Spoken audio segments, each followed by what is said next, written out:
$0 down or $1.99 a month on approved credit. Call or click 1-800-BARBARA.com for details. Don't stand around. The curtain's coming down. A real $0 down, a real $1.99 a month.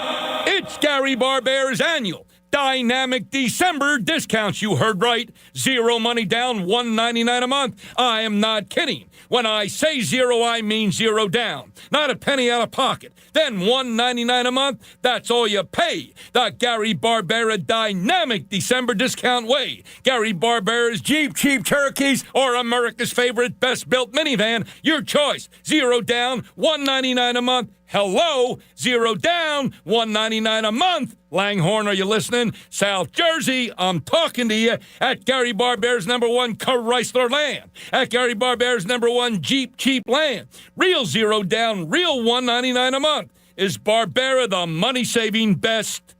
Boy, I guess. It's Rich Gannon for the BetParx Casino and Sportsbook app. As a former MVP quarterback, I love a solid game plan. The new BetParx app is everything you want in a mobile sportsbook right from your phone. Check out pro football same-game parlays or bet live once the game starts. And right now, all new BetParx users get up to $750 in sportsbook bonuses back if your first bet isn't a winner. Download the new BetParx app at betparx.com. Win sports, BetParx. See website for terms and conditions. Bonus funds must be wagered once, must be 21 and over, and in Pennsylvania or New Jersey. Gambling problem? Call 1-800-GAMBLER.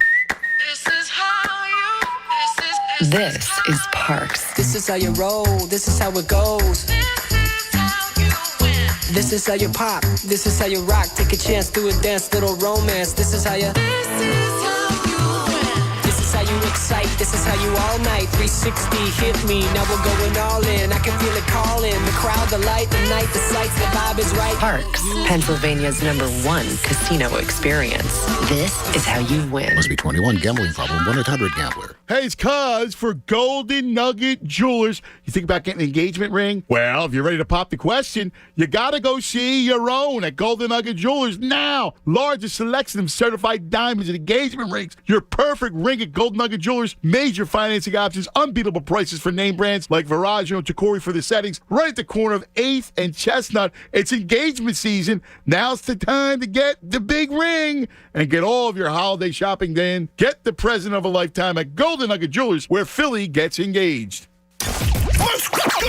WPEN Burlington, Philadelphia, a Beasley Media Group station, home of the most entertaining sports talk in Philadelphia. 97.5 The Fanatic, Philadelphia. Good morning. Thought I'd help you wake up. It's 6 a.m. and you're listening to The John Kincaid Show on 97.5 The Fanatic, Philadelphia. Let the party begin! The show starts now. The show does start now. Connor Thomas in for John Kincaid and the John Kincaid Show. Tom Alvord along with me again. And today it's warming up a little bit outside. It was like 29 today. Dude, that feels like 80 after the last week. Nice. I almost wore shorts today. Yeah, right? How about that? Absolutely not. I still hate the cold. I needed to get over 60 degrees before I start celebrating anything. But a little bit warmer. It seems like the coldest stretch of the week or the past couple weeks has been placed behind us, which is nice because waking up this early, it sucks when it's brutally cold outside and you walk out and you got to pry your car door open because nearly frozen shut.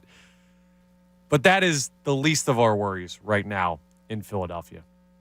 We talked yesterday mainly about the loss to the Cowboys, about the matchup with the New Orleans Saints this Sunday for the Philadelphia Eagles, about Jalen Hurts' health. Will he be able to potentially go on Sunday? Will the Philadelphia Eagles need him to go on Sunday? That was the main use of conversation yesterday. And then, Tom, I don't know what the rest of your day was like, but I went home and grabbed a quick nap and was doing some stuff for Locked On Phillies podcast I host. Go ahead and subscribe on YouTube. Appreciate that. Shameless plug there. But I go ahead and I look and I see some news on the Twitter sphere surrounding Lane Johnson and Avonte Maddox that I was not very pleased with, and I'm sure you out there were not happy with either. So just to update you, Lane Johnson went out of the game in Dallas. It was reported that he had some type of abdominal or groin injury. Well, yesterday we found out that the MRI revealed it was a torn tendon, or I should say it is a torn tendon, in the abdominal area He is done for the regular season. Lane Johnson will not play against the Saints. He will not play against the Giants. But there is some hope that he will return for the postseason, especially considering the Eagles are in line to get the first-round bye and have a week off. So that would be a total of 3 weeks in between the Dallas game when Lane Johnson was injured and when the Eagles would take the field at Lincoln Financial Field in the divisional round for their first playoff game. I don't know what hopeful means. I mean, I know the definition. If you give me the Merriam-Webster, I'll be able to look it up and give you a good idea. You want me to look it up for you? Yeah, please. Okay. Go ahead. Dictionary.com that for me. But I understand the definition of hopeful. In this circumstance, I don't know how much to buy into it. I don't know if it's it looks like we got a pretty good shot for Lane Johnson to play in the divisional round. Or if it's a coin flip, I don't know. Here's what I do know. Losing Lane Johnson, huge. We talked about it shortly yesterday, just the what-if scenario if Lane Johnson couldn't play, and we went through the numbers. They're incredibly better record-wise when he's on the field. He's the NFL record holder for most consecutive games and pass plays without a sack allowed.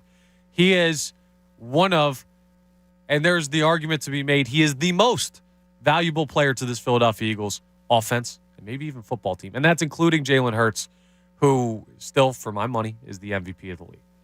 So that's one issue. And then we also find out that Avonte Maddox, who left the same game against the Dallas Cowboys with a lower body injury, looked to be like a foot or a toe or an ankle. Well, Ian Rappaport reporting yesterday that Avonte Maddox suffered a significant toe injury. He had his MRI this morning to confirm the news that he's out indefinitely. So, yeah, that's not great. And to me, that sounds like Avonte Maddox could be done for the year. That, to me, says don't expect Avonte Maddox in the playoffs. Certainly don't expect him the rest of the regular season. Now, none of that has been expressly reported. But the fact that he is out indefinitely and we have a time frame for Lane Johnson, that time frame is potentially back for the first playoff game, says that Avonte Maddox's injury is more severe and one that could have just cost him his season. So that's what we're dealing with here at Philadelphia, Tom. It was not a fun day injury-wise yesterday, and now we come in a much more precarious spot, really. It's not, the season's over. The sky is falling. But, man, see, the NFL season is a war of attrition. You try and make it through with as few losses as possible. And to this point, the Philadelphia Eagles have been pretty darn good with that. I mean, you lose Chauncey Gardner-Johnson for an extended period of time, but it's not season-ending. You go ahead and you lose Avonte Maddox earlier this season, not season-ending. You've got issues going on all over the place. Who are some other guys that have gone? Who am I missing? There have been plenty of guys that have gone down. The only guy you've lost really for the year has been Derek Barnett, and you lost him early. I think week 1, yeah. Robert Quinn on injury reserve, going to be eligible to come back anyway. As well. Yeah, I mean, A.J. Brown, I don't think he missed any games, but it's obvious he wasn't completely healthy middle of the year with his foot. Yeah, but other than that, Jalen Hurts with the shoulder, but he's going to be back at some point. No, they've had good injury luck this year, I think you can say. Obviously, Until this point, it's the worst possible time as we come down to the home stretch here. But yeah, you look at, for the most part, when you look around the league and see how other teams fare when it comes to injuries, we're not saying that Chauncey Gardner-Johnson wasn't a big injury and Avonte Maddox wasn't a big injury and Dallas Goedert wasn't a big injury throughout the season. But other than those three, the Eagles have had pretty good injury luck this season when you look at an 18-game, a new 18-week season that we are in now. So, yeah, it's coming at the worst possible time. And the worst part is these don't sound like minor. Even the Jalen Hurts injury, it's a serious injury because it's the quarterback of your team. It's the MVP. It's a shoulder strain. Nothing's torn. Nothing is dislocated or anything like that. It's not a broken collarbone. It seems to just be, hey, this is going to get better over time. He needs a week or two off. Maybe miss the rest of the regular season if possible, if things are locked up, just to be safe. So he is 100% or as close to 100% as you can get when it comes to playoff time in the NFL. When I hear torn abdomen, when I hear serious toe injury, lacerated kidney for Chauncey Gardner-Johnson, which Nick Sirianni said we're still not sure. He's eligible to come off IR this week, but they're still not sure because that's such a questionable injury. There's so many unknowns when it comes to an injury that serious. when you hear how serious they sound, at least from a non-professional standpoint, that has me worried a bit that we might not see any of them the rest of the season, not just regular season, the rest of the season. So we will see what happens. But, yeah, when you talk about the importance of these players, we saw the difference that Avonte Maddox made when he was back in the game right away. Josiah Scott, he's a backup in this league. I think he's probably going to have himself a nice little career as a backup in this league. He'll bounce around from team to team potentially. He is nowhere near Avonte Maddox, who was paid recently to be one of the better slot corners in the league, and he is one of the better slot corners in the league. That was obvious in that Cowboys game when he was back. Goes out and you saw the difference that it made when Josiah Scott was in the game. It was a huge drop-off. Lane Johnson, we've talked about it ad nauseum, how good that dude is. He might be the best tackle in football, right tackle or left tackle. Could be the best offensive lineman in football, honestly. I'm sure he's right up there in that conversation. We know their record with and without him. Jeff McClain put it up yesterday. 620 win percentage with Lane Johnson, 375 win percentage without Lane Johnson. That's the Philadelphia Eagles during his time. Yeah. And the drop-off. We talked about it a little bit yesterday. Jeff Driscoll, he's a nice backup in this league, and he'd probably start for a lot of teams in this league.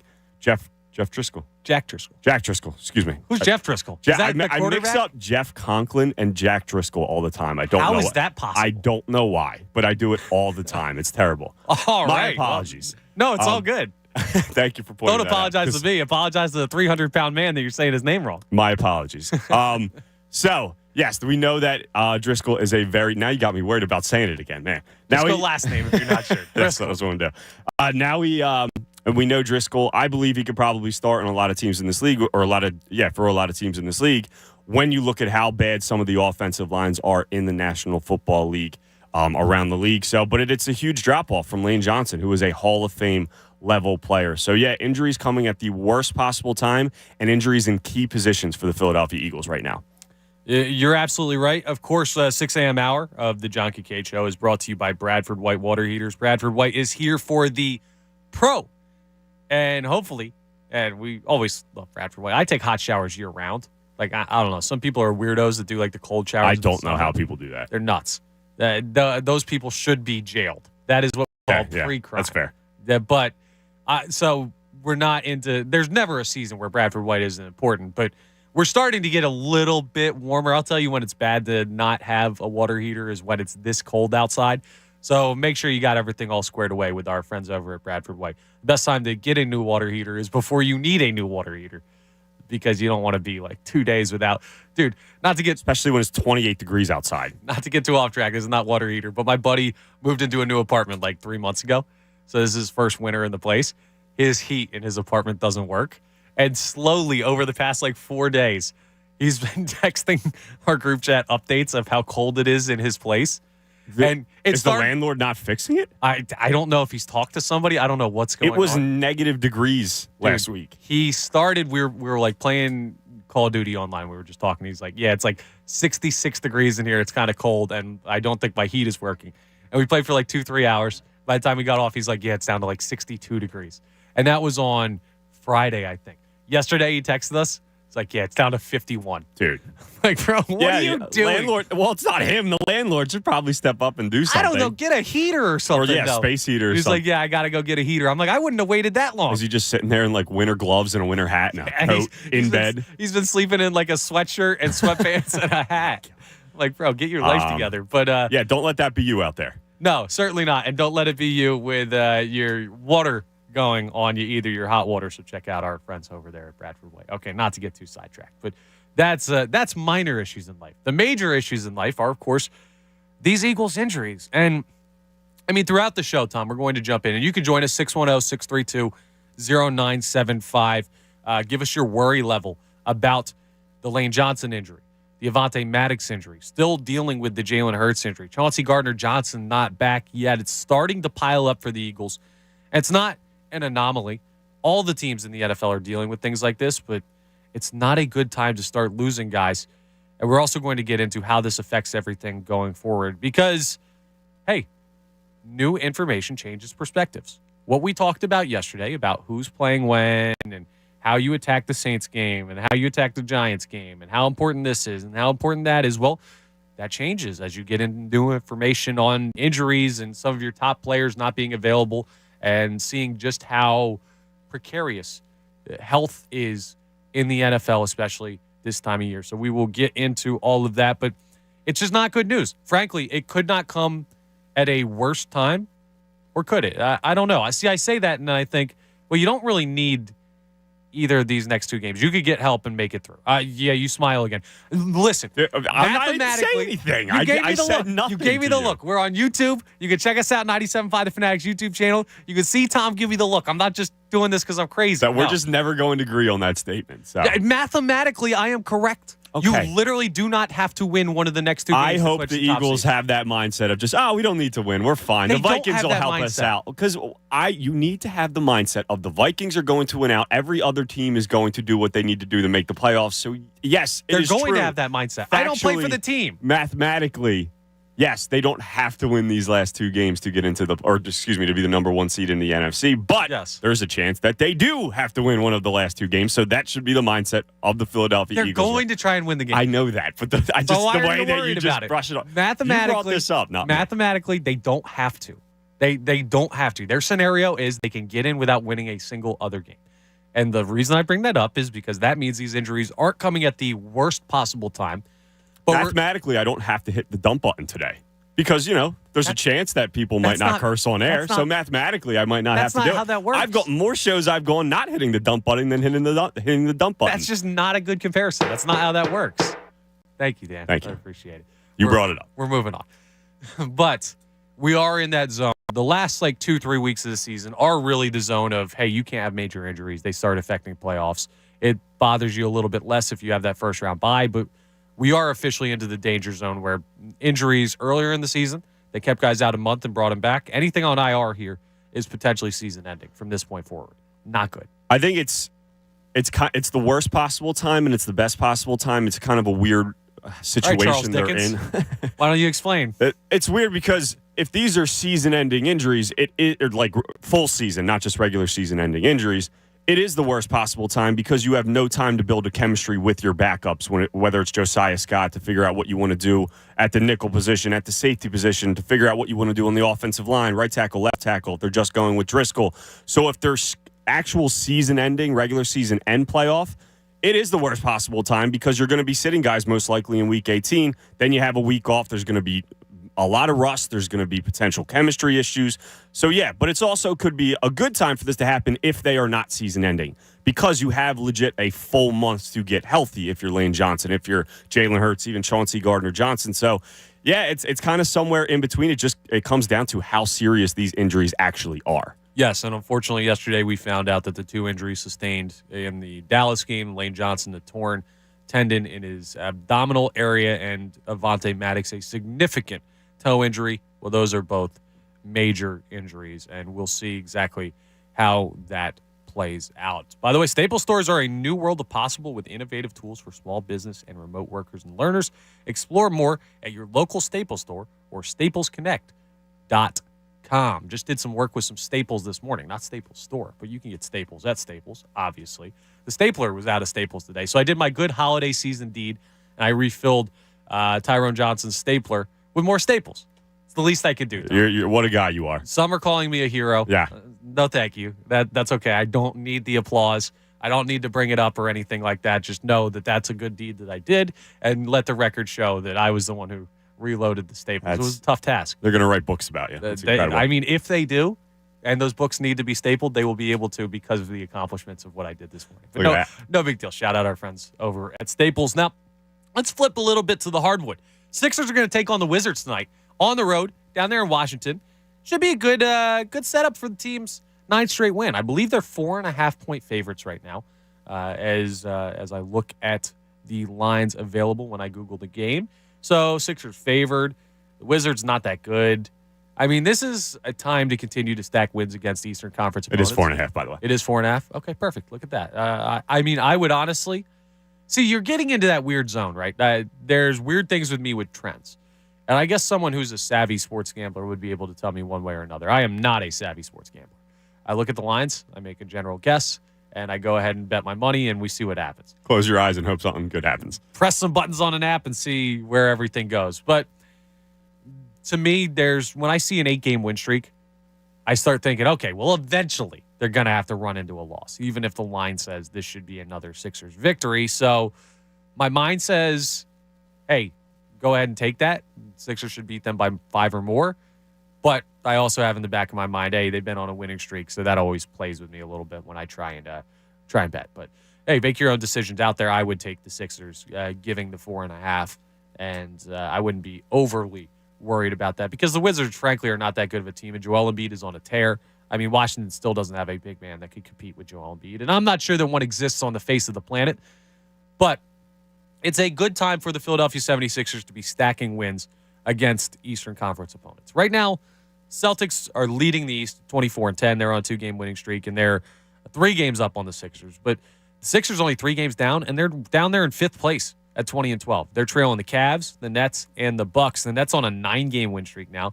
The Bucks have lost 3 and are still only a game and a half out of the top seed. And the Cavs are sneaky this year. I don't think – see, the Cavs are another one of those teams, right? We talked about the Knicks yesterday. We're like, okay, they're all right. They could get in the playoffs, and they're somewhat of a talented team, but they're young. They're not quite there yet. The Cavs are also like that to me. They fall in the Knicks category. Maybe a little bit more talented because you have Donovan Mitchell now, but I look at that team and I say, fun regular season story, probably going to win a first-round series, not really looking at a team that's going to make a deep run in the playoffs. A ton of talent, but they haven't proven anything come playoff time. You look at the other teams ahead of them, like the Bucks, Celtics, even the Nets. It's Kevin Durant, one of the greatest players of all time. So, yeah. Until then, I kind of agree. I think they're above the Knicks, but I get what you're saying. Yeah, and some teams lower, too. Like the Sixers have more playoff success than the Cavs. The Hawks have more playoff success recently than the Cavs. So I'm not looking at that. But I look at the top 3 teams, Celtics, Bucks, Nets. Those are some really, really quality teams. Say what you want about the Nets and their circus off the court. They've been playing really good basketball lately. The Bucks still have the best player on the planet, I think, in Giannis Antetokounmpo. Joel Embiid has a share of that claim, but, I mean, Giannis's success on the playoff level and championship level, it outweighs what Embiid has done to this point in his career. And the Celtics, I mean, they've got a claim for maybe best player on the planet right now, too, and Jason Tatum, who posterized Giannis on Christmas and has been playing lights out and probably, if the season ended today, has a really good claim to MVP. Well, yeah, you got to make – when you get an opportunity to play the Wizards, who are 13-21 and in 12th place in the conference, I don't care that you're on an 8-game win streak and, hey, maybe you're due for a loss. No, this has got to be a win tonight.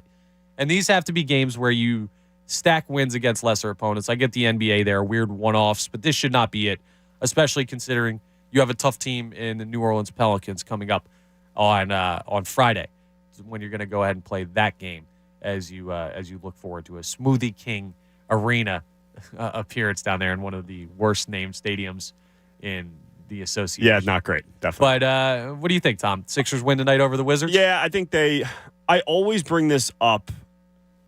The last month of the season, the stretch that they go on is absolutely brutal. They finish out the last month of the season playing all playoff teams. It's actually incredible, and a majority of them are on the road. You look at Golden State, Phoenix, Denver, Dallas, Toronto, Milwaukee, Boston, Miami, Atlanta, and Brooklyn. That is how you finish out your season come March and April. So I know it's early on in the season, and we say, oh, there's a ton of basketball left, and there is. But you have to take advantage of beating these lesser teams earlier in the season. So if you hit a little bit of a lull at the end of the season, which is potentially natural, like I don't expect the Sixers to go 12-0 or 10-2 or something like that in that last stretch of the season. Those are really good basketball teams. If they end up going to 500 or a little bit over 500, that'd be perfectly fine. But you have to set yourself up earlier in the season for success. So if a lull happens at the end of the season, it doesn't completely cripple your team and you end up dropping from the 3 seed to like the 6 seed or something like that. So yeah, and you've had days off, so I don't expect anyone to be rested tonight. I know the talk about James Harden and Joel Embiid playing a ton of minutes. James Harden specifically in the regular season since he's been back on injury. That's probably going to change a little bit once Tyrese Maxey comes back, which we're going to talk about a little bit later in the show. But you've had a day off. You don't play again until Friday. I don't expect anyone to be rested. So, yeah, this is a game that you have to take advantage of because you look at the Wizards just really aren't good right now. They have Porzingis, they have Kuzma, they have some nice players, but no one on the level of Joel Embiid and James Harden, especially the way they're playing right now. So it is the NBA. It is an 82-game season. Weird losses happen, but when you look ahead to later in the season and when you look ahead to even this weekend when you're playing New Orleans, twice in 3 days. You're playing Friday and then Monday as well. That'll be a good test, too. Yeah. I'll be interested to see how they handle that. For sure. And we'll see how good New Orleans actually is because I think they're surprising some people right now. But, yeah, you got to get this victory, and I expect the Sixers to tonight. Well, hopefully they do. That game you're going to be able to hear right here on 97.5 The Fanatic, of course, as we do for all of your Sixers games, home or away. So you're working the Sixers game tonight, aren't you? Are you sure? Yeah, well, thanks to Devon Givens, who told me I was. Yes, now I'm sure. You almost missed it. You almost didn't check the schedule. But nope. 7 o'clock tip tonight for your Philadelphia 76ers down in the nation's capital. And Tom will be pressing the buttons, so go ahead and tune in. We got Tom and Tom. Tom Alvord punching the buttons for Tom McGinnis, who will be on the call tonight. Hopefully another winner for the Philadelphia 76ers. And Tom, I got to tell you, man, I know you're busy doing those Sixers games. It makes it a long day for you, but they're on a 8-game win streak right now. You might have to do every single Sixers game. We might have to give Carl Namoli, who does the games as well. He might have to get some days off until the Sixers lose. I don't mind working extra hours if the Sixers are on continue to win. So if you win tonight, I'm fine with that. I'm not going to complain. That's a bold sacrifice of you. I'm sure they're very appreciative of what you do. It's no refilling the stapler with staples, but it's a great move by you, Tom. 610-632-0975 is how you jump into the show today. Talking, mainly we're going to be on the Eagles injury issues because that's huge news. The Lane Johnson injury cannot be overstated. And the Avonte Maddox injury might be sneaky nearly as important when you look at what has happened when he's not been in the game and the guys that replace him. Now, we kind of got into it a little bit, but coming up on the other jump into how these injury issues, well, where do they leave you as far as resting starters against the New Orleans Saints? We kind of had this conversation yesterday. Tom and I, I'm sure, are going to argue again about how much we're probably going to yell at each other. Yeah, probably. That's always fun. That's always good radio. And when you see guys go down, it can change your perspective on how you handle even the healthy players. We'll discuss coming up next. Again, 610-632-0975 is how you can jump in today. Connor Thomas, Tom Alvord, in for the John Kincaid Show. We're back after this here on 97.5 The Fanatic. The John Kincaid Show. They put it on the air? Of course they put it on the air. It was a big success. On 97.5 The Fanatic, Philadelphia. It's Jen Scordo. Start NFL Week 17 off with an NFL same-game parlay insurance from FanDuel in partnership with Valley Forge. Whether you're new to FanDuel or not, get free bets if your 4-leg plus Thursday night parlay falls just one leg short. That happens all the time, doesn't it? Same-game parlays combine bets for a chance at a bigger payday. Thursday night football, it's got the Cowboys at the Titans. I actually like the Titans to win. I don't believe in Dallas. I like the over on Derrick Henry rushing yards and a Tony Pollard anytime TD for a nice little same-game parlay. You can build your own or choose from the popular pre-built same-game parlays built for you in FanDuel's top-rated sportsbook app. However you want to play, you bet the NFL on Thursday night with a same-game parlay. Just sign up using promo code SCORDO. It's my last name if you don't already have an account. That's promo code SCORDO. If you already have an account, you're all set. Just sign in to see what you've got and make every moment more with FanDuel, an official sports betting partner of the NFL. 21 plus and present in PA. Refund issued as non-withdrawable free bets that expire 7 days after receipt. Max free bet $25. Restrictions apply. See terms at sportsbook.fanduel.com. Gambling problem? Call 1-800-GAMBLER. Hi, it's John Kincaid. I hope you're listening to the show every single morning. You know, I'm a 2-time cancer survivor. So I want to thank all of you who have joined us in supporting life-saving cancer research by donating at aacr.org/fanatic. And to our generous corporate partners, thank you for stepping up and supporting the AACR. It's the official charity of the John Kincaid Show. Davis CPA Group. For personalized caring accountants, bookkeeping, payroll, and tax preparation services, visit daviscpagroup.com. With over 1,500 windows to choose from, Window Nation can outfit any home. Call 866-90Nation or visit windownation.com.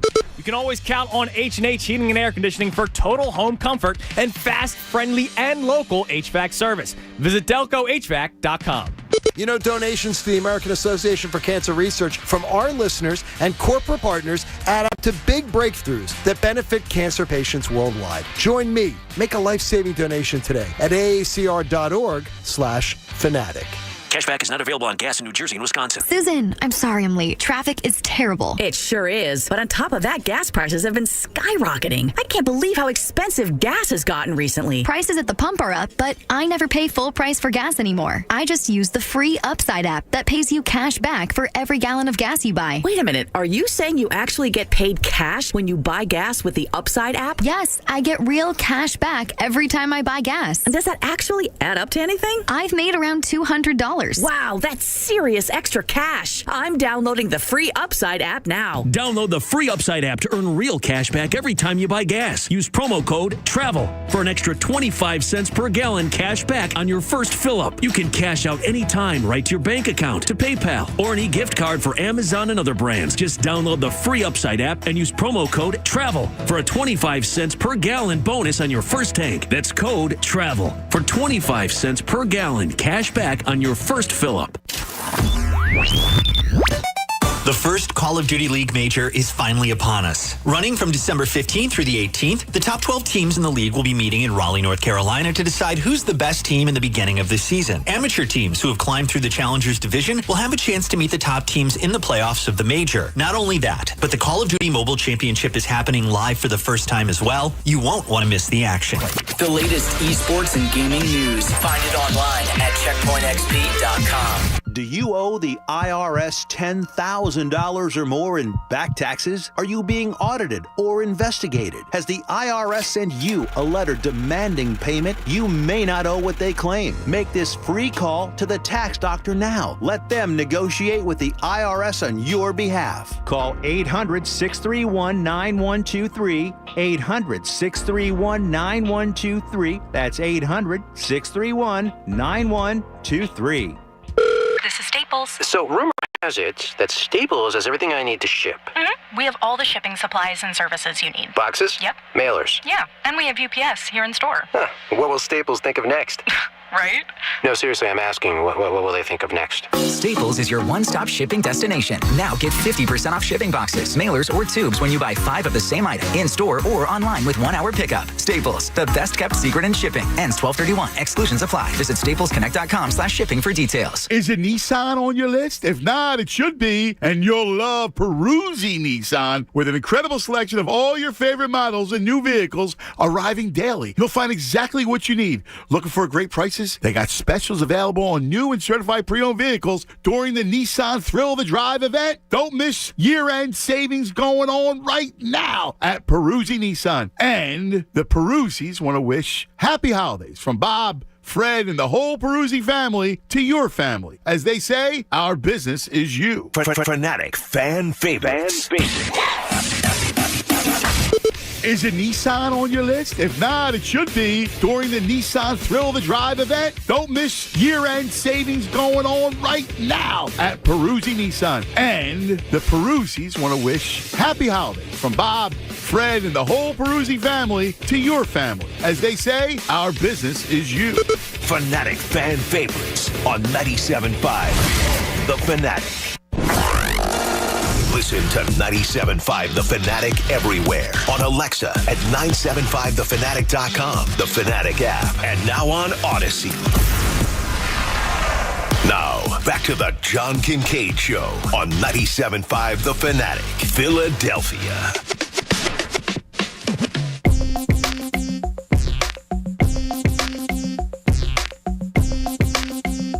.30 here, 97.5 The Fanatic. Connor Thomas and Tom Alvord in for the John Kincaid Show. They're on their holiday break, taking their time with their families. Some of them traveling. I know one of them is traveling, but he doesn't like to answer personal questions. That gives you a hint as to who it is, so I won't air out exactly who's traveling or where they're traveling to. But yeah, someone light on stature is currently traveling, so wish him best travels, him or her, whoever it could be, best travels with their family, if they do indeed have one. Hope Pat Egan makes it back safe from his vacation, and hope everyone who's off this week here around the station is enjoying their time with their family. You got us, though, and we are holding down the fort, no problem, plenty to talk about. And Tom was just a little bit upset with me because you sent me a text last night that I did not respond to. Yes. And that Very bothered rude of you. Yeah. Well, you sent me, first off, I take my work very seriously here at the station. If you're not aware of this, Okay. maybe I know you're not up early enough to listen to like the entirety of the John K. Show every day. And for that, I can't blame you. You're also working, and you're working at a different time at the same station. So our sleep schedules are different. They are. So you may not know this about me, but I am about as serious as a heart attack when it comes to the work that I do here at 97.5 The Fanatic. Okay. Everything. That's odd. I'm 100% serious and zoned in, never joking, no time for that stuff. So when you send me a text message, a picture of you drinking a nice beverage, a nice alcoholic beverage last night, a beer, I believe it was. It was. And you say that that's your show prep. Well, maybe I took offense to that. Is that what it was? Okay. No, I was just a little bit busy. I was distracted. Yeah. You know what I was actually doing? What's that? I was watching Rush Hour. Okay. It was on Netflix. I've never seen Rush Hour. Really? I was in the middle of the movie. I may have had some company over. That's unrelated. But I was in the middle of watching Rush Hour. I'd never seen it, so I'm zoned in. Like, what is Chris Tucker going to do next? This guy won't stop talking. And That's Jackie fair. Chan is, like, doing all his own stunts. It's pretty cool. They're, like, chasing this guy through this building, and then they fall through this bridge, and the building explodes. It's sorry, not to give a spoiler, alert. to Come on. Rush Hour, which was filmed in 97 and released in 98. But if you haven't seen it, don't plug your ears because I don't want to ruin anything for you. But I was busy with Rush Hour, so I didn't have the time to respond to your very juvenile text message. And for that, I sincerely apologize, Tom. It's not okay, and I don't accept your apology. As good as Rush Hour is, it's not 15 hours long. So it does end at some point. So the text could have been answered at some point. But it's all right. I see where we stand. I went to bed. I was did. tired. That's fine. Rush Hour really tired me out. I'll remember that. Now, let me ask you, have you seen Rush Hour 2? A long time ago. I don't remember it. Okay. Is it worth checking out Rush Hour 2? I think so. From what I hear, I think it's supposed to be pretty good. But again, I'm probably not the best person to ask. Did you like the first one? Well, I didn't finish the first one. I didn't get all the way through. Okay. I got slightly distracted. That's fair. And we will not go any further into that. But I liked the hour and a half of it that I saw. That's good. So I'm going to go home. Maybe finish the first one, then I'll check out finish the it today. I'm just saying, is it when I finish the first one, maybe the first one's good, the second one stinks. You've seen both, so tell me whether I should see Rush I think Hour you 2 should. or not. I think you should. Okay. It's worth it. And you should answer my text during Rush Hour 2. One of those I can do, the other one up for debate. Not going to happen. We'll see. Maybe don't text me like 9 o'clock at night. It was like 6:45. It gets dark out early. That counts as 9 o'clock. If it's dark, it's 9 or later. Do not text me after 9 or later because I'm already getting ready for bed. Good to know. This time of year sucks. But the days are getting longer now, so that's all good. Okay, let's get into some actual sports talk, even though Jackie Chan is very athletic, and that's part of the Rush Hour conversation. So I think that's a fringe sports conversation. But let's talk more about these injuries that the Philadelphia Eagles are facing. No laughing matter are these injuries. And I do have to be very serious when I say this, even though I do enjoy joking around and those side talks and everything like that. But, man, this is not good news for the Philadelphia Eagles. Lane Johnson being out for the rest of the regular season and perhaps beyond is objectively bad news.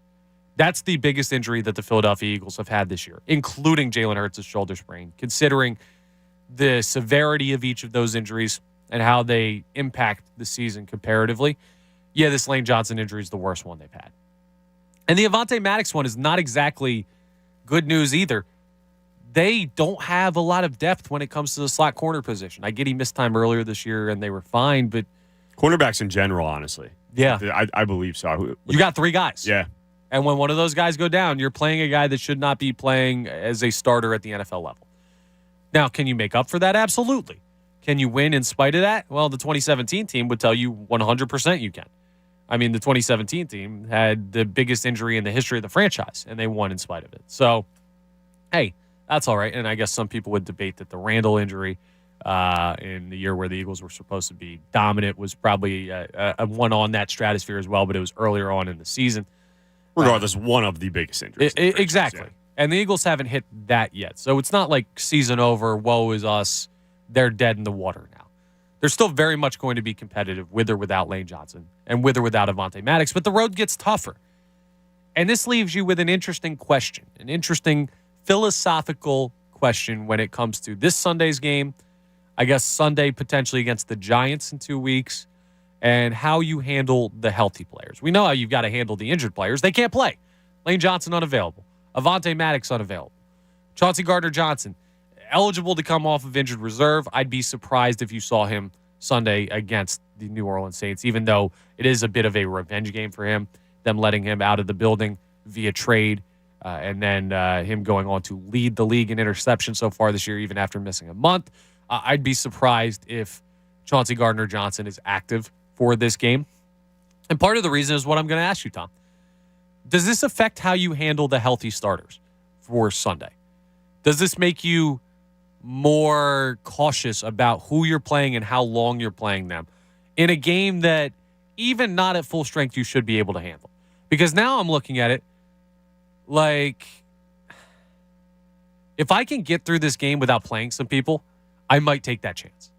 I know that sounds crazy. I know it's supposed to be finish the job, make 100% sure you can win and get into the playoffs and everything. But I see the Saints as a team that you're significantly better than, even not at full strength.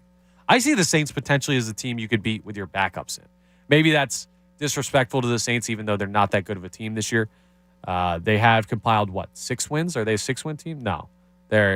Yeah, I believe they're Are 6-9, yeah. Yeah, okay. That felt high considering where their draft They've position won their was. last 2. Exactly. Bad opponents, but they have, 6-9, and they're still fighting for a playoff spot, I believe. Because I don't think the Bucs have clinched yet. But regardless. Yeah, they're not a 6-win team in my mind. They're not that good.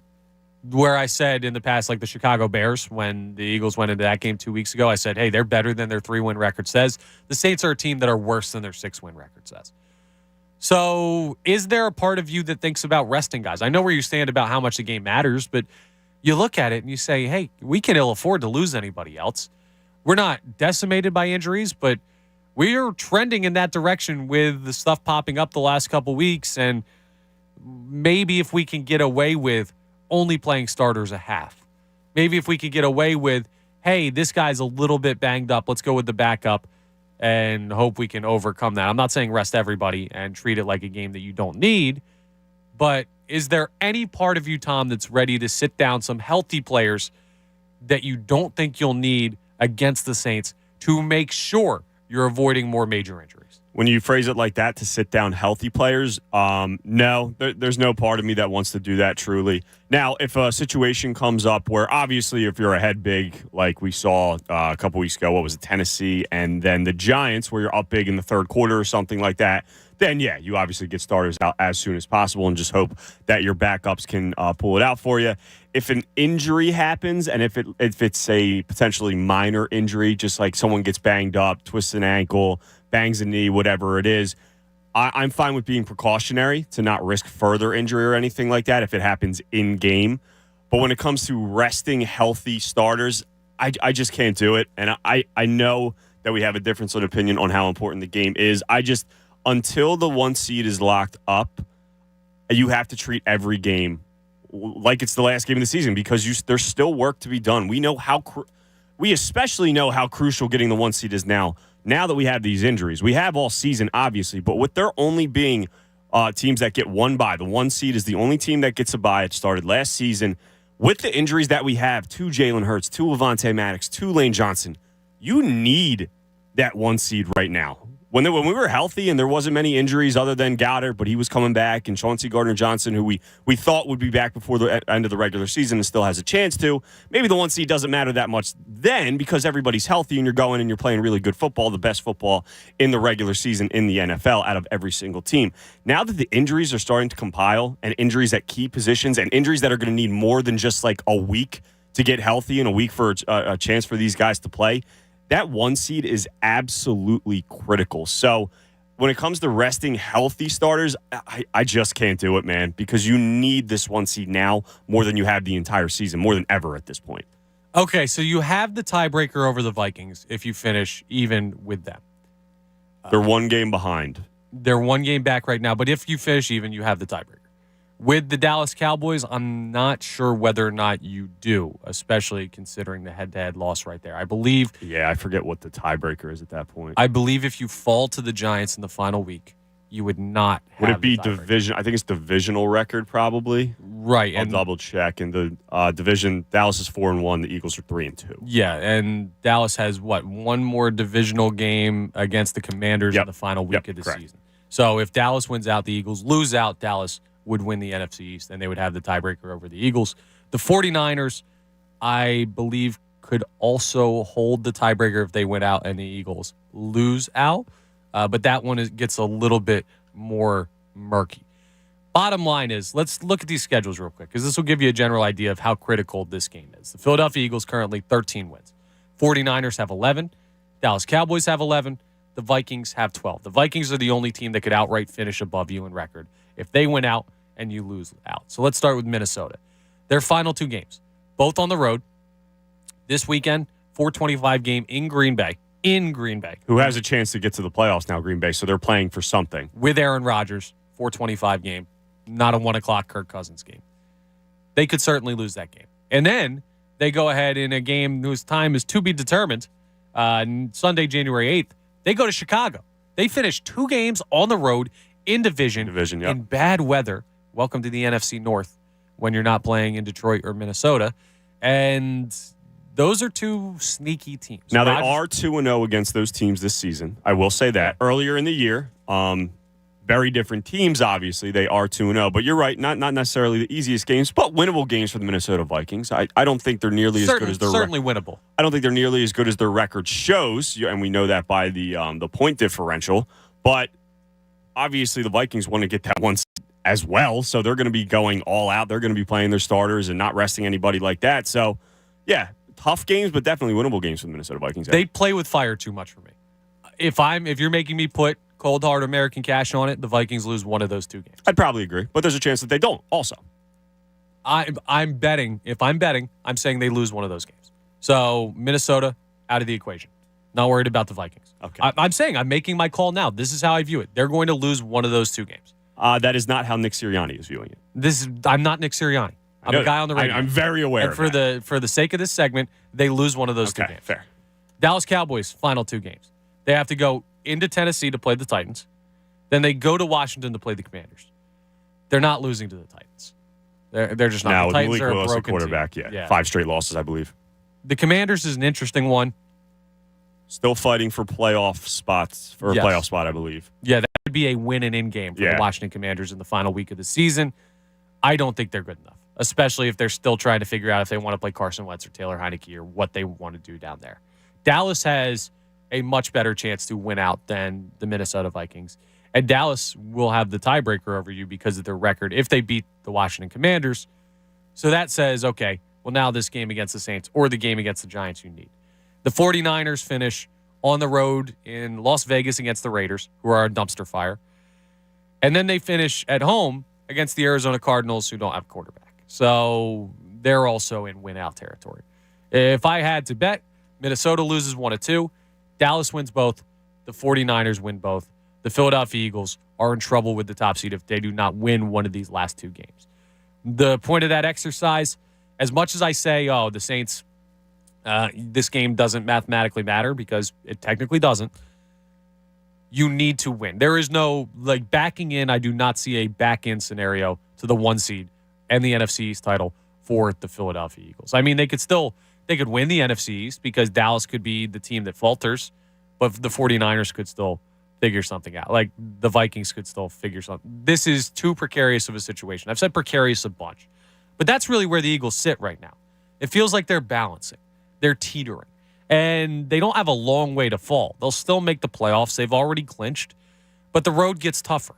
You don't go on the road over and over and over again in the NFL playoffs and expect to win a Super Bowl. The teams that win it are the teams that get big games at home. That's the formula. It's very simple. It's not hockey where we saw in 2017. Yes, exactly. That team was decimated by injuries and won at the biggest position, and they were fine because, well, fine relatively, but they were able to make it through because those games are at home. If they got to go on the road for that Atlanta game, probably a different outcome. If they play the NFC Championship game in Minnesota, I know those guys are frauds. That team was a fraud, and they got smoked here at Philly, but that's a different type of dynamic. So home field advantage, there's no overstating how important it is. It's just they're going to have to earn it.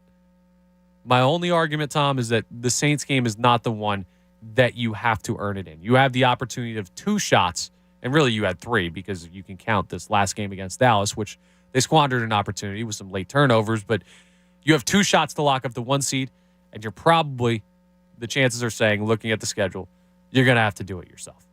So that's the path forward for your Philadelphia Eagles. So you're not resting guys either, correct? And that being said, you get up big on the Saints, I'm sitting guys. Yeah. And if there's anybody who's slightly banged up, I'm considering sitting. But you're not sitting anyone. Start a game. Hey, we're going to be careful here with A.J. Brown. We're going to be careful here with Devontae Smith. We're going to be careful with who, regardless. Right. It is. Yeah, because here's the thing. Like, let's play this out. Let's play out the scenario that the Eagles lose. They rest some guys, they get everybody out healthy, and they lose. Well, then you're going into a situation where it's a win and you're the 1 seed. You're at home. You're playing the Giants, who you throttled in their building. I don't care if the Giants are playing for something. You're significantly better than that team. You probably... Sorry, go ahead. You probably have a healthy Jalen Hurts. And that's the key there. Yes. Maybe. No, you probably. I'm saying you probably. But then you're coming down to you're risking, quote unquote, further injury to Jalen Hurts in a game that shouldn't matter, and you shouldn't even be here in this situation because you should have taken.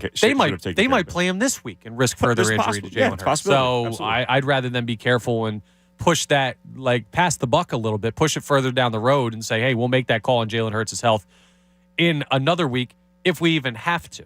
Because I believe that's somewhat of the conversation that went on with Dallas. Hey, we don't need this game. We don't need to play Hurts. If this was winning in, he could play, but let's worry about if we lose, we'll worry about if we play him in New Orleans. And now you're looking at it and saying, hey, okay, he's 70%. But we don't have to play him because even if we lose to New Orleans, we get a home game against a team we know we're better than with the MVP of the league coming back, where the environment at the Link's going to be nuts.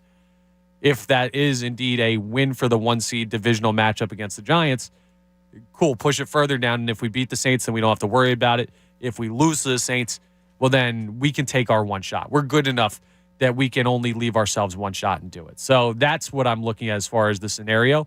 If they lose to the Saints, I don't have any doubt in my mind that they're beating the Giants. That's why I say you got to be a little bit cautious this week. Yeah, you're probably correct. I always worry about just kicking the can down the road. Oh, if we don't win this week, we'll win next week. Don't worry about it. We beat the Giants already. We'd see it all the time in a one-game sample size in the NFL, especially if teams like Dallas, Minnesota, San Fran all win this week and know that the Eagles, if the Eagles end up losing this week, know that they have a chance to claim that number 1 overall seed, that they're going to be playing with a little bit extra as well. They're not going to be resting guys. They're going to do everything they can to finish out the season 2-0 in the last 2 games and potentially claim that number 1 seed. So that's my only worry is the mindset of, we'll get them next week if we can't get them this week. When you need to lock things up when you have an opportunity, because even though you did beat the New York Giants earlier, 3 weeks ago or whatever it was, anything can happen in a one-game sample size. The only way, or one of the only ways to beat the Philadelphia Eagles is for them to have turnovers. We weren't expecting turnover, maybe a little bit in the Dallas game because it's a backup quarterback and Dallas has a good defense on paper, at least, or has for a majority of the season. None of us were expecting them to have the turnover problems they did against the Washington Commanders in that game. Nobody did. It can happen in any given game, though, and that's, you never know, it can happen in a one-game sample size. So I understand how they do have an opportunity, and this could all change if Minnesota loses this week against Green Bay, which is a real possibility, how the Green Bay Packers have been playing. But the 1 seed is absolutely critical. They have to get this locked up, and they have to get it locked up sooner rather than later. And maybe that comes to playing players that you maybe don't want to play as much, playing your starters a full game instead of playing them a half, whatever it may be. This segment's been driven by Gary Barbera's Bigger Batter Birds Big Finish event. Woohoo! The Birds starts drive. What? The Bird stars. I thought it said starts. The woohoo messed me up. I don't blame you. Too much on the woohoo. All right. The Bird stars drive Barbera cars. Why wouldn't you? With $10,000 off new. That's why Coach Nick picks Barbera. Is Barbera the best? Boy, I guess.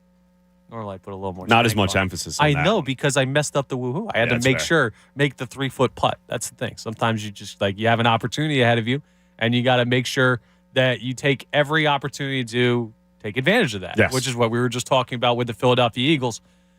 And there's a comment on the YouTube from Draco Medina, who's on there a good amount. It says, Connor got to make up his mind. You can't say that the Eagles can beat the Saints with the backups and still be nervous. I don't have to make up my mind, because my point by saying you can beat the Saints with the backups, you're trying to get away with something. I have no doubt that the Eagles are a better team than the Saints fully healthy. I don't think anyone on the planet thinks the opposite of that. I don't think the Saints players think the opposite of that. You're probably right. Especially the game being in Philadelphia, especially with what's on the line that it is. But the Eagles are not fully healthy. And the reason that I'm bringing up, hey, rest some guys potentially, is because I think you can get away with stuff. You're making the game more difficult. You're making it more interesting. You're making me nervous by doing that. But I would rather be slightly nervous in Week 17 than be without certain players in the divisional round of the NFC playoffs. That's the point. So, yeah, would I be nervous playing backups against the Saints and say, hey, maybe they won't win this game? Possibly. But putting yourself in a nervous spot now to preserve health for a later opportunity that means more is the point. So, yes, my mind is not made up because I'm trying to have both. I'm trying to have my cake and eat it too. And that's the benefit of being as talented as the Eagles are and having 13 wins to this point in the season. Is it the right approach?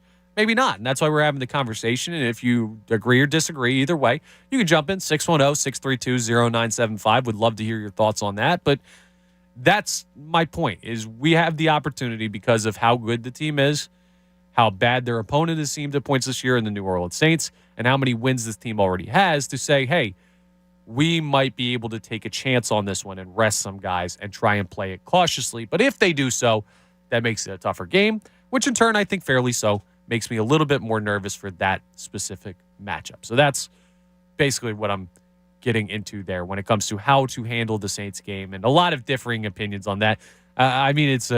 We've got a bunch of very interesting hypotheticals that are leading into this week. I wish it was simple and it was everybody's healthy, go beat the Saints, but seems, Tom, doesn't always work that way. It never works that way in Philadelphia. Some cities, they get the simplicity of great championship runs that you never have to worry about. Not us.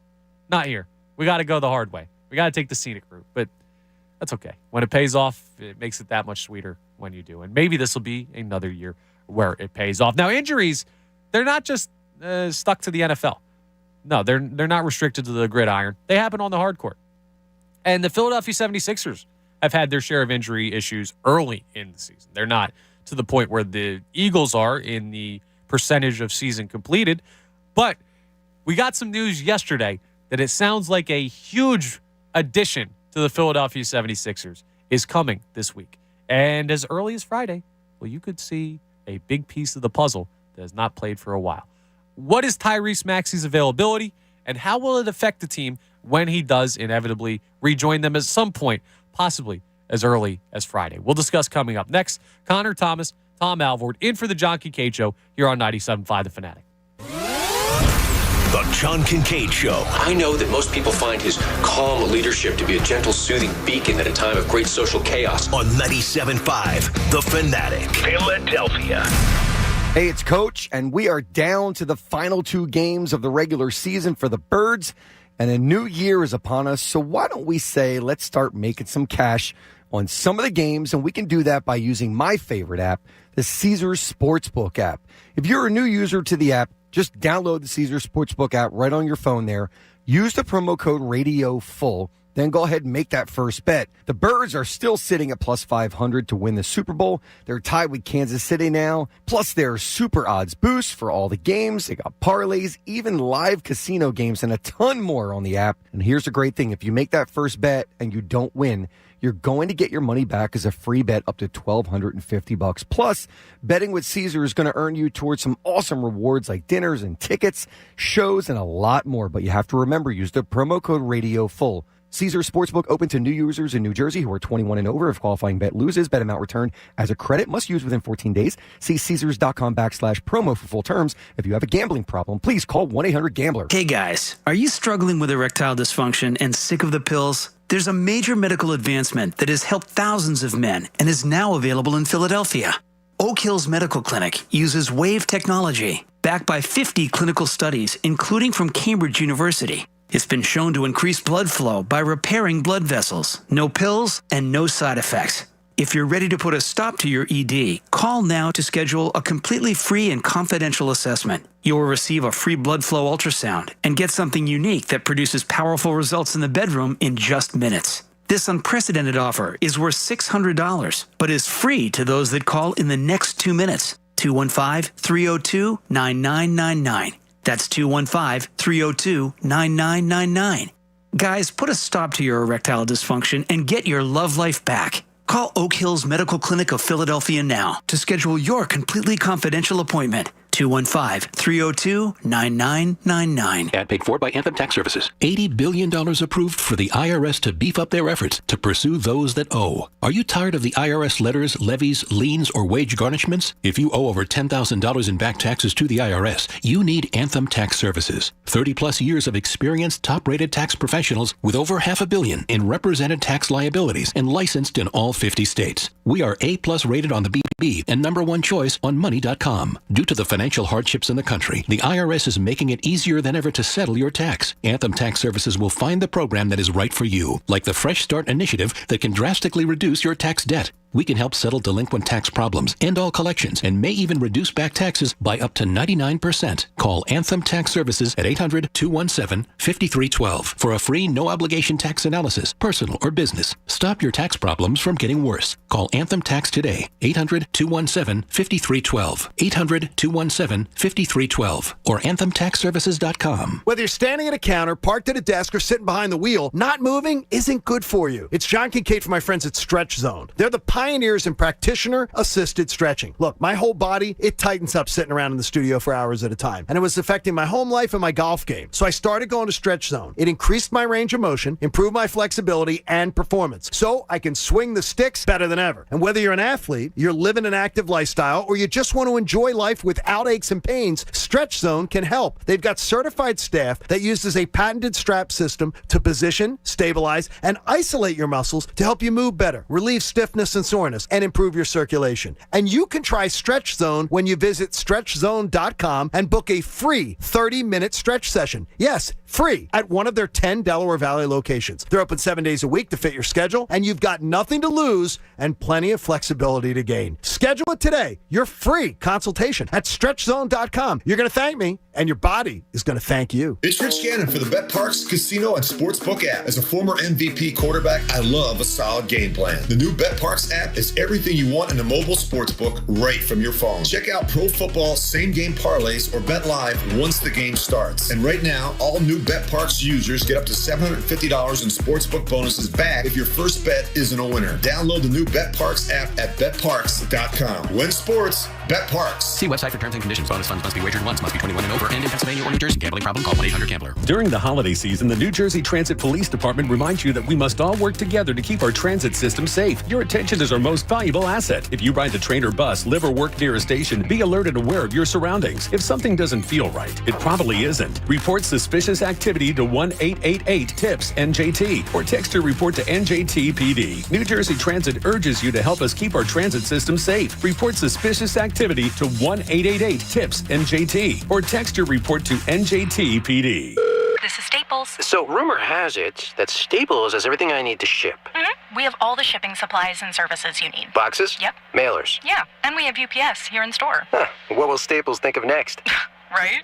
No, seriously, I'm asking, what will they think of next? Staples is your one-stop shipping destination. Now get 50% off shipping boxes, mailers, or tubes when you buy 5 of the same item in-store or online with 1-hour pickup. Staples, the best-kept secret in shipping. Ends 12/31. Exclusions apply. Visit staplesconnect.com/shipping for details. I'm John Morgan of Morgan & Morgan. Today, we're the largest injury firm in the world, and I'm thankful to you for trusting us all these years. We'll always be here for the people, not the powerful. We'll always be here for you. Morgan & Morgan. Visit forthepeople.com for an office near you. Fanatic fan favorites. Wish you could finally relieve sore muscles? Want to decrease tightness and increase your flexibility and range of motion? You can. Start off the new year by booking your free 30-minute stretch session today at StretchZone.com. Your body will thank you. Fanatic fan favorites on 97.5 The Fanatic. WPEN Burlington, Philadelphia, a Beasley Media Group station, home of the most entertaining sports talk in Philadelphia. 97.5 The Fanatic, Philadelphia. Now, back to the John Kincaid Show on 97.5 The Fanatic, Philadelphia.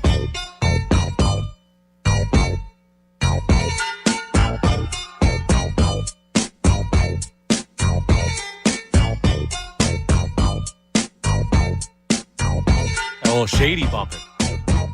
Love that. Slim Shady, that is. Yes. He's still pretty slim. He's kept the weight off.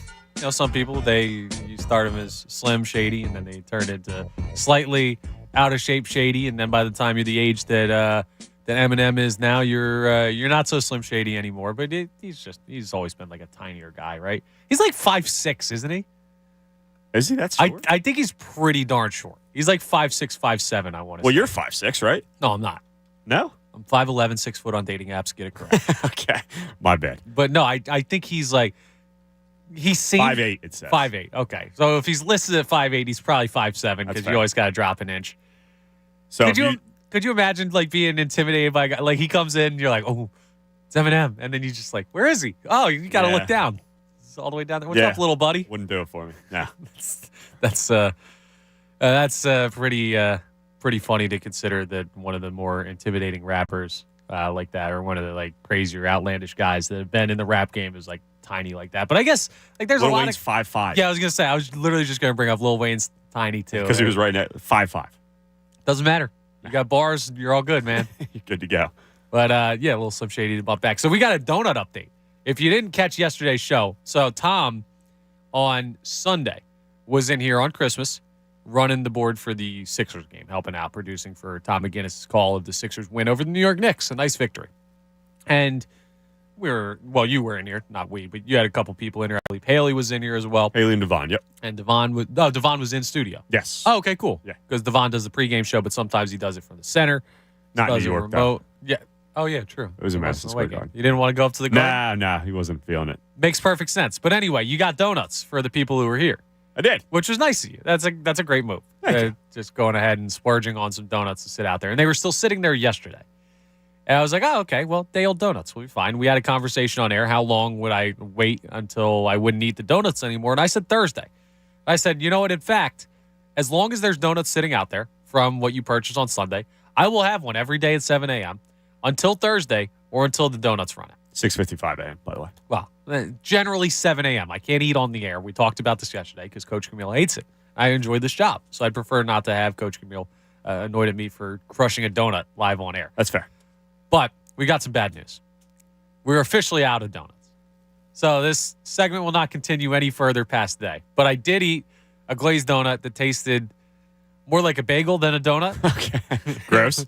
It was a little bit. I heard the crunch from 10 feet away. There was a crunch, and it was not like the light crunch with the glaze that covers the soft donut, like the dough underneath. No, that was a crunchy donut.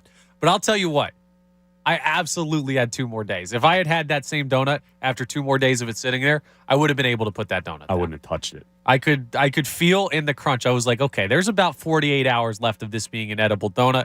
I think I nailed the time frame. Who has more of an iron stomach, you or Chunas? I think I'd go you, just because you don't care what you eat. Yeah. He'll eat cold stuff, like gross cold stuff, like cold soup and stuff like that, but you don't care truly what you eat. No, not remotely. Like, I'll eat anything. The worst that I've probably done is, like, I left lamb with the tzatziki sauce out for multiple days, just sitting out on the counter. And that's like yogurt that would go bad. Like, the sauce is like yogurt-based or like dairy-based. And lamb sitting out is not great either. And I just crushed that, no problem. It's disgusting. I got the burps for a little bit, and other than that, I was good. It's disgusting. Sorry if anyone out there is having breakfast right Yeah, now, probably. But no, so I think I win that competition for toughest stomach. I don't ever throw up. Like, drinking-wise, never.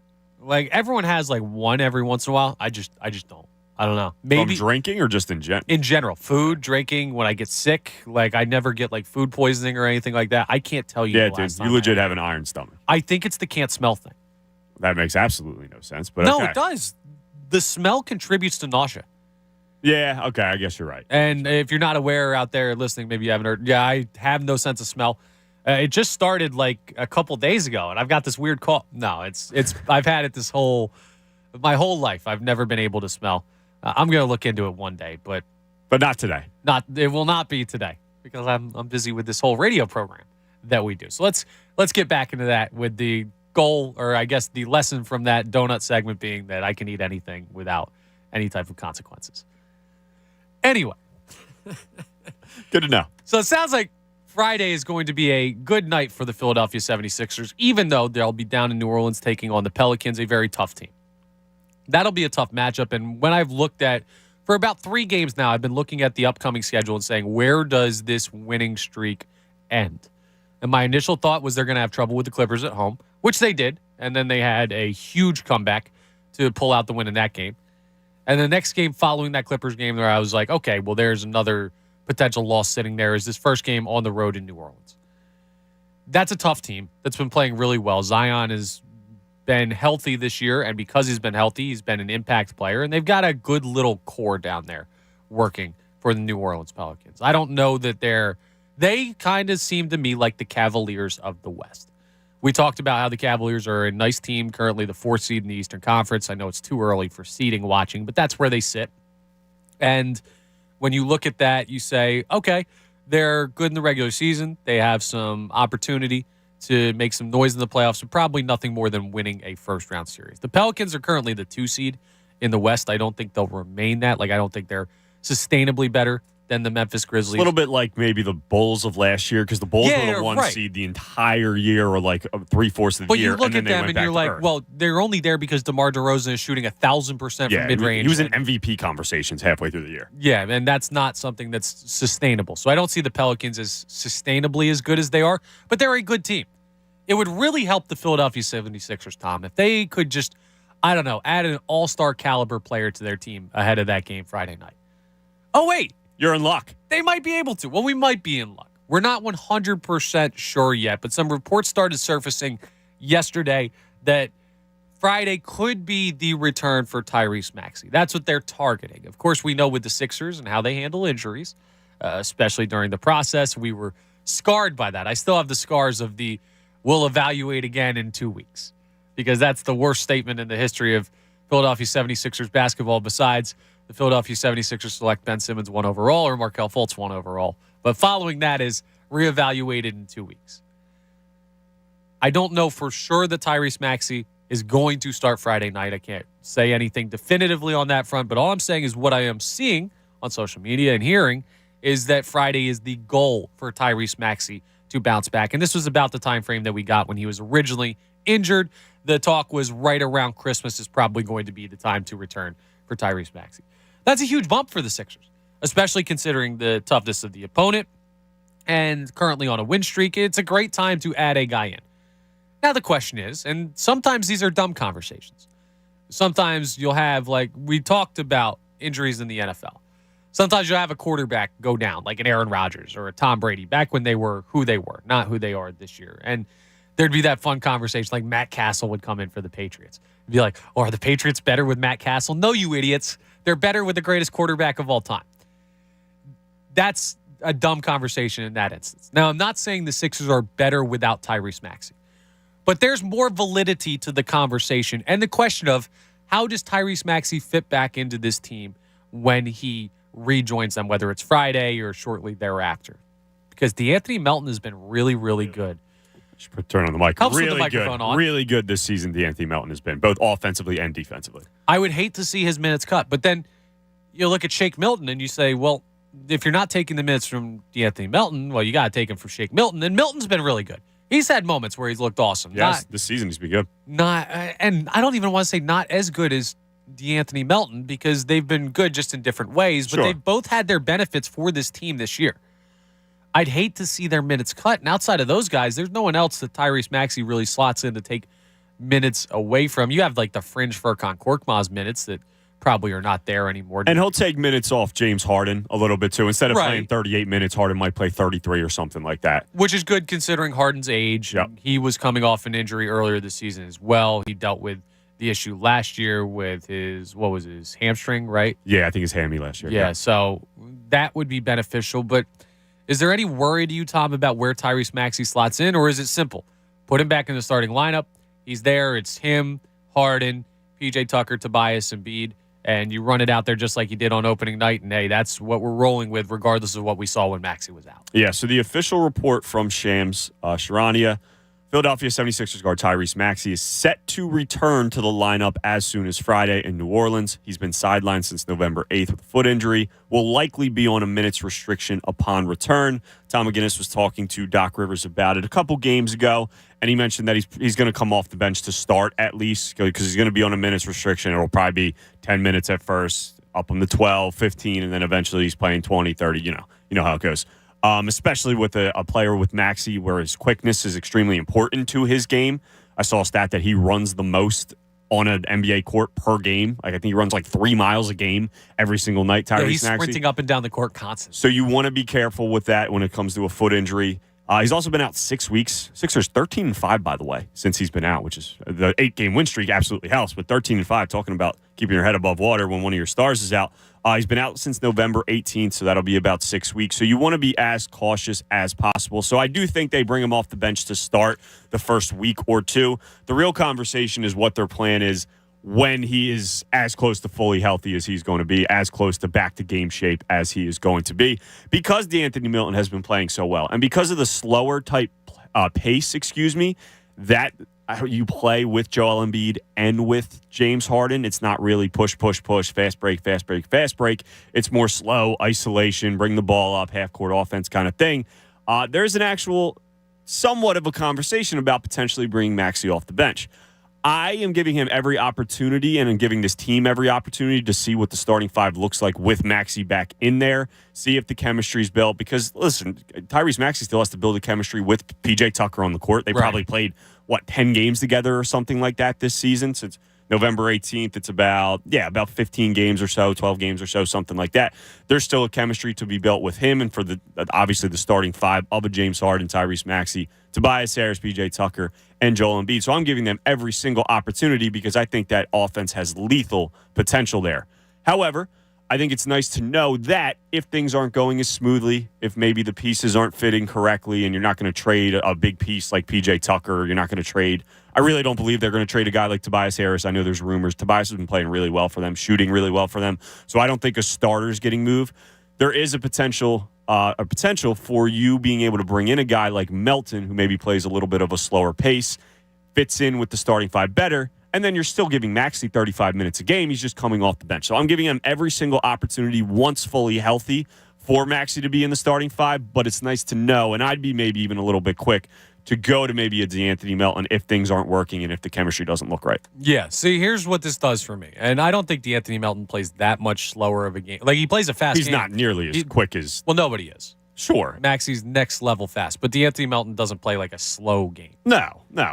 But he can be more of just like a sharpshooter on the, 3-and-D type guy. It's not necessarily push, where a lot of, and Tyrese Maxey's an incredible offensive player, but a lot of Tyrese Maxey's offense is just, he's so much faster, he's going to get out fast break, and he's scoring a layup easily. Yeah, I mean, he's also a guy who nearly led the league in three-point percentage last year. So he does it from all three levels, and he can score in different ways. But I get what you're saying. What this does, Maxey coming back to me, it opens up the door for, I don't think we're going to see this lineup, but it would be my most intriguing lineup for the Philadelphia 76ers this year. I want it so bad, Tom. I want to see what this looks like. Okay. What is the thing that we've been critical about the Philadelphia 76ers and their approach to games about this year? Like, to me, it's been offensive pace. Is that fair to say? Sure. You want them to play fast. Sure. I know it's tough to do with Harden, who likes to take his time dribbling and everything like that. Embiid is slow up and down the court at points. That's fine. That's whatever. I don't want to see those guys change their game because they're so good at what they do. But I do think the team outside of them needs to play with more pace. So to me, Maxey being back in the starting lineup, oh my God. I would love to see the DeAnthony Melton, Shake Milton, Matisse Thybulle, Daniel House, Paul Reed, push the ball, small ball lineup, get after teams. Just run. Not as a starting lineup. Okay. You're looking at me like I'm crazy. Okay. Not as a starting lineup. No, I want to see that off the bench. I want to see that lineup on the floor. That's just get the ball and run. And that's what you want to see the most out of the Sixers team? That intrigues me so much because that is just a change of pace, small ball lineup that I think would be really, really effective if you can work it. DeAnthony Melton is a player who can give you a lot. Shake Milton is a player who can give you a lot. I mean, Matisse Thybulle is a guy who he can't create offensively at all. I'm very much willing to admit that, regardless of how much I like him as a player and how much he's one of my favorite players in the NBA still. But he's a guy that part of a pace team is creating turnovers. Turnovers create fast break opportunities. He's one of the best in the NBA at creating those. You look at a guy like Daniel House, who's probably the next most mobile guy that you can put out there at a position where you're not too undermanned. And Paul Reed is absolutely your most mobile big man. on this team. Get out and run. There are teams that will pace you How to often death. are we going to see an all-bench lineup, though? That drives people crazy when Doc just empties the bench. Like, you'll see it for spurts. You might see it for 4 minutes. It drives people crazy in the playoffs when Doc goes to that and they give up a big And run. last year when the bench was nowhere near as good as they are here. Tell you what doesn't drive people crazy, when you spend 2 months out of the season working that lineup and seeing them go on runs and seeing the things they can create and building that chemistry with them so that you know if you need to, like a second line or a third line in hockey, if you need to go to these guys, you can go ahead and put them out there and say, hey, you could be upset about the all bench, but look at what they did all season long. I've actually proved the concept, which Doc never seems to do.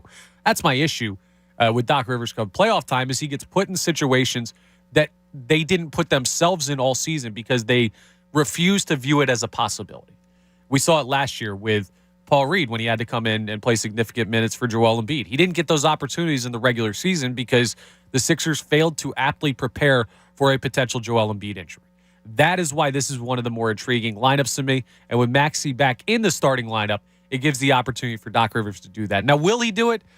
I have my doubts, but that would be incredibly intriguing to me to see what those 5 guys look like on the floor together in a just get out and run, like what the Sacramento Kings were doing when they had De'Aaron Fox and Tyrese Halliburton out there and before they traded away everybody and completely tanked their franchise for the billionth time. But that's our... so you're comparing the Sixers all-bench lineup to De'Aaron Fox and Tyrese Halliburton. No, I'm saying that's the style that I want to see the Sixers be able to play. They're not the same. No, that's not the same thing. But I'm saying that style is effective in certain situations. You need to be able to play different types of games. And with Joel Embiid and James Harden, you can't play a fast game with the starting lineup. You just can't. You can talk to your blue in the face as a fan and say, why isn't Doc telling them to run? Why isn't Joel Embiid pushing the ball? Why isn't Harden outletting more? I know Tyrese Maxey is incredibly fast, but you just can't play that type of game with those 2 guys. So I want to see them develop the best possible bench lineup that can do that. And to me, it's those guys. Yeah, I get that. And the reason I say that the potential of Maxey going to bench because it might not fit chemistry-wise, I'm not concerned at all about them fitting, or not really concerned about the fit when it comes to offensively with James Harden, Tyrese Maxey, and Joel Embiid all being in the starting lineup. It's more defensively, and it worries me a little bit come playoff time that if you have a backcourt of Tyrese Maxey and James Harden, that you're lacking there defensively, and a guy like Anthony Milton can maybe make up for it. But there's plenty of time, and that's kind of the best. Sixers are in a really good scenario right now. They really are. They're 3 games back of the 1 seed in the Eastern Conference. They're on an 8-game winning streak. They were 13-5 without Tyrese Maxey. They're 20-12 on the season, and all their guys are back healthy. That's when we saw these injuries early on in the season. Joel Embiid missed a couple games. James Harden out a month. Tyrese Maxey out 6 weeks. You're worried about, this might completely just fail. This might bottom out quickly without some of these big guys. You might be under 500. You might be out of the playoffs by the time these guys get back. Not only are you not out of the playoffs, you are in a great position to take over a top 3 seed in the East and maybe the 1 seed in the East. So despite how worried some of us were when some of these injuries started to pop up, I look at this team at 20-12 in the third, or in 3 games behind the 1 overall seed, and you got all your guys back healthy. Sixers are in a pretty good spot right now. They certainly are. I agree with you, Tom, and I don't know how you can debate that considering what they've gone through already this season. The 7 o'clock hour of the John Kincaid Show is brought to you by the all-new BetParx app, sportsbook and casino in one sleek, easy-to-use app in PA and New Jersey. Now, Tom, real quick, you had something you wanted to get into on the Eagles coaching and a discussion to be had about how that's been going this year, how it continues to go as we head into a pivotal stretch, the final 2 games of the regular season. Yeah, and it's about this season. It's a little bit about next season, potentially, if the Eagles may be missing a guy. So, breaking news from yesterday, so not really breaking news. Broncos fired Nathaniel Hackett. That's true. I did see that. Didn't even make it through his first season. It is an absolute dumpster fire. Shouldn't have made it as far as he did. Probably not. Yeah, because that has been a dumpster fire the entire season. Not just him, Russell Wilson. Yeah, they've had some injuries. A lot of teams have had injuries. Broncos fire Nathaniel Hackett. This is an article from CBS by Jordan Dejani, I believe is how you say his name. This is from yesterday. It was 5 head coaching candidates potentially for Denver to consider.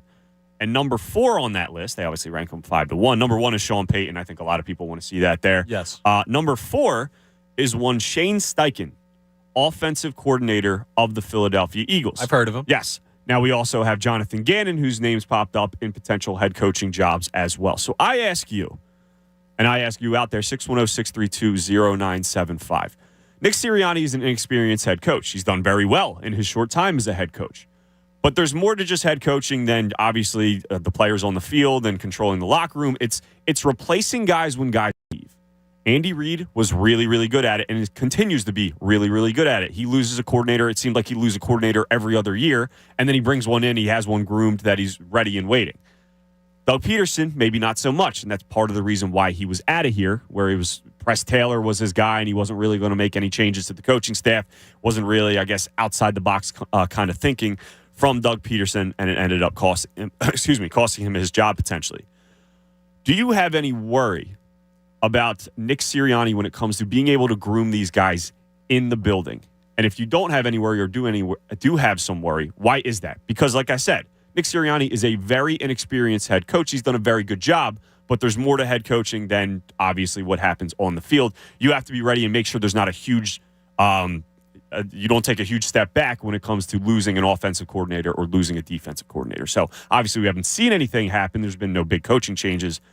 Any confidence level or any worry about that from a guy like Nick Sirianni, who's a young head coach in this league? Yeah, you're right. It's tough because you're kind of just guessing. We haven't seen a coordinator leave since Sirianni's been here. We haven't seen big coaching changes, anything like that. So it's hard to say. This may not be the right comparison, but this is the only place my mind goes to. I look at backup players that have come in this year. Reed Blankenship, Kayvon Wallace, Nakobe Dean, guys that have come in. Even you're looking at a situation, Gardner Minshew, who shouldn't technically be in backup, but played a nice game Saturday against the Dallas Cowboys, if not winning one. Still won better than you'd expect from a backup. Still had over 300 yards and 2 touchdowns. Exactly.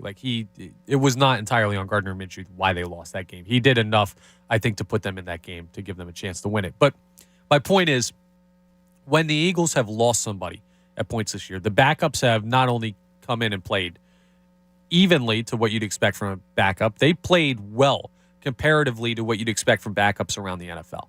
It's not a perfect comparison to the coaching, but when you see backups come in on the offensive line and play well, when you see backups come in at quarterback and play well, when you see backups come in at wide receiver and play well, when you see backups come in the defensive backfield and play well, when you see backups on the defensive line come in and play well, when you see all of these things happen and just at many different positions with many different position coaches, you see successful replacement of your starters. That makes me really trust in the culture that the head coach has built, the GM's ability to evaluate talent, and evaluating coordinators is different than evaluating players. Totally different. But I can't say that I don't trust the Eagles process. They've been doing everything so right over the past year or so that I have no reason to doubt Nick Sirianni and Howie Roseman and even Jeffrey Lurie, if he's part of the decision of who to bring in, their ability to replace guys if Shane Steichen and Jonathan Gannon or one of the two are going after this season. They just, frankly, they haven't earned any doubt. They have earned the entire benefit of the doubt.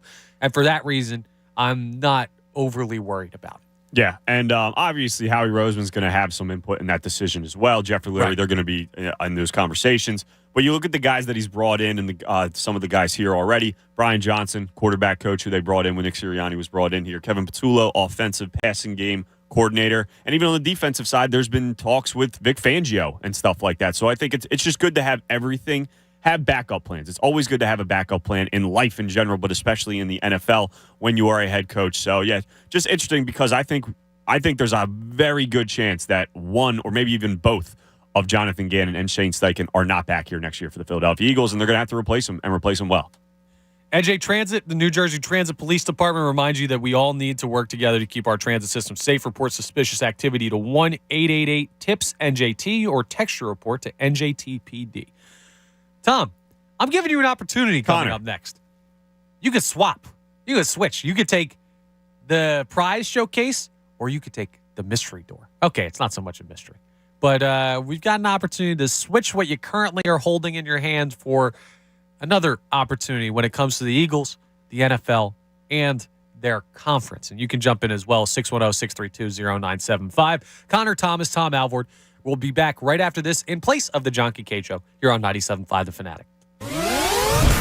The John Kincaid Show. You're a middle-aged man. You can't be a DJ. On 97.5 The Fanatic, Philadelphia.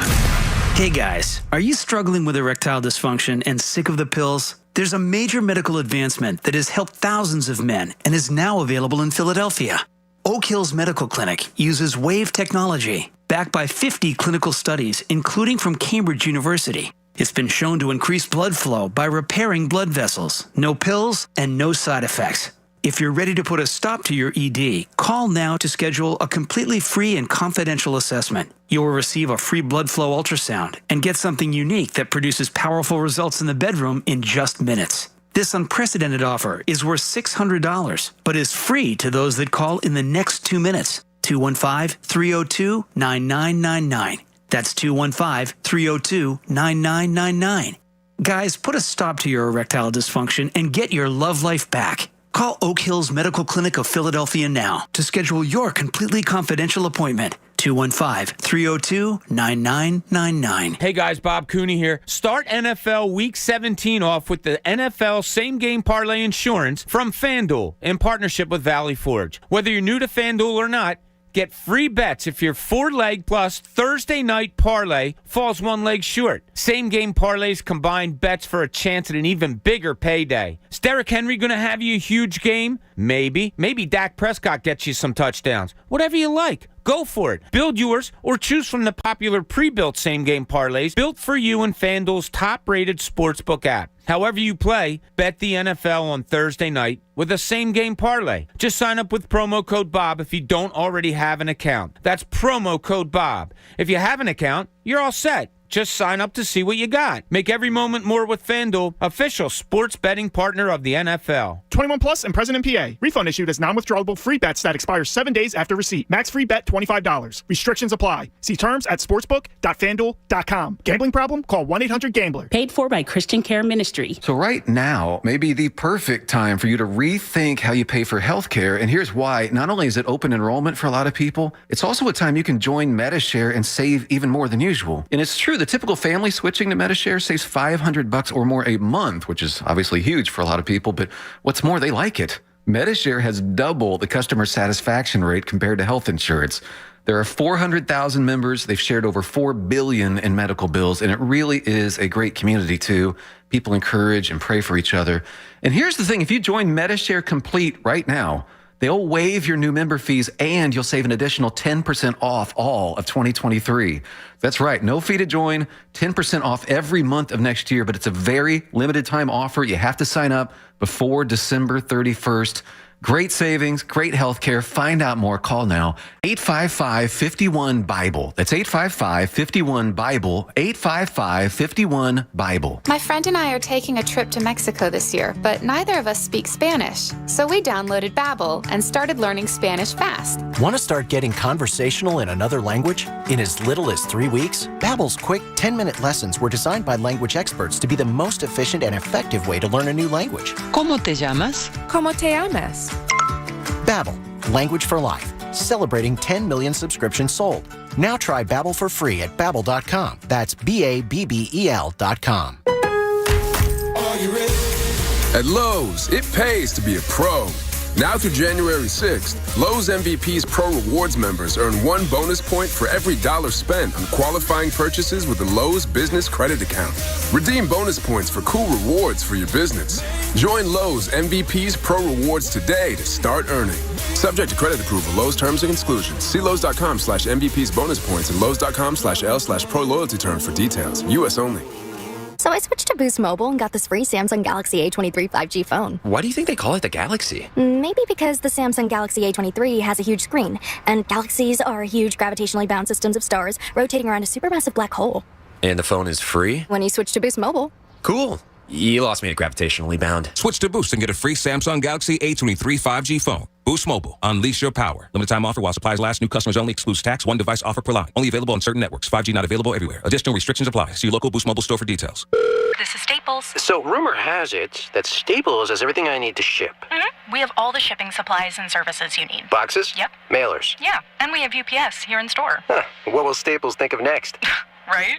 No, seriously, I'm asking, what will they think of next? Staples is your one-stop shipping destination. Now get 50% off shipping boxes, mailers, or tubes when you buy 5 of the same item in-store or online with 1-hour pickup. Staples, the best-kept secret in shipping. Ends 12/31. Exclusions apply. Visit staplesconnect.com/shipping for details.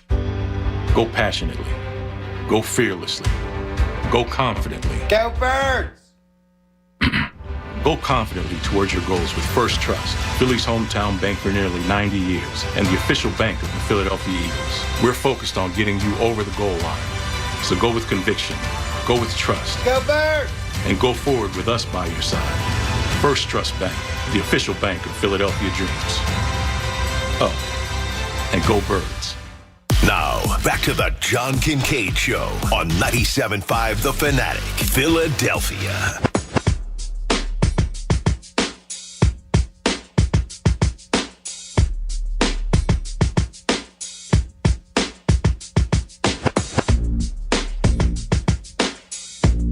.30 here at 97.5 The Fanatic. Connor Thomas sitting in for John Kincaid in the John Kincaid Show. Tom Alvord to my left. Hello. Dan Fritz on the board, pressing the buttons, making the show run. Haley back there running the YouTube. We are on YouTube. You can check us out. 97.5 The Fanatic's YouTube channel. The YouTube chat active today. I think today's the day a lot of people go back to work. Yes. A lot of people had off yesterday. And then you are back in the office or working from home or whatever the case may be for a short week, because you got Tuesday, Wednesday, Thursday. And I imagine most people are in Friday, but maybe getting a jump start on the New Year's holiday, with New Year's Eve being Saturday, right, because the Birds play on New Year's Day. Yep. They'll play on Sunday. So that'll be what a day South Philadelphia has planned for New Year's Day on Sunday, with the Birds taking on the Saints in a win, and you're the 1 seed and win the NFC East competition. Mummers Parade's going on. Like, everyone's celebrating or hungover from the New Year's Eve celebrations. Like, that's going to be an interesting scene down there in South Philadelphia come Sunday afternoon. You have any plans to get down there at all? I know we're doing post game, but do you have any plans like prior to the game? Anything crazy going on for the New Year's? Nah, Sixers play New Year's Eve, so I got to be here for Sixers. Gotcha. Might have a little bit of a shindig at the house after. You're not invited.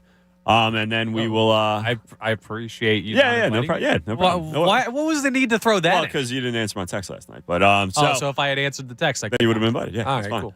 cool. So it'll be a quick turnaround. So probably just hang at the house during the day. So I don't think I'll get over there, but I know it's probably going to be a nut house over there. That's for sure. I mean, we're washed. Like, New Year's Eve is fun for people from like 21 to about 26, I think. And then you realize New Year's Eve is fun till you're 22 years old. You think? I hate New Year's. I had some good New Year's Eves at like 23, 24. Did you like go out or Yeah. were you? See, it's just too. I hate crowds. I'm 28, but I'm 58 years old. Crowds. I hate when there's too many people. Like, it takes me 40 minutes to get a drink. I'm squished in between people. I can't stand that. See, that's why. I was out early. You got to pay New for Year's a Eve. ticketed event. You can't just go to a random. So I got to spend $100 to drink for an open bar, and then you just drink I don't $100 worth of alcohol. I'm a big house party guy. Yeah, they're better now, I agree. But like at 23, 24, single, like you're looking at a situation where you got to go out and do something. I don't get have to do dressed anything up. I don't want to do. No, that's fair.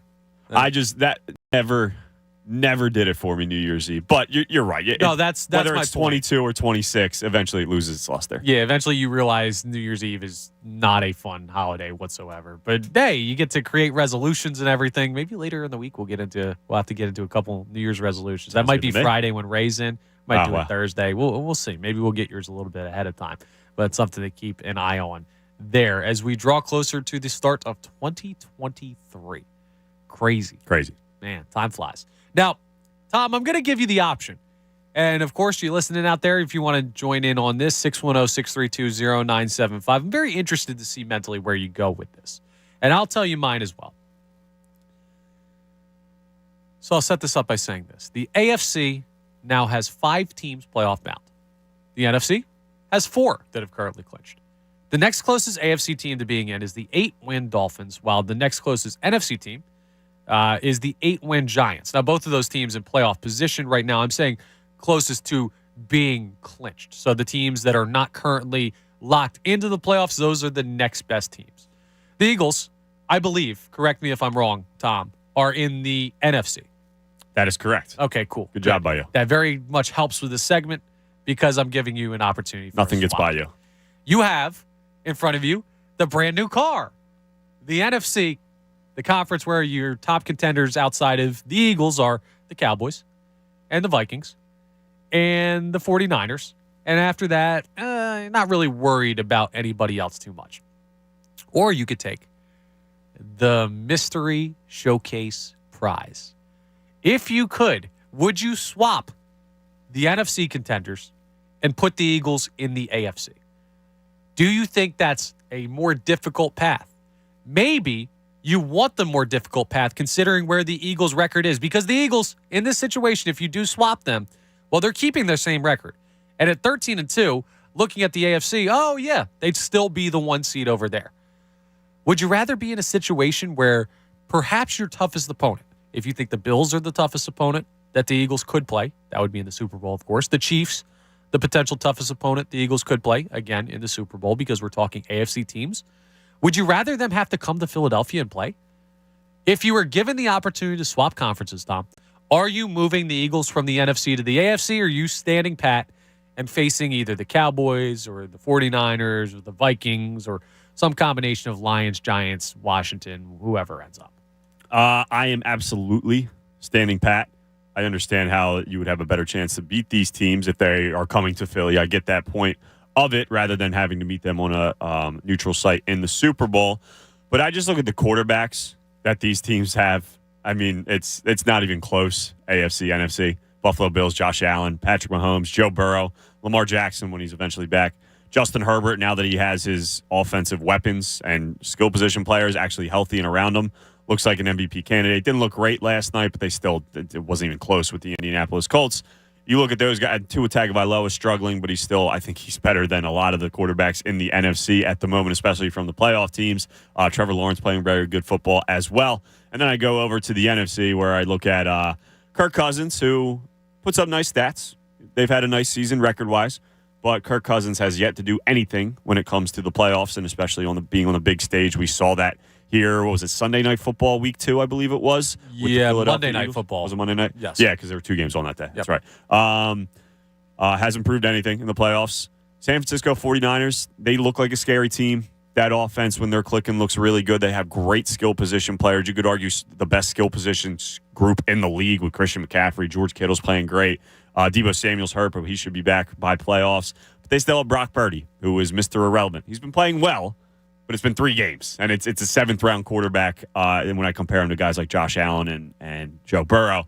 And then the Dallas Cowboys, who, again, Dak Prescott puts up nice numbers, stats, but he hasn't done anything come playoff time. And Tom Brady, but the Buccaneers look absolutely awful right now, so he truly doesn't scare me at this point. So when I look at the quarterback position, and obviously it's a team game, but quarterback is the most important position in sports. It is a quarterback-driven league. I am standing pat, and sticking in the NFC because I have no interest in seeing a guy like Justin Herbert in the first round or second round of the playoffs. I'm glad you say that because I totally agree with you. And I wasn't going to because of the quarterback situation. It's the right way to look at it because I've long been. When we did around the NFL last year and we talked during the Eagles games, and we would talk about other teams around football and the ones to look out for. My number one determination of success I don't think determination. Is determination the right word there? Maybe. Say it again. My number one determiner, probably. I don't know. You get what I'm saying. The number one thing that decides success in the NFL to me is the quarterback position. Determines success. I think that's what it is. Sure. Determines success. Something like that. Let's not get caught up on the words. You understand the meanings. That's the important part, right? You understand what I'm meaning to say and not what I'm expressly saying. If you say so. The point is that the quarterback is the most important thing. I've always said that. I firmly believe that. I don't care who your head coach is. I don't care who your defensive coordinator is, who plays on the defensive side, who you're throwing the ball to. These things are all important. But to me, number one above all else is quarterback because I've seen Brady win with nothing. Now, not nothing because he had Belichick and he had opportunities, but I've seen him win with teams that aren't nearly as talented as teams he consistently beat. I've seen Super Bowl teams win because they've just had a guy that gets incredibly hot at the right time, i.e. Nick Foles. It happened here, 2017, 2018. So when I look at the NFC teams, and you listed it out perfectly, like the Brock Purdy, And I don't know how Dak Prescott is or how much you really trust him. Kirk Cousins is a choke artist. Not worried about Daniel Jones. Not worried about Taylor Heineke or Carson Wentz. Not worried about Geno Smith if the Seahawks get in. Not worried about Jared Goff if the Lions get in. Like, yes, the simpler path quarterback-wise is through the NFC. And I'd also say that you're looking at a situation where there's just less quality teams. When you look at total quality teams. In the AFC, when I look at the bottom part of the teams that are going to be in the playoffs, I mean, you're looking at the Dolphins, who I think are a really, really good team for 8-7. You look at the Chargers, 9-6, but Justin Herbert, they were a lot of people's Super Bowl favorite coming into the year. I know the Bills had all the hype around them, but a lot of people like the special, like the hipster pick of like, oh, I don't want to pick the Bills. A lot of people went to the Chargers. And the Chargers have had a ton of injuries throughout the season, getting a lot healthier now. Correct. The Bengals, they won the AFC last year and came really darn close to winning the Super Bowl, and frankly probably should have if they could block one guy. The Ravens. I mean, if Lamar Jackson comes back and is healthy, that's a real dangerous team, and they're at 10 wins even despite having Tyler Huntley play the past couple weeks for them. Talented, always around, a team that's been there before, maybe not had the playoff success, but they've been knocking on the door of breaking through and making a special run. They scare me a little bit. And then the AFC South is terrible. But Doug Peterson has the Jaguars playing pretty well. The Tennessee Titans, even though they gave up A.J. Brown, well, they're another team that's had playoff experience, that they're looking at a situation where you still have Derrick Henry. I know you don't really trust Ryan Tannehill or anything like that, and I know he's not currently playing, but they don't have a quarterback that you trust. That's still like, if I see Derrick Henry, I'm like, at least that's a guy we have to worry about stopping. The AFC South is terrible, but that's just one division over there. The AFC is tough. Meanwhile, when you look at the NFC and the bottom of the barrel playoff teams, the Giants stink. They flat out, like, they've made a nice step this year, right? 8-6, that's commendable. 8-6-1, I should say, because that tie with Washington. But when you compare them to a top team in the NFC, they're not on that level remotely. They can't even make waves. The Seattle Seahawks, just not in the conversation. Geno Smith, a nice story. They wrote him off. He didn't write back. It was a fun, catchy line. It's great. I'm happy for what Geno Smith did this year. He's a Pro Bowl quarterback. He's not on the stratosphere of a team that could be. And he's starting to teeter off as the season goes along as well. He's not playing nearly as well as he was earlier in the year. The Lions, they're sneaky fun. They're a fun team to watch. They score a lot of points. They're not ready to compete playoff level yet. The Buccaneers, they got Brady. Yeah, the rest of the team stinks. And he might stink now. The Panthers might make it in. They stink. The Saints might make it in. They really stink. The Packers might make it in. Yeah, they're just not that good of a team. Like, the fringe teams in the NFC are not nearly as good as the fringe teams in the AFC. And that's a good sign for the Eagles, because even though you're looking at a situation where you could play the Cowboys in your first playoff game in the divisional round, you could play the 49ers. Well, I don't think you could technically play the 49ers, could you? In the playoffs? Or yeah. Well, you'd play them in the championship game, but you wouldn't play them in the divisional. No. You could play the Cowboys, but if there's an upset that happens, you'd be looking at the Lions. You could be looking at the Giants. You could be looking at the Commanders. You could be looking at one of those lower teams, because the Eagles will get the lowest seeded of the teams that comes out of the wild card round. They're in a much better spot, and we could be looking at a situation, Tom. This is very much looking forward. But the point of going through all that and seeing whether or not you swap the conferences, and I thought you were going to lean more towards there's less good teams, but I'm glad you did quarterbacks as well. I know we're all looking, they need to rest guys before that divisional round game. That's going to be a big one. They are going to have to face Minnesota or Dallas or somebody coming into the link, and that'll be a tough game because those are quality teams. You're one upset away from seeing the New York Giants in the NFC divisional round. You're one upset away from seeing the Washington Commanders with maybe Carson Wentz at quarterback in the NFC divisional round. I know we're worried about health, and I know we're focused on getting healthy for that divisional round game, but they're not a far break away from playing a team that absolutely should not compete with them with a chance to go to the conference championship game. So yes, health is important, but the road may not even be as tough as it seems, and it already seems pretty easy. And no one cares about how tough the road is if you win a Super Bowl. Like, no one cares about the competition you faced in the regular season, in the playoffs. Nobody cares. As long as you get that Super Bowl, that's all that matters. We saw that in 2017. Obviously, they beat Tom Brady, the greatest of all time, in the Super Bowl. But before that, it was Case Keenum and it was Matt Ryan. And Matt Ryan, I think, has been overrated for a lot of his career. So nobody cares once it comes down to that if you can get it done. I also look at the coaches, especially towards the top of the conferences.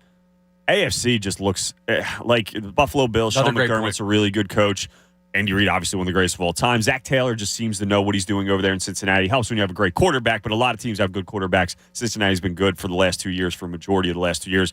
Harbaugh with the Ravens. And then you go over to the NFC, where Kevin O'Connell, he's done a nice job, but he's a newer head coach, and that point differential is that point differential. You could look at the quarterback and say, how good are they? But still, an experience there. 49ers have a good coach. I think Shanahan's one of the best coaches in the league. Mike McCarthy, stinks. He's overrated. We know that. I don't even think he's overrated. I think everyone's well aware of how bad he is at head coaching a football team. That's probably fair. Even the Buccaneers with the head coach there as well. Todd Bowles, goodness, struggling with the head coach. Todd Bowles isn't bad. He's just new. And it's not working there. That's obvious. So when I look at the head coaches at the top of the conferences, that's another reason where the AFC is just leaps and bounds better than the NFC, in my opinion. Yes, it plays the Eagles' favor. And sometimes, actually a lot of times when you win a championship in sports, there is luck involved. Just so happens that the Eagles happen to be in the easier conference right now. And when you look at the strength of the conferences combined, well, you could be looking at a really easy divisional game, especially compared to some of the teams that are going to be playing in the AFC. And, Tom, tougher road to the Super Bowl equals more energy expended equals maybe not as healthy, maybe not as rested, maybe not in as good of shape when you get to that Super Bowl by going through the AFC as what the NFC representative will have. Another benefit for your Philadelphia Eagles. So all things to take a look for there. So we're both standing still in the NFC. Now, maybe you think we're crazy. Maybe you say, hey, play the tougher road, get ready for the Super Bowl so that you're going to run through one of these NFC teams. If you feel that way, 610-632-0975 is how you jump in to voice those thoughts. You can jump in on that or anything we've been getting into today with the Eagles and a little bit of Fringe Sixers talk as well. By the way, segment's brought to you by New Jersey Transit, reminding you that we all need to work together to keep our transit system safe. Report suspicious activity, I can't read today, to 188-TIPS-NJT or text your report to NJTPD. Okay, we're jumping back to the injuries because that is the big news of the day. Avonte Maddox out indefinitely. Lane Johnson, we think he's going to be back for the divisional round. We hope. Definitely done for the regular season. We're not looking at those guys coming back in any game this regular season, and we still need another game in the Eagles' favor, I'm going to say. They don't need to win it, but we talked about the schedule for Minnesota and the schedule for Dallas and the schedule for San Francisco earlier. Doesn't seem like there's a major slip-up coming for all three of those teams. So if that is the case, then you would need to win one of the last two games. The question becomes, who now steps up with Lane Johnson going down and Avonte Maddox going out? It could be, Tom, the guys who are replacing them. You could be looking at Jack, don't call me Jeff Driscoll, and he could be the guy that you point to that has to play really well at that right tackle spot for the Eagles to find a way in. It could be that you're looking at Josiah Scott as a guy that needs to play better in the middle of the field with Avonte Maddox out. Or Josh Jobe, or one of those guys who are going to come in and replace them directly. Or it could be a guy that is already playing well, but now because of missing a guy at their position, near their position, on their side of the ball, has to step up. So when you say, let's start with Lane Johnson. Who's the number one player that's got to step up now that Lane Johnson is no longer available for this football team for the near future? Well, I mean, the obvious answer would be Driscoll, who's replacing him. But can I say Nick Sirianni? Can I say Shane Steichen? Is that possible, or does it have to be a player? Not technically a player, but go ahead and expound on that. The reason, because obviously the offensive line is the strength of this team. It is the best offensive line in the world currently, not just starter-wise, but depth-wise. When you have a big key injury to a player like Lane Johnson, who is a Hall of Fame level player, who is one of the best tackles in the league, both right tackle or left tackle, you're going to need a little bit of help, whether it comes down to putting an extra tight end on that side, giving him some help there, whether it be lining up and having Miles Sanders being able to have those chip block kind of things like that. It's scheming ways where the defense can't completely embarrass you on the right side of the line if a guy like Driscoll is really struggling. And again, I believe Jack Driscoll is a really, really good backup backup lineman in this league, backup left tackle in this league, right tackle, excuse me. He would probably start somewhere, but it is a huge drop-off, and if he does end up struggling, much like how it's anytime you're without somebody. When they lost Chauncey Gardner-Johnson, Jonathan Gannon has to step up and scheme around that. When you're missing Dallas Goedert, it didn't work at first when they played the Colts because they had 3 points through 3 quarters, but eventually you find it up, you make the right changes, players step up, whatever it may be. So I guess my cop-out answer would be the coaches to be able to scheme where he doesn't get completely just exposed against better defensive lines, which you're going to have to see come playoff time when you're facing Bosa, when you're facing Parsons again, when they're going to be prepared for it. So that, and if I'm going with a player, I mean, it's got to be Driscoll. Can I answer Driscoll? Is that no, you already took the easy way out. Okay. You took the coward's way out by picking. All right, you coaches. answer that. But I'm going to go with Jordan Mailata. Okay. And I talked about this. I forget if it was pre-game or if it was no. I think it was yesterday. We did get into this, and I mentioned if Lane Johnson misses time, because it was during the conversation where we asked, do you shift Mailata to right tackle and then play Dillard at left tackle? To me, 2 good tackles is ideal. 2 elite tackles is ideal, and that's what the Eagles have when they're healthy. But if you can't have one, I'd rather still focus on the elite tackle that you do have and build an offense that way. You can survive by only having 1 elite tackle. It's good that it's still the blind side. And now you can it makes you more, not one-dimensional, but it makes you more predictable as an offense. Your bread and butter is going to be to the left side now because you're going to avoid running the ball behind Jack Driscoll because you feel more comfortable with the Pro Bowl options to the left side than you do with the backup option to the right side. And if Jordan Mailata can even step his game up a little bit, I don't think he's had a bad year, but I don't think he's taken quite the jump that we might have expected coming into this season. More up and downs than I think we expected this year from Mailata. Still a Pro Bowl alternate. He hasn't had a bad year. He just hasn't had an elite year, and I think we thought he might be poised for that coming into the season. But Jordan Mailata is a guy that if he steps up and ups his play level, and you could just flat out say, hey, we're going to roll Minshew or Hurts left. We're going to run Miles Sanders, zone reads left. We're just going to push this whole offense to that side of the field and not even worry about the backside because Mailata is that good. Well, then I feel more comfortable with not having Lane Johnson. So I think that's a big step up for him with this opportunity. And also, when Jalen Hurts is back there come playoff time or maybe even this week, what it's going to be, and he knows that he's without Lane Johnson on the right side of the line, you know that's going to be in the back of his head a little bit. He obviously trusts a guy like Driscoll, next man up mentality. I understand that. But you know it's in the back of his mind where, hey, the dude hasn't allowed a sack like ever, it seems like at this point. He's no longer there. I got to be a bit worried. The last thing you need him worrying about is, hey, is my left side, am I getting hit on the blind side now because Jordan Mailata is maybe not having his best game. So you're absolutely right. Jordan Mailata is going to have to step up huge for however long Lane Johnson is out in this stretch come playoff time. Got to take a break here. On the other side, we're going to jump into the Avonte Maddox part of that conversation. And I also want to break down what the Saints have done this year. I know they're a 6-win team. I know they've been playing better recently, I say as I make the quotation marks that you can see on YouTube if you are watching. But, man, when you look at the wins that they've had and how their season has gone, every time I think about this Saints team or look up something about the Saints team or wonder something about the Saints team, I come out with the same thought. The Eagles should absolutely throttle them on Sunday. There's no reason why they shouldn't. Minshew, Hurts, Lane Johnson, Avonte Maddox, none of that having any effect on it. We'll discuss, and I'll tell you the numbers that I looked at coming up next. Connor Thomas, Tom Alvord, in for the John Kincaid Show. We're back after this here on 97.5 The Fanatic. The John Kincaid Show. You can't just tag no offense on the end of something horribly offensive and act like it's okay. On 97.5 The Fanatic. Philadelphia.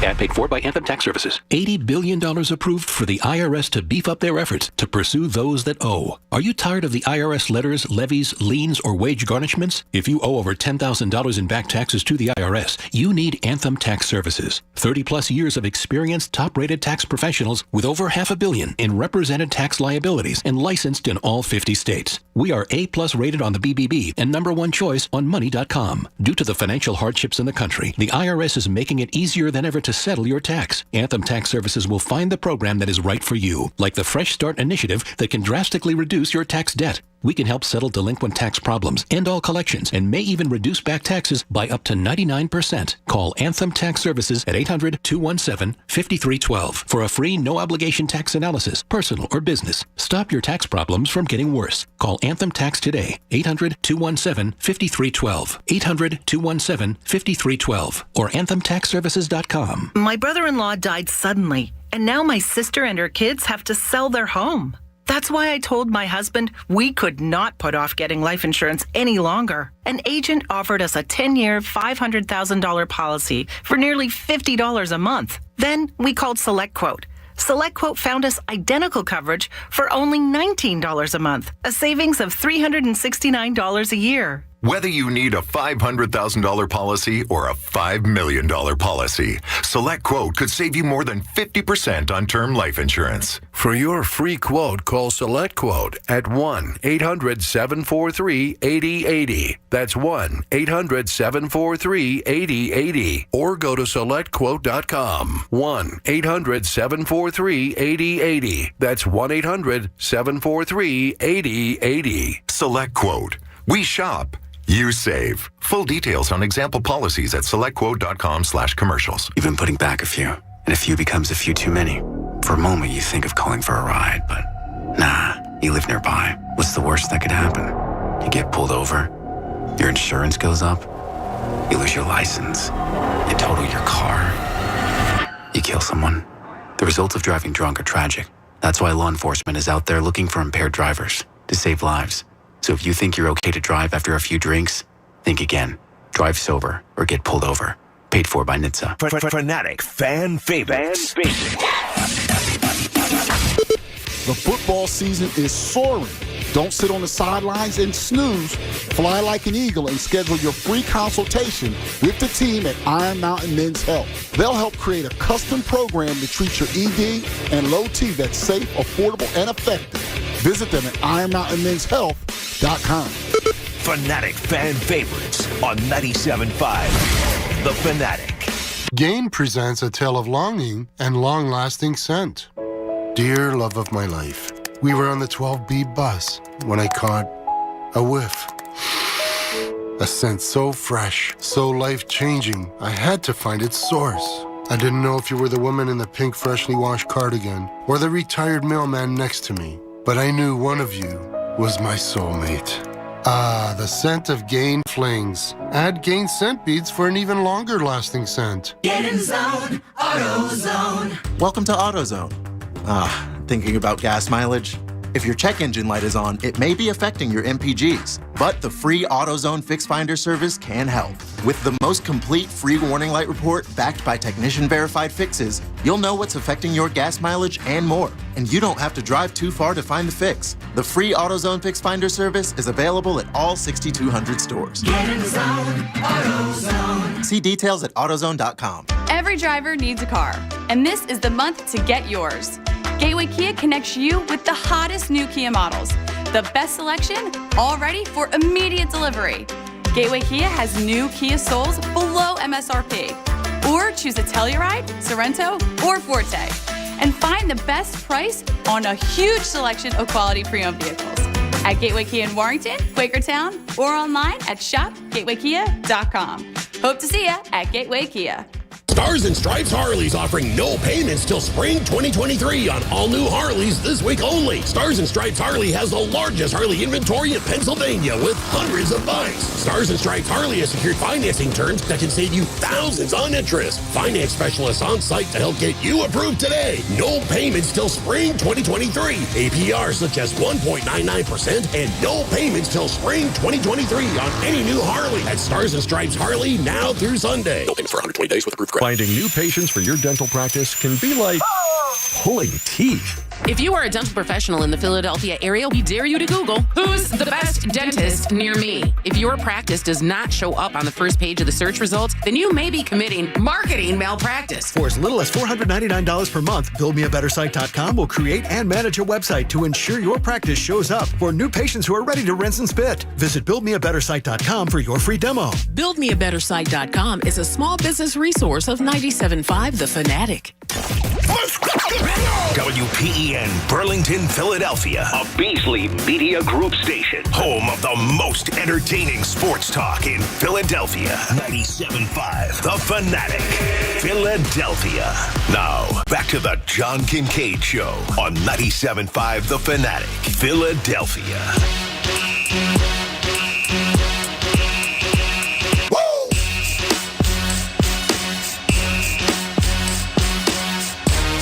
8 o'clock, halfway through this edition of the John Kincaid Show without John Kincaid or Bob Cooney or Pat Egan or Eric Camille. They're all on vacation, enjoying time with their family around the holidays. They will talk to y'all in the... Did I just go y'all there? Yes, you did. Wow. Florida. Y'all. I mean, listen, I was born in North Carolina.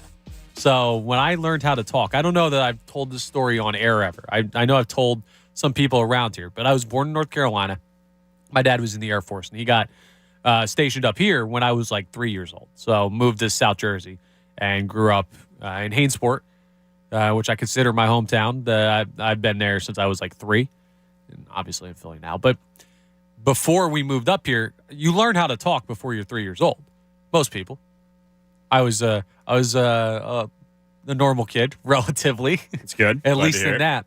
But because I learned how to talk down in North Carolina, I heard a lot of Southern accents. So my first words, like when I first started talking, I had a really, really heavy Southern accent.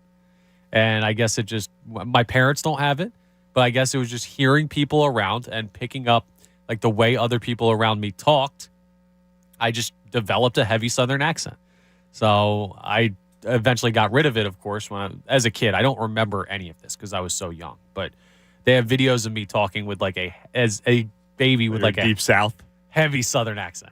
So I could still slip into it every once in a while. Accents are so weird to me. I have a buddy that went to school up in Canada from Jersey, grew up. Canada. Yes. And he talks like he was there for a couple years. He played hockey up there, like minor league hockey or whatever.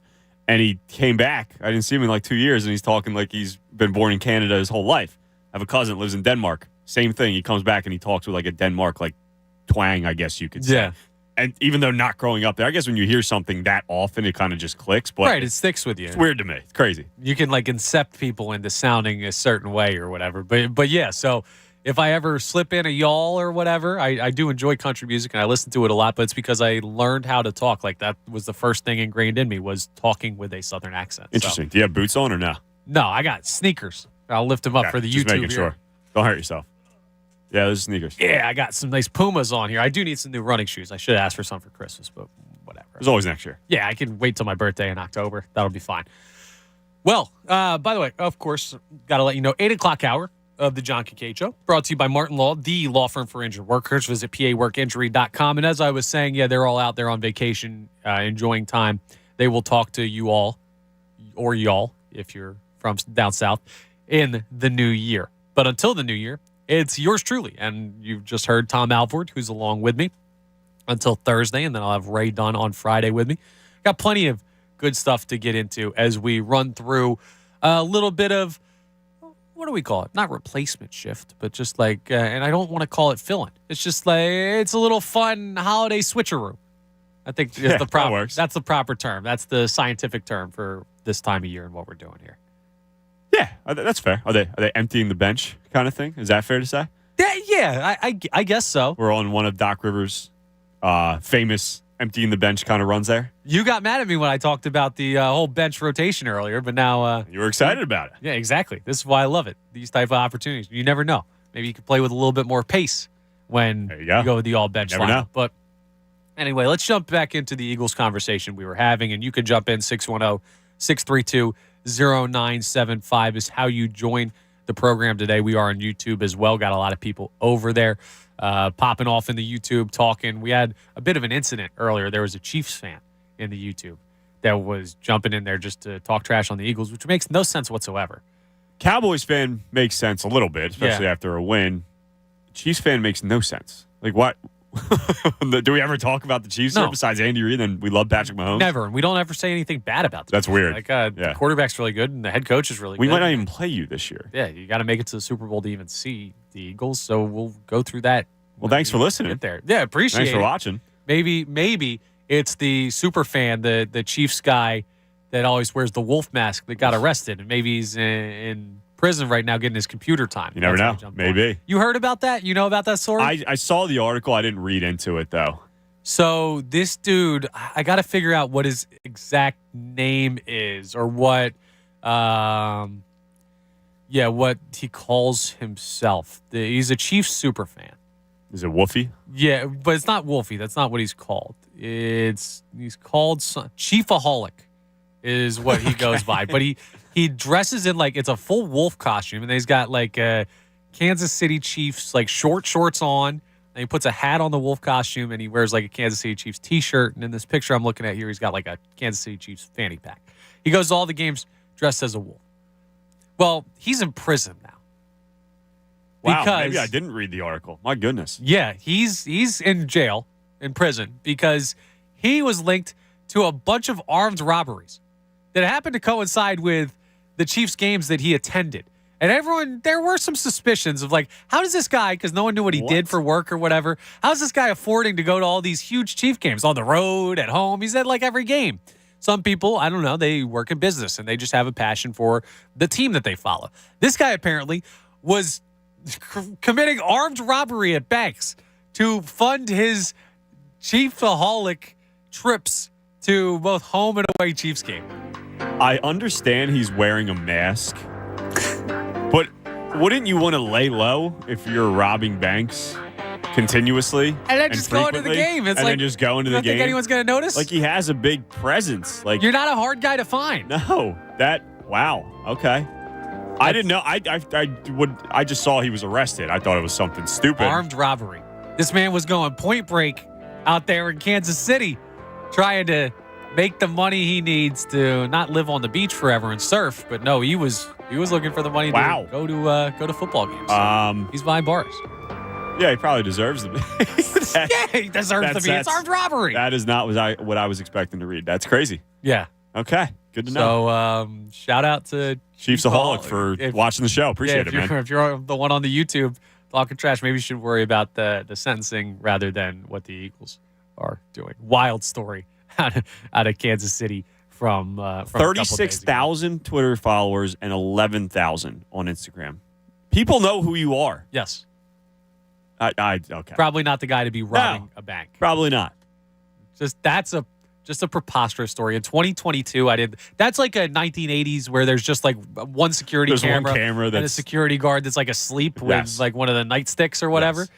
No, this is a guy that should not be able to do this in 2022, and you're going to get caught and you're going to go to jail. Yeah, and he did.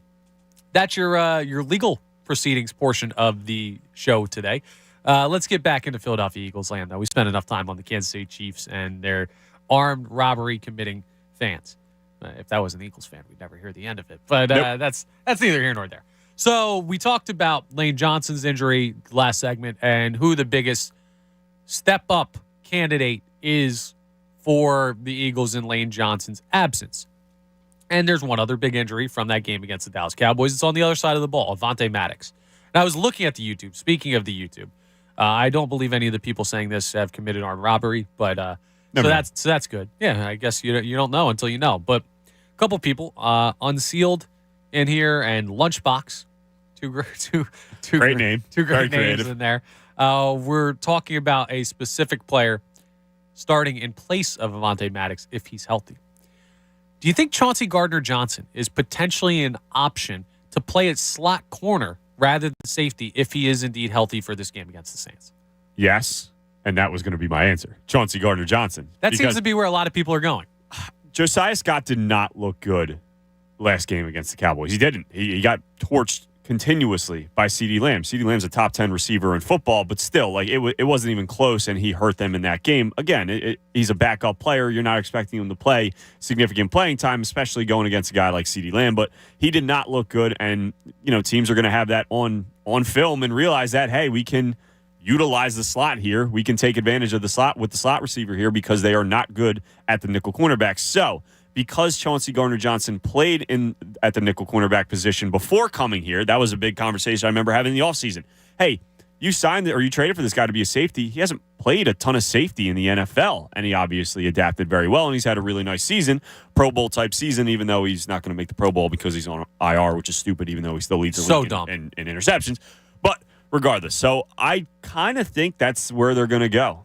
And then I guess you get Kayvon Wallace at the safety position next to Marcus Epps, or maybe they bring up Anthony Harris or something like that from the practice squad, who they signed a couple weeks ago. But I think it's probably fair to say that the nickel cornerback position is probably more important than the safety position at this point with how the NFL is now. I mean, they're both extremely important. I guess. I think it's more important to the Eagles because the linebackers have been so good. Yeah. And that's you have a symbiotic relationship between linebackers and safeties in football, and that you can drop linebackers to cover tight ends rather than safeties.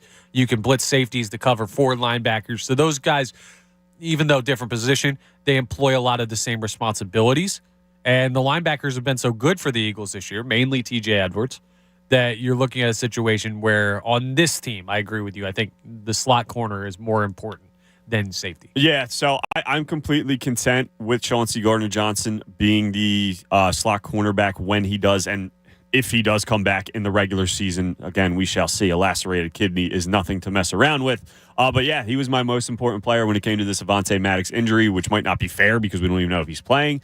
But he's played like a Pro Bowler this year. He should be a Pro Bowler. He might have to move around, and he has the capability to do that because of the type of player he is. So that is my answer, Chauncey Gardner-Johnson. And it wouldn't shock me if he's our slot cornerback, but maybe not this week, but come playoff time. And then you have a situation where Reed Blankenship can go ahead and slot in as the safety. That's the other safety. Thank you. Yes, and I don't mind that at all in the little bit that we've seen. It's him. Simple like that. Blankenship's played better than Josiah Scott.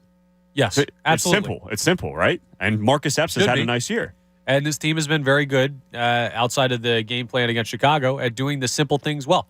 So, yeah, no issue with that whatsoever. That segment brought to you by AutoZone. Get in the zone. The free AutoZone Fix Finder service can help troubleshoot the likely cause of your pesky check engine light for free and get you back on the road. Restrictions apply.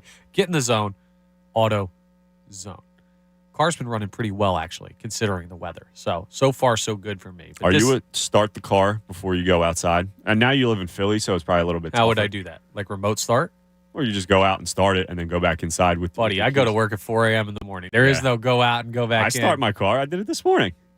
Go out right before I brush my teeth. But you also live in a house. I live in a building. Yeah. What am I going to do? Sit in the lobby, talk to the overnight door guy? So how's your morning going? What's up, bud? It's 4 a.m. Yeah, I just want to get in my car and get here. That's fair. So no, I'm not. I'm also, I hate the cold anyway. So I'm bundled up like I'm going into the Arctic when I go out in the morning. So I'm already if I drive in the cold car, I'm dressed for the cold weather. That's fair. I hate the cold weather, but that's what I've heard.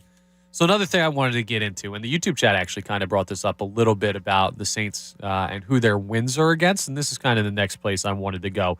As we look forward, as we turn our eyes to New Orleans on Sunday. I know it's only Tuesday. We're going to have plenty of time to see who's available. Jalen Hurts potentially being one of the people available for the game Sunday. And we'll get an idea of some more storylines as the week goes on. But just now, when you look at the New Orleans Saints season, they got to come on the road to Philadelphia. Do you have their schedule up in front of you, Tom? I don't at the moment. Okay, good. No, don't. I haven't, okay. But I want you to go ahead and guess. Okay. It's week 17 that they'll be playing. Do you know how many road games the New Orleans Saints have won this year? 2.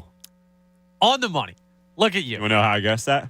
Because you wrote it down in the show sheet. Don't look at the show sheet. Why would I not look at the... Come on. I forgot Why would I not look at the show sheet? Damn it. Before the show. See, this is the part. That's your fault. No. This is the part where you're supposed to... We do the morning mind bender with coaches in.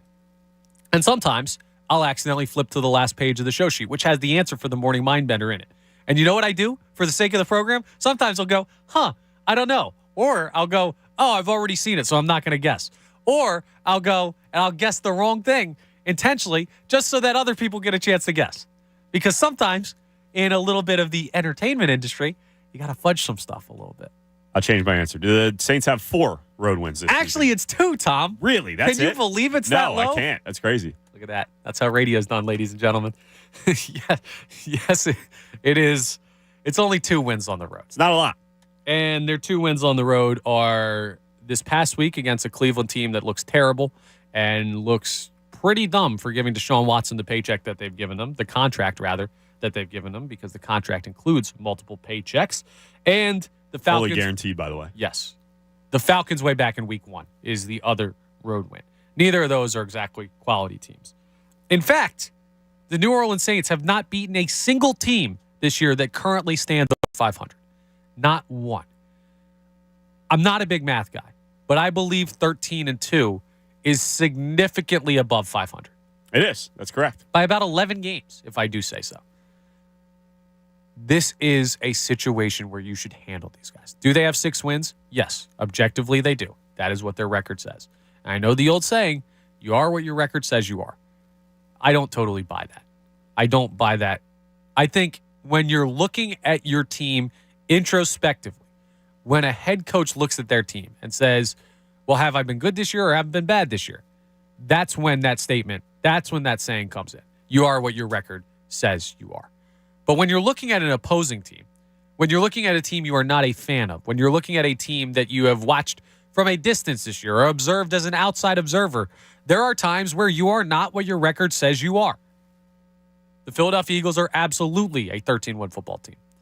The New Orleans Saints are not a 6-win football team. I know it says they are in the standings. I know you Google them somewhere, and every website's going to tell you they have won 6 football games this year. They're not as talented as a 6-win football team is.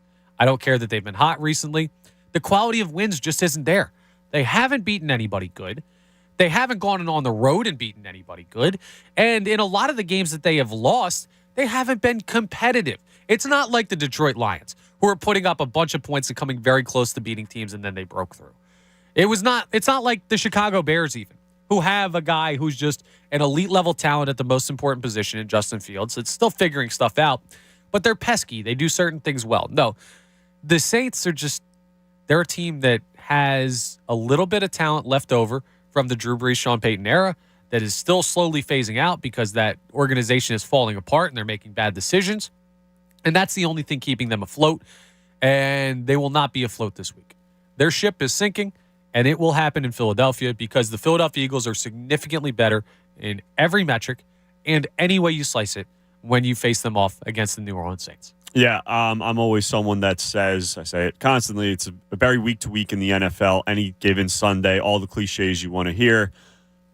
I'm extremely confident going into this game. I really am, especially coming off that Cowboys loss. You have an opportunity to lock up the number 1 seed. Yeah, just look at the roster right now, man. Who scares you on the offensive side of the ball besides Alvin Kamara? And you know they're going to scheme for him. He doesn't even really scare me. At this point, yeah, with this offense, and he hasn't had a tremendous season like the seasons we've seen. The Eagles can take one guy away, especially in the running game. Absolutely. So, I mean, you look at Jarvis Landry. He's on IR. He's done for the year. Yeah. Chris Olave missed Saturday's game. No word yet, but it's obviously not a good sign that he missed the game on Saturday for the Saints. So who knows if he ends up playing. So, yeah, honestly, with either quarterback, am I crazy to say Gardner Minshew is better than Andy Dalton? Because I don't think that's a crazy statement. No, I don't think that's Andy crazy. Dalton's a starter. He's not having a good season. 2,495 yards, 21st in the league. Taysom Hill is one of the worst contracts in the NFL. Yeah, that makes absolutely no sense. He always scores a touchdown. It's weird, but great fantasy tight end. Yeah, great fantasy guy, but it's just that made no sense whatsoever. 17 touchdowns to 18 picks for Andy Dalton, a 52 QBR. I don't think it's crazy to say that Gardner Minshew is a better quarterback than Andy Dalton at this point. He's not a starter, obviously, because he was traded to be a backup here in Philadelphia, but it wouldn't shock me if Gardner Minshew's a starter somewhere else. More as a bridge guy. He's not a franchise quarterback by any means, but the guy you bring in before and you draft a rookie, play Minshew the first 10 games of the first season, whatever it may be, then the rookie takes over. But regardless of who's starting at the quarterback position for the Philadelphia Eagles on Sunday, this game really doesn't worry me. Being at home, I think their backs are... What are you shaking your head at? You're going, this game doesn't worry me. So our whole conversation about them not needing this game is... Them not needing this game is different from me not being worried and thinking they can win this game. You're saying rest, not you. You had the idea of, maybe they should rest all their starters and just worry about it because they don't have to win this game. They don't have to win the next 2 games. My question I don't like because they do technically, because you never know what could happen with Minnesota and with Dallas. What's your question? My question was, do they flirt with the line of how many guys can you get away with resting or how early can you pull the starters because New Orleans is not that good? I mean, how early you can pull them that comes into question of when does the game get out of hand. If they're up by 3 touchdowns in the third quarter, I'm fine with them. What if they're up by 3 touchdowns going into half? I'd consider it. I mean, maybe just to start the third quarter or something like that. But then, yeah, get them out quickly because you don't want to worry about injuries. But there's a difference between I think that the Eagles can win this game, no matter who is starting at quarterback. And these last 2 games don't matter. You don't have to win them. There's a difference there. I mean, objectively, mathematically, you don't have to win them. Sure. That shouldn't be the mindset. It's not the mindset. Listen, this is what I'm saying. I'm just making sure we're aware of the scenario. I'm aware. This is not the mindset. The mindset, Nick Sirianni's not sitting there in his office saying, with his feet up, drinking hot cocoa and eggnog, saying, we don't need this game, whatever. I'm going to enjoy the holidays. Not making his New Year's Eve plans. No, they're zoned in on beating the Saints. I'm just saying, mathematically, you don't need this game. You don't. You put yourself in a situation where it's a win and you get the 1 seed against New York. If you don't win this game, and I know ideally you win. I want them to win. But if you can make it a slightly tighter game, unfortunately, would be the trade-off, but get away with saving some guys because this is not a must-win game, maybe the recent injuries make you consider doing that. That is my only argument. Not that you don't need the game, but not that they're looking at it as, well, we don't need it. Just saying we can make our road a little bit tougher to make our road further down the line easier. Is that trade-off worth it was my question. I don't know that it fully is for me. I'm just saying that I would very much have that conversation with myself if I'm Nick Sirianni. Sure. I get what you're saying. And 2 quick stats on the New Orleans Saints. Andy Dalton has passed over 260 yards once this season. Stinks. Alvin Kamara has 2 total touchdowns this year and has rushed for over 100 yards just 1 time. There's just not a good offense right now. They're not a good football team. Their defense, I think, still has some players, and they do have a relatively good defense. Against who? Who has their defense been good against? Well, let me look. I mean, let me look at their schedule, but they've had a good. I'm sure they've held teams to lower scores than they should have, or something like that. But they have players on that defense, but it doesn't matter because the Eagles have gone up against good defenses in the past. All right, they gave up 5 days ago. They gave up 26 to the Falcons, and they ended up winning that by 1 point in week 1. They gave up 22 to the Panthers when Matt Rule was coaching them, and they were terrible. They gave up 32 to the Seahawks and Geno Smith. They gave up 30 to the Bengals. I know a good team. They gave up 42 to the Cardinals. They gave up a whole whopping 0 points to the Raiders, which honestly, that team's bad enough that they should be in negative points. No, that was a pretty good defensive performance. 27 to the Ravens. 20 to the Steelers in a game that I believe Kenny Pickett played. Might have been Mitch Trubisky. Either way, both of those quarterbacks. I think it was Pickett. 20 to the Rams before they went and got Baker Mayfield when the Rams couldn't do anything. They held San Francisco to 13 points just a couple weeks ago. You could say that. San Francisco beat them 13-0.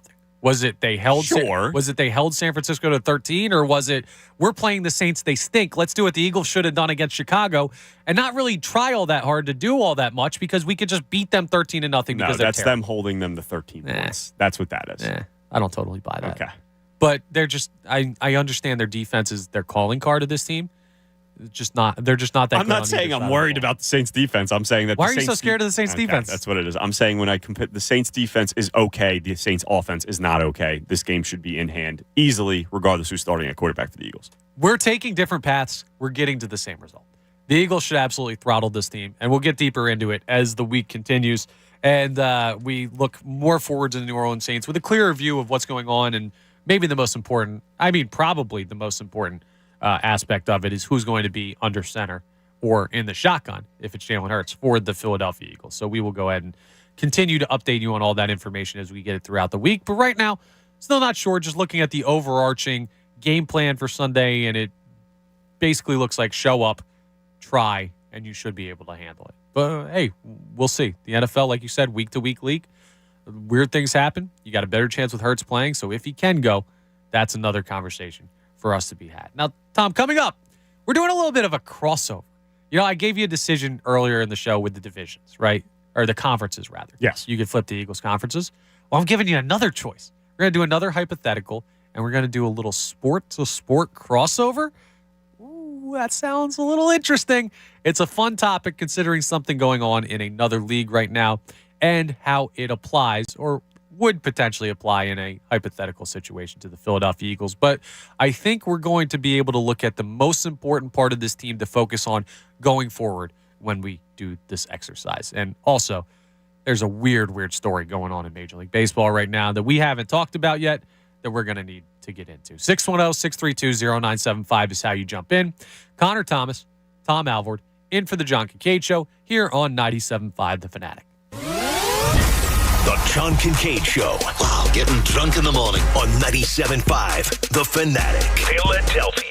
Ad paid for by Anthem Tax Services. $80 billion approved for the IRS to beef up their efforts to pursue those that owe. Are you tired of the IRS letters, levies, liens, or wage garnishments? If you owe over $10,000 in back taxes to the IRS, you need Anthem Tax Services. 30-plus years of experienced, top-rated tax professionals with over $500 million in represented tax liabilities and licensed in all 50 states. We are A+ rated on the BBB and #1 choice on Money.com. Due to the financial hardships in the country, the IRS is making it easier than ever to settle your tax. Anthem Tax Services will find the program that is right for you, like the Fresh Start initiative that can drastically reduce your tax debt. We can help settle delinquent tax problems, end all collections, and may even reduce back taxes by up to 99%. Call Anthem Tax Services at 800-217-5312 for a free no-obligation tax analysis, personal or business. Stop your tax problems from getting worse. Call Anthem Tax today, 800-217-5312, 800-217-5312, or anthemtaxservices.com.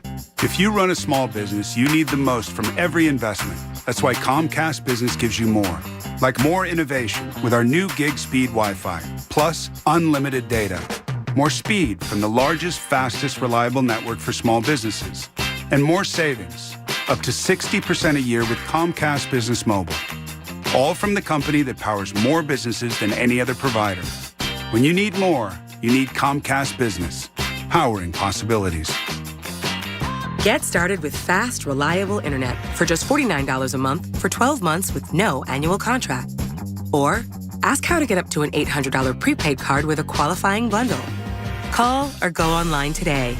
Limited time offer. Restrictions apply. EcoBill and autopay required. New 50 megabits per second internet customers only. Equipment, taxes, and fees extra. Mobile savings compares pricing of top 3 carriers. Comcast Business Internet required. Cashback is not available on gas in New Jersey and Wisconsin. Hey, good morning. You're heading to the airport, right? Yep, thanks for checking. I like the car. How long have you been a rideshare driver? About 3 years now. I really enjoy it. Isn't it hard to make money these days with the price of gas being so high? Not for me. I use Upside, the free app that gives you cash back for every gallon of gas you buy. Wait a minute. Are you saying you actually get real money back when you get gas with the Upside app? Yep, I get real cash back every time I get gas. Does that actually add up to anything? I'll make around $200 to $300. Wow, that's serious extra cash. I'm downloading the Upside app now. Download the free Upside app now to earn real cash back every time you buy gas. Use promo code HOT for an extra 25 cents a gallon bonus on your first tank. You can cash out anytime right to your bank account, PayPal, or a gift card for Amazon and other brands. Just download the free Upside app and use promo code HOT for a 25 cents a gallon bonus on your first tank. That's code HOT. At Lowe's, it pays to be a pro. Now through January 6th, Lowe's MVP's Pro Rewards members earn 1 bonus point for every $1 spent on qualifying purchases with a Lowe's Business Credit Account. Redeem bonus points for cool rewards for your business. Join Lowe's MVP's Pro Rewards today to start earning. Subject to credit approval, Lowe's terms and exclusions. See Lowe's.com/MVP's bonus points and Lowe's.com/L/Pro Loyalty terms for details. U.S. only.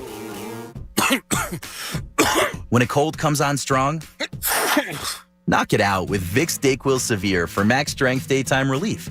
Just 1 dose of Vicks DayQuil Severe starts to relieve 9 of your worst cold and flu symptoms to help take you from 9 to none. Power through your day with Vicks DayQuil Severe, the daytime non-drowsy, coughing, aching, fever, sore throat, 9 to none medicine. Use as directed.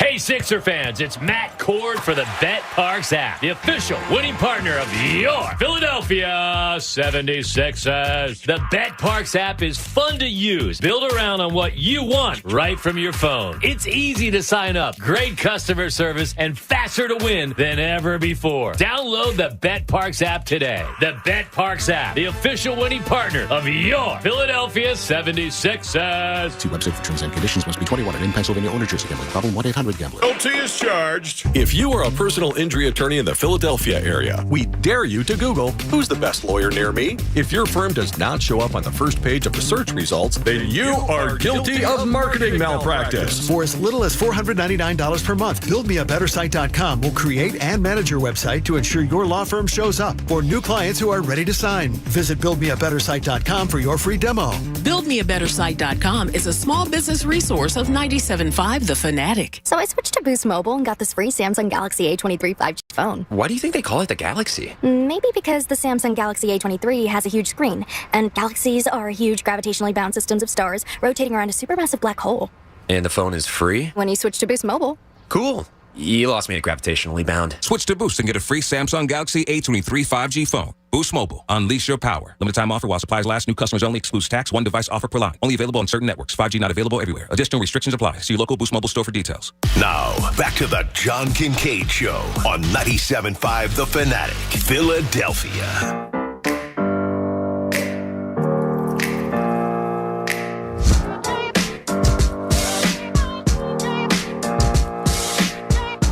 That's right. We are back. 8:30 here.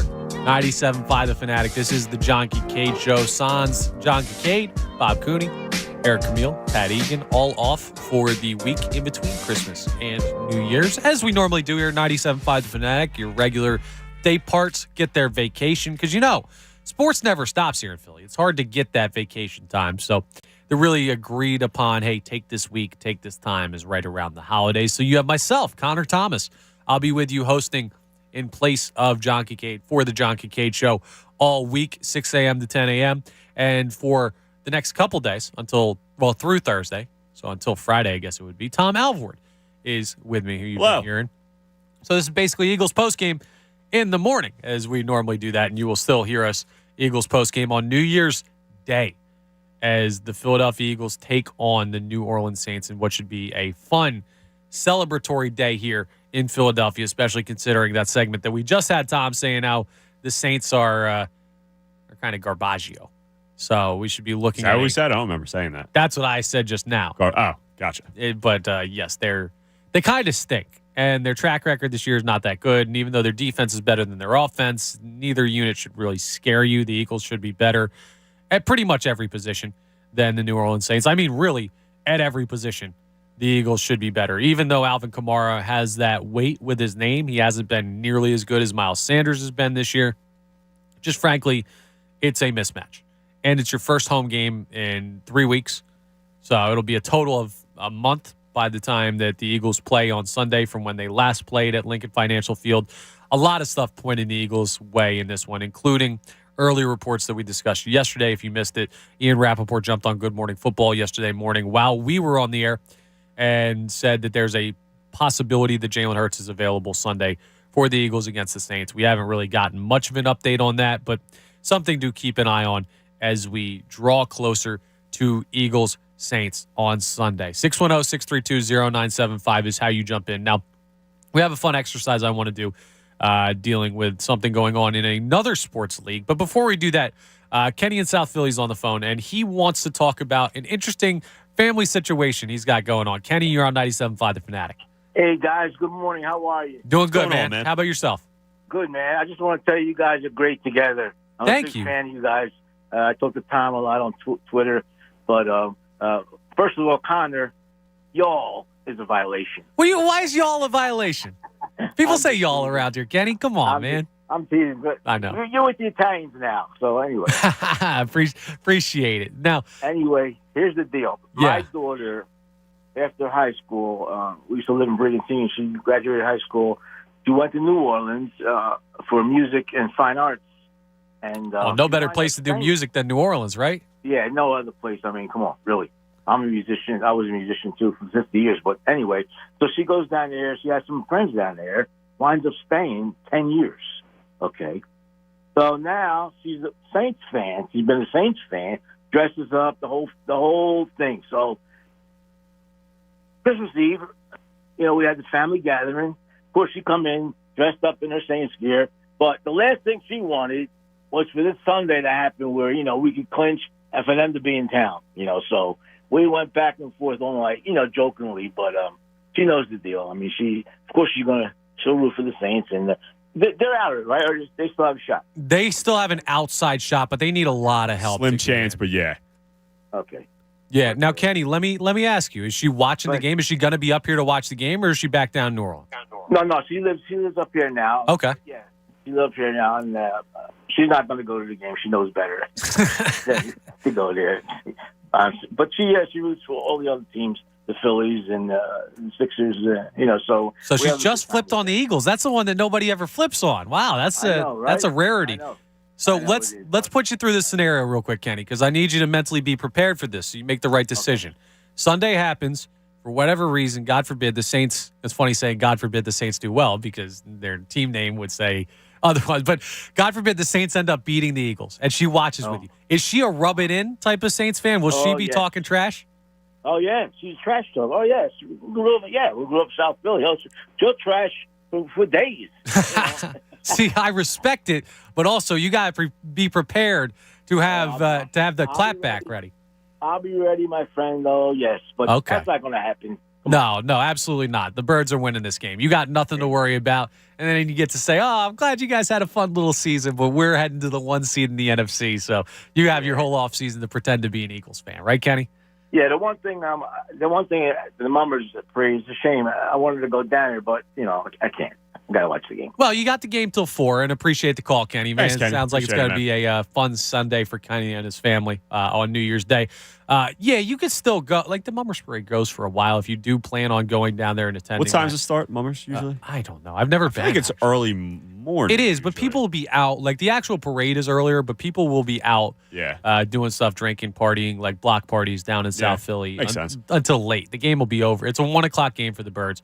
Be done by 4. We'll be on post game till 7. And I have buddies texting me saying, "Yo, come down after. We're going down to South Philly. We're gonna hit bars and stuff." And I'm like, "No, probably not, because I got to be in the next day early." But you could definitely go after the Eagles game is done and go celebrate a little bit down there after what's hopefully a top seed and NFC's clinching performance by the Birds. And Haley Taylor, who's running the YouTube today, says it starts at 7 a.m. So obviously, if you want to watch the parade, it's going to be going on the entire morning. Then you get ready for your Birds and see a victory in Philadelphia. I'm sure there will be plenty of people there at 7 a.m. Walk down to the stadium by like 11:30, get another pop or two in the parking lot, and then go into the game and be ready for 1 o'clock kickoff. So it'll be a busy day in South Philly. A lot of celebration, and hopefully there'll be plenty of celebration after the game from a great performance from the Birds. Now, Tom, I want to do something interesting here. You're going to have to think a little bit. So I gave you a little bit of a preview on this one so you could be prepared, because it's kind of out of left field.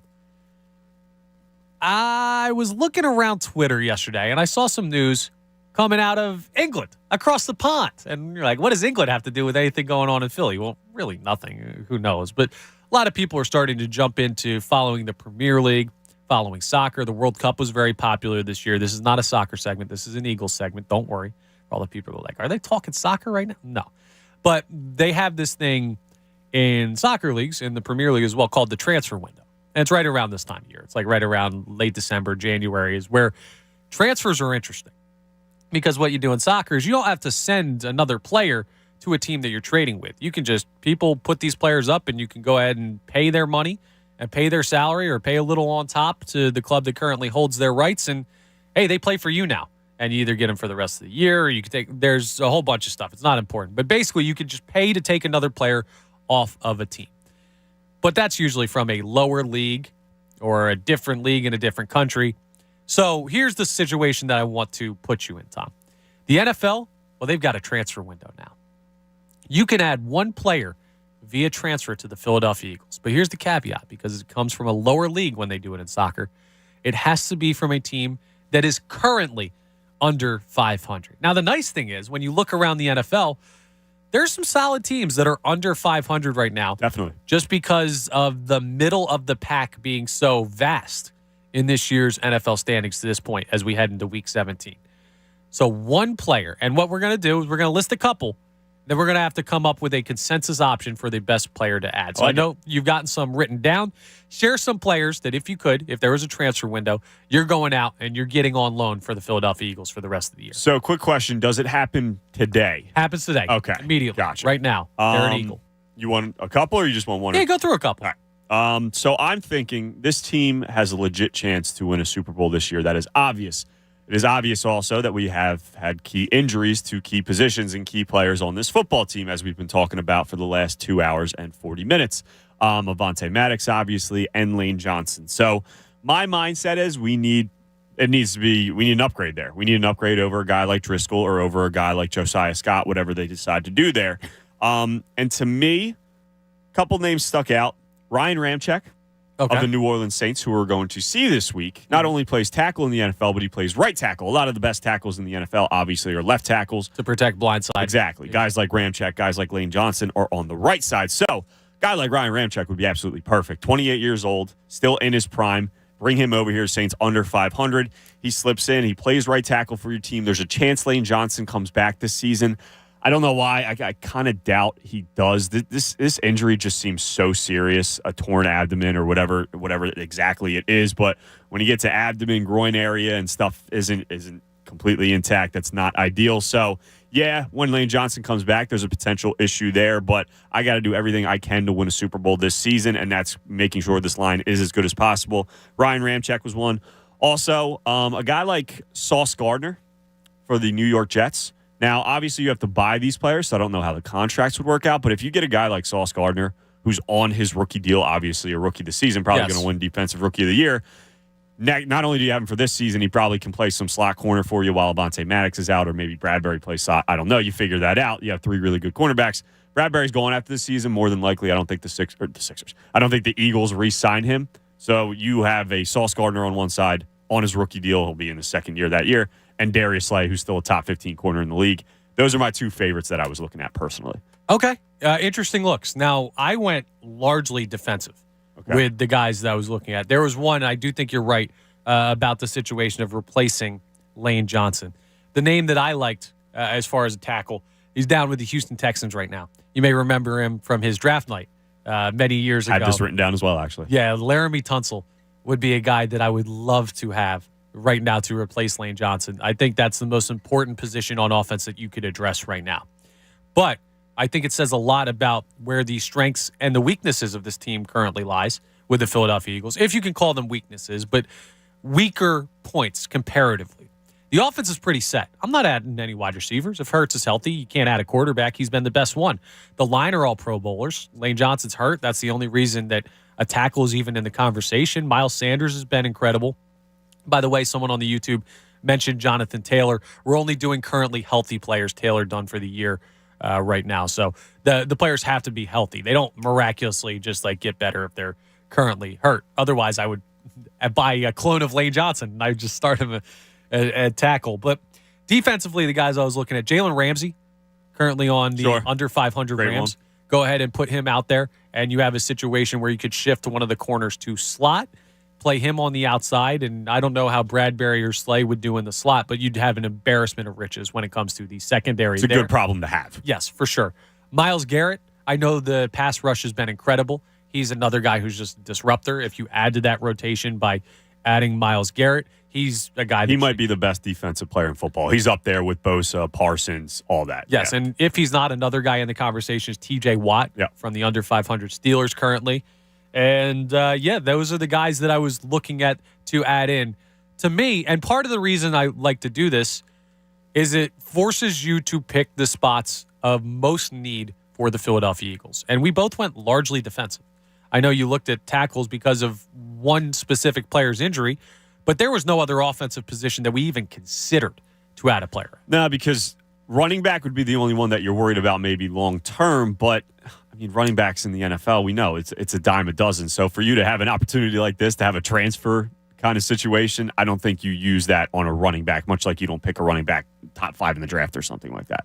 Yeah, someone on the YouTube, Andrew Holva said a safety like Kevin Byard to go ahead and fill out what a couple safeties written down, yeah. Yeah, safeties are interesting, but it points to, and I guess if we had to pick one to add, I'd probably go with one of the tackles, just because that's your biggest drop-off right now, because Lane Johnson's not available. You're filling a spot of injury, whereas on the defense, you don't really have any major injuries right now that can't be replaced. Avonte Maddox is a big one, but I don't think the drop-off from Maddox to once you get Chauncey Gardner-Johnson back, and if you play him and Reed Blankenship together and put Chauncey in the slot or whatever you want to work out there, I think you can piecework a replacement for Avonte Maddox.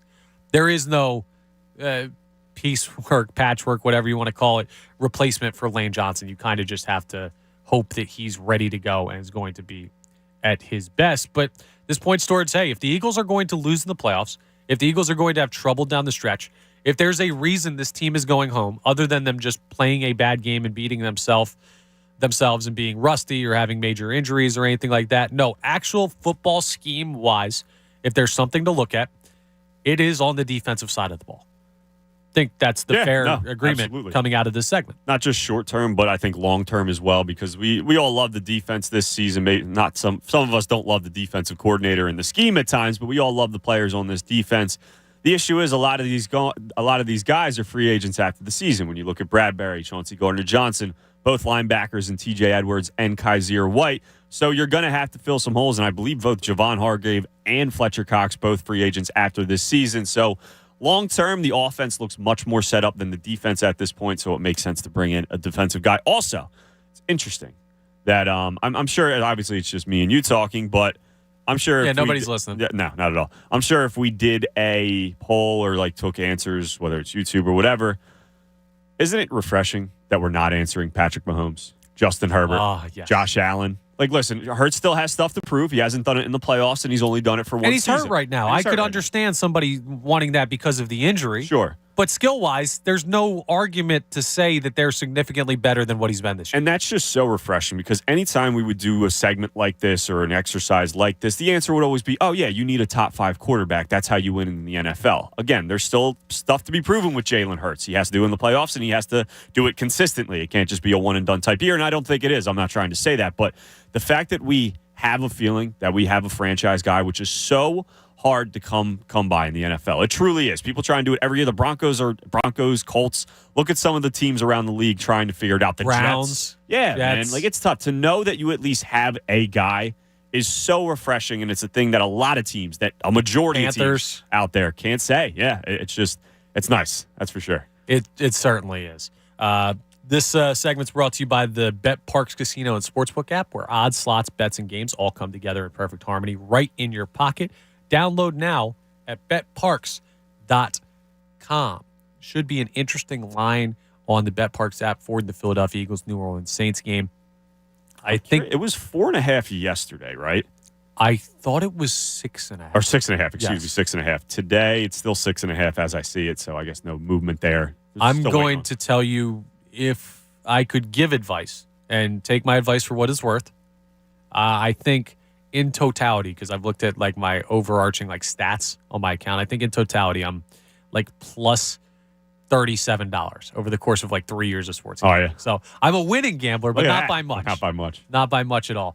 But I think if I could give advice on this game for where you want to place your money, I would say jump on the line now and take the Eagles, because I think there's a real chance that Jalen Hurts plays on Sunday, like a real chance that he plays. And if so, they're going to beat the Saints by more than a touchdown.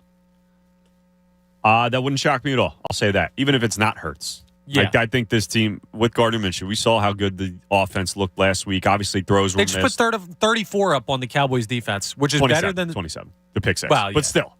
Do you think they can get a pick six on Andy Dalton? Yes. So let's call it 34. And okay. Do you think this Saints team is going to score more than 20 on this Eagles defense? No, not at all. I'd be shocked if they scored more than 17. Yeah, that's 14 points right there. Like, this is a line that maybe without Hurts you should be taking anyway, but if there's a distinct possibility, and I think there is, that Hurts plays on Sunday, go ahead and throw some money on that if you feel so inclined.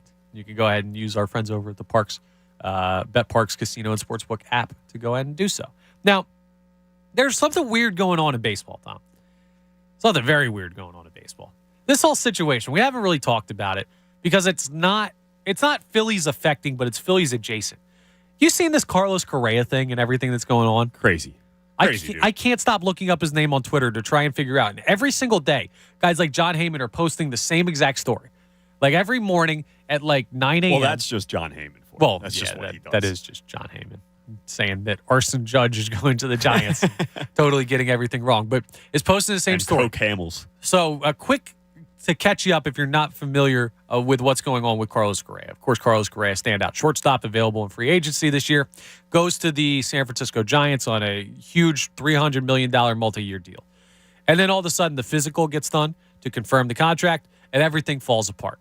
And in the middle of the night at like 3 a.m., like I woke up to this news. I don't ever wake up to news because we get up at 4 a.m. for this shift. I woke up to this news having broke like 30 minutes before I woke up. Steve Cohen and the New York Mets swept in. And as soon as the Giants got cold feet because of the physical for Correa, they're like, okay, we're going to throw 13 years, $315 million at this guy, I believe is what the contract offered was. Something like that. I think so, yeah. And then a couple days later, well, he gets his physical done for the Mets. And all of a sudden, now there's issues with the Mets physical.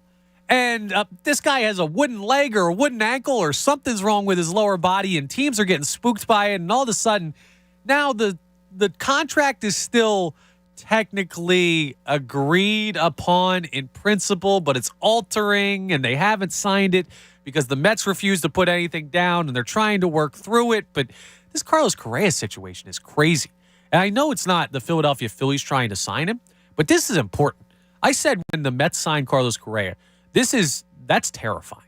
That's something that we should be really worried about. If he's even half healthy and he ends up playing third base for that team, that's a dangerous opponent in the NL East. If he ends up not in the NL East, well, that's a huge bump for the Philadelphia Phillies and their chance to compete for the division this year and to compete in the National League in general. So it's a situation that we should be monitoring relatively closely to see if he ends up somewhere. I mean, Tom, what do you make of all of this going on in the cloud surrounding Correa and these physicals and the contracts that may or may not be agreed upon? Like, what in the world is going on? It makes absolutely no sense to me. So at first, I thought, honestly, when the Giants backed out of it, I thought either the Giants got cold feet or Correa got cold feet, and they just wanted out. They didn't want to go through, sign him to the money. You didn't think it was totally health-related? Correct, yes. And then you hear that the Mets swoop in, not even, 12 hours later or whatever it is. And then you see the same problems pop up. And John Heyman reported today that it's 55-45 that the deal does still get done. But that's not that's a coin flip. Yeah, that is a coin flip. I don't understand how this, how bad could it be? Guys sign off Tommy John injuries all the time. He played last year in Minnesota. And he finished the season. And he played last year relatively well. He batted .291 last season with 22 homers in 136 games. And he finished the season. I don't know what they're seeing in these medicals, and it's obviously going to come out at some point, I would think. But the fact that you get, could you imagine if the Phillies announced they signed Trey Turner, and then they were like, oh, wait, never mind, we're worried about the medicals. Philly fans will be like, I don't care about the medicals. Who cares? Just sign him. It's like the Nakobe Dean thing to an extent, different players and different contracts and stuff. But at a point, we're just like, who cares if there might be a red flag with the medicals? This dude's too talented. There's too much potential there for you not to sign him. This would drive me crazy if I'm a Mets fan, and I'm glad I'm not a Mets fan at this moment because that's brutal. It is. Yeah, thank goodness. Now, they shouldn't really worry. The Mets are better with Carlos Correa, even if he has some issue with his ankle or leg or whatever it is. But with an owner like Steve Cohen, this is part of the issue with having the Mets in your division right now, and I hate giving credit to the Mets because I do not like that franchise. I do not, frankly, like that owner. But there's one thing you can't debate. He's rich as all get out. And he's willing to spend every last penny. Well, not every last penny because he's got billions. He couldn't spend every last penny. I'm sure he would, though. I'm sure his last penny will be spent on baseball. I bet you it would be. And other owners just don't compete. We're lucky that in this city we've got John Middleton, who at least goes close to that stratosphere. But if they don't throw $300 million at Correa, they'll go throw $300 million at Gene Segura. And they won't. I would love for that to happen. They won't lose sleep over it, though, because then they'll go throw $400 million at somebody next offseason. There's no limit, and it's going to create a salary cap at some point in baseball. But the next CBA isn't for a while. They just renegotiated this past year. So now you're locked in with Steve Cohen being able to spend as much as he wants up there in New York. And the Phillies are not in a bad spot, but this would be a nice break if Carlos Correa doesn't end up there, because Steve Cohen is not afraid to spend. That team is dangerous if Correa ends up playing third base for him. But a weird, murky situation when it comes to the injury, the potential for injury in the future, the physical, whatever in the world is going on with Carlos Correa. Man, his knee's got to be made of like fiberglass or something, because something's wrong. And real quick, thank God the Phillies did sign Trey Turner. I know there was rumors about, they like all the shortstops. They just want one of them. Bogarts, I think, is an absolute downgrade over a guy like Trey Turner, and he got very similar money. Carlos Correa, some people wanted him more than a guy like Trey Turner. I like the fit of Trey Turner. Not anymore. Seriously, man. Good job by John Middleton. Good job by Dave Dombrowski for not letting it get to this point and just getting the guy they wanted early. Totally agree with you. 610-632-0975 is how you get in. Now, coming up, Tom, you have a thought that you want to share about the Eagles coaches compared to the Dallas coaches? And quarterbacks. Quarterbacks. Yes. Oh, that's what a little bit of coaching, too. Okay, well, we'll see. You know what? I kind of understood it, but I don't really understand it. So you know what I'm going to need? You never do.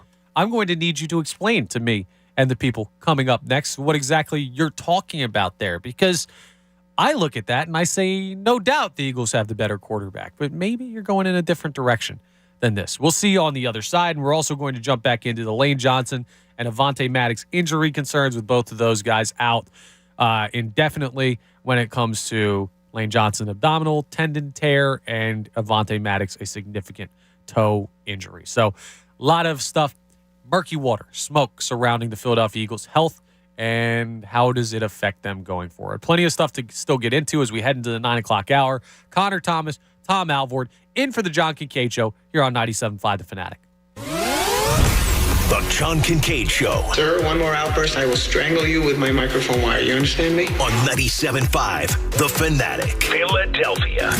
Cashback is not available on gas in New Jersey and Wisconsin. Hey, good morning. You're heading to the airport, right? Yep, thanks for checking. I like the car. How long have you been a rideshare driver? About 3 years now. I really enjoy it. Isn't it hard to make money these days with the price of gas being so high? Not for me. I use Upside, the free app that gives you cash back for every gallon of gas you buy. Wait a minute. Are you saying you actually get real money back when you get gas with the Upside app? Yep, I get real cash back every time I get gas. Does that actually add up to anything? I'll make around $200 to $300. Wow, that's serious extra cash. I'm downloading the Upside app now. Download the free Upside app now to earn real cash back every time you buy gas. Use promo code CAR for an extra 25 cents a gallon bonus on your first tank. You can cash out anytime right to your bank account, PayPal, or a gift card for Amazon and other brands. Just download the free Upside app and use promo code CAR for a 25 cents a gallon bonus on your first tank. That's code CAR. The Philly sports scene is exploding with excitement right now,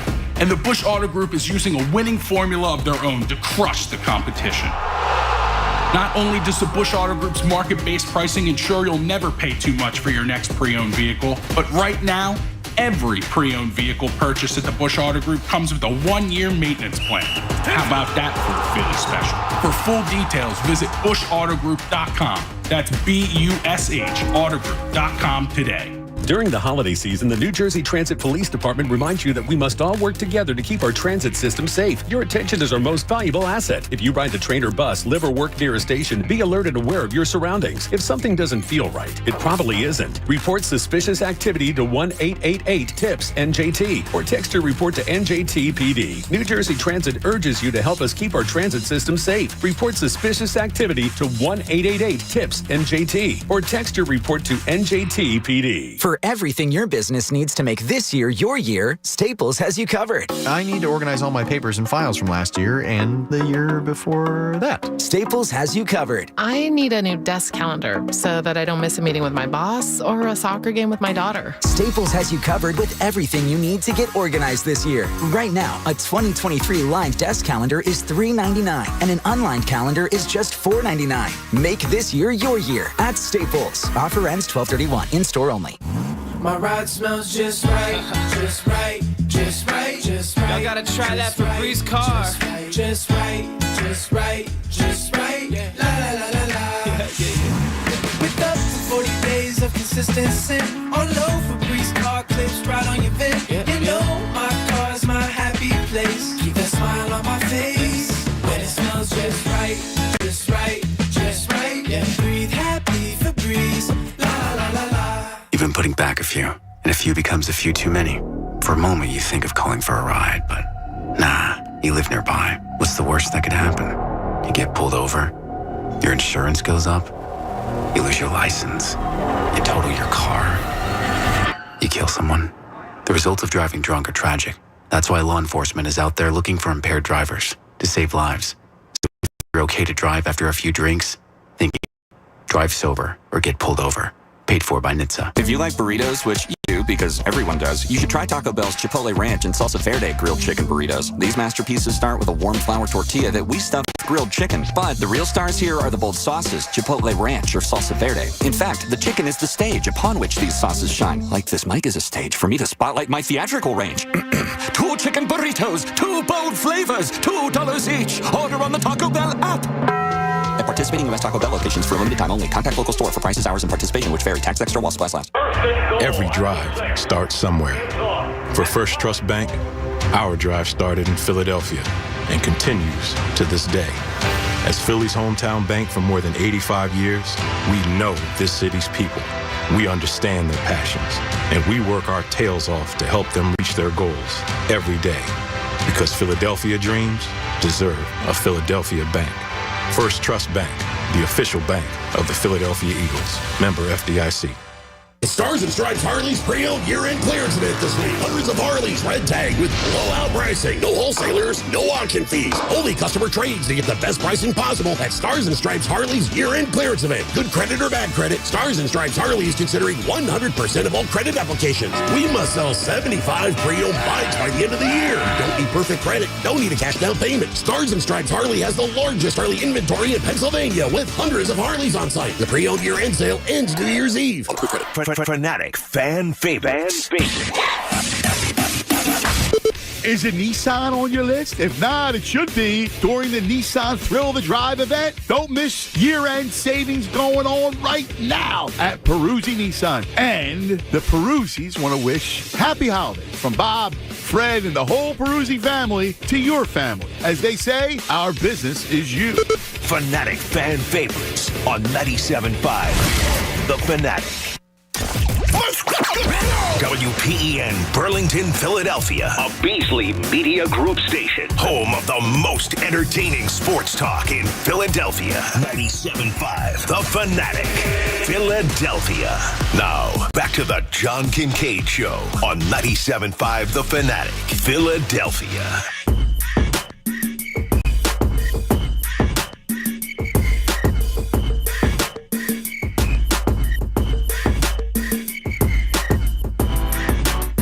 .902 here at 97.5 The Fanatic. We are into the 9 o'clock hour.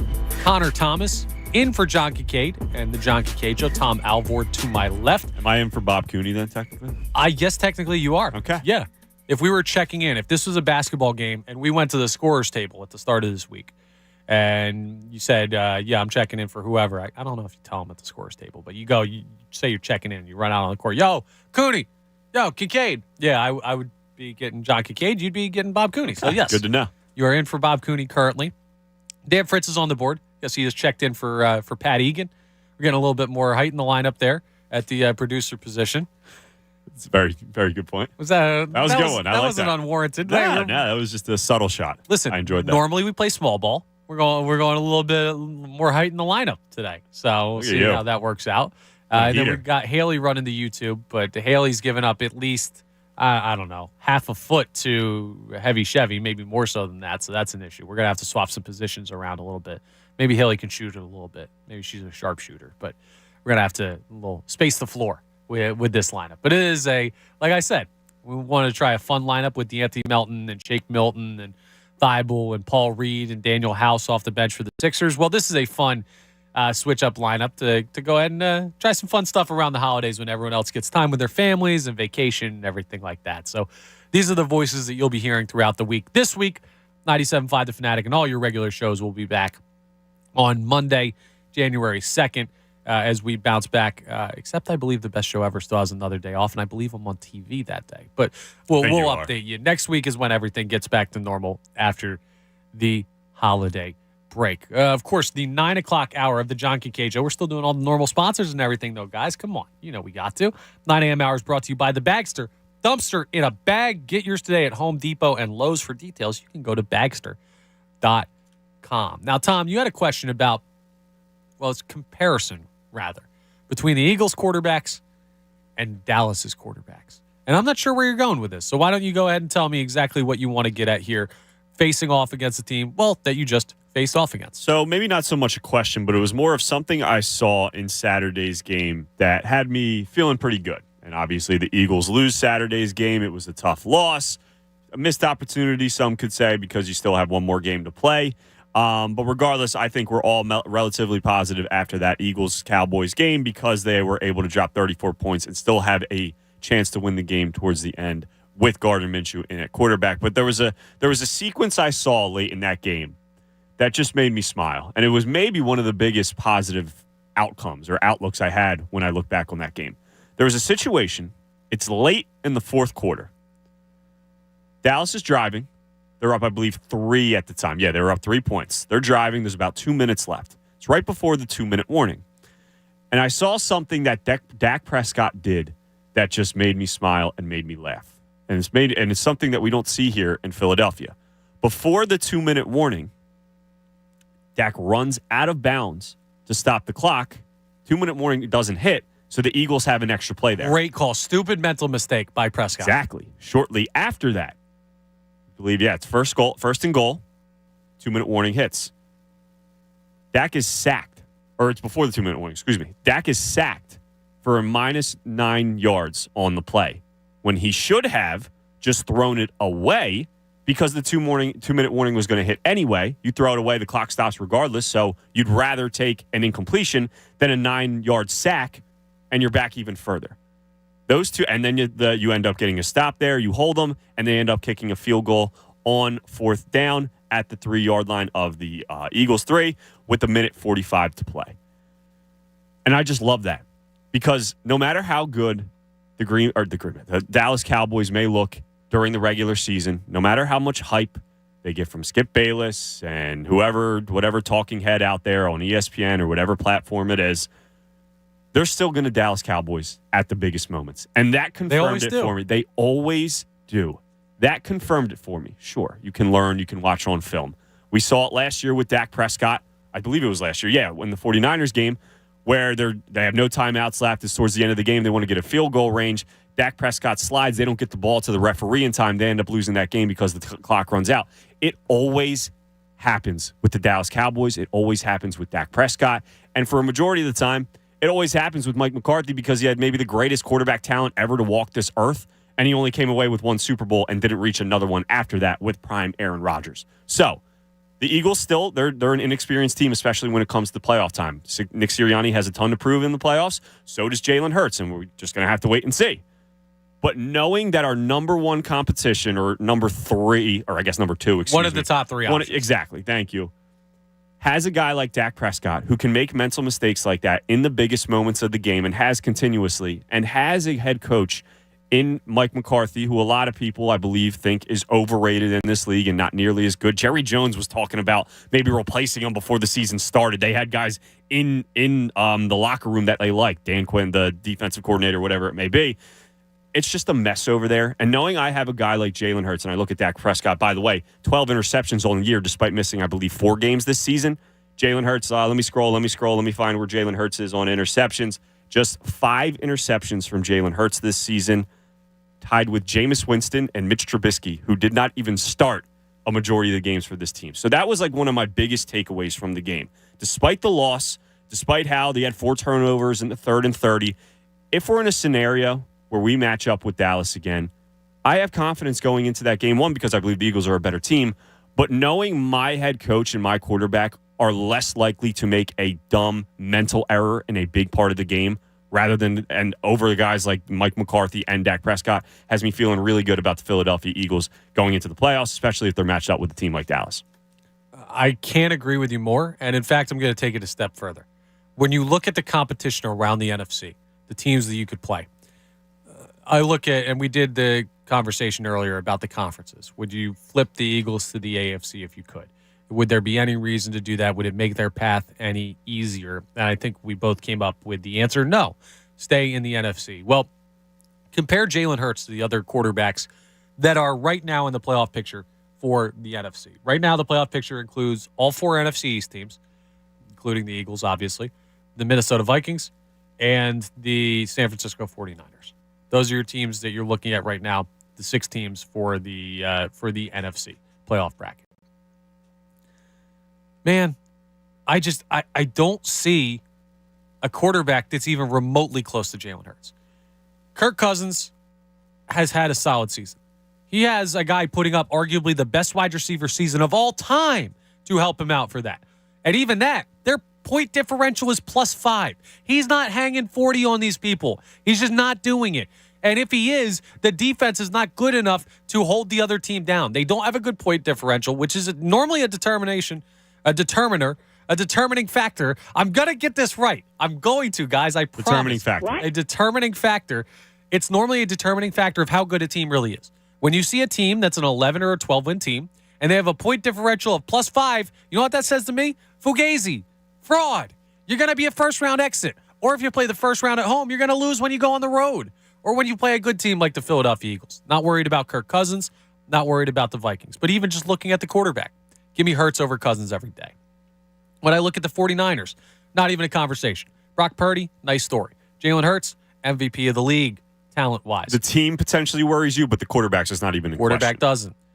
Commanders, they don't even know who their quarterback is. Combine Heineke and Carson Wentz and make them a super quarterback. I'm still taking Jalen Hurts over the best parts of those two guys combined.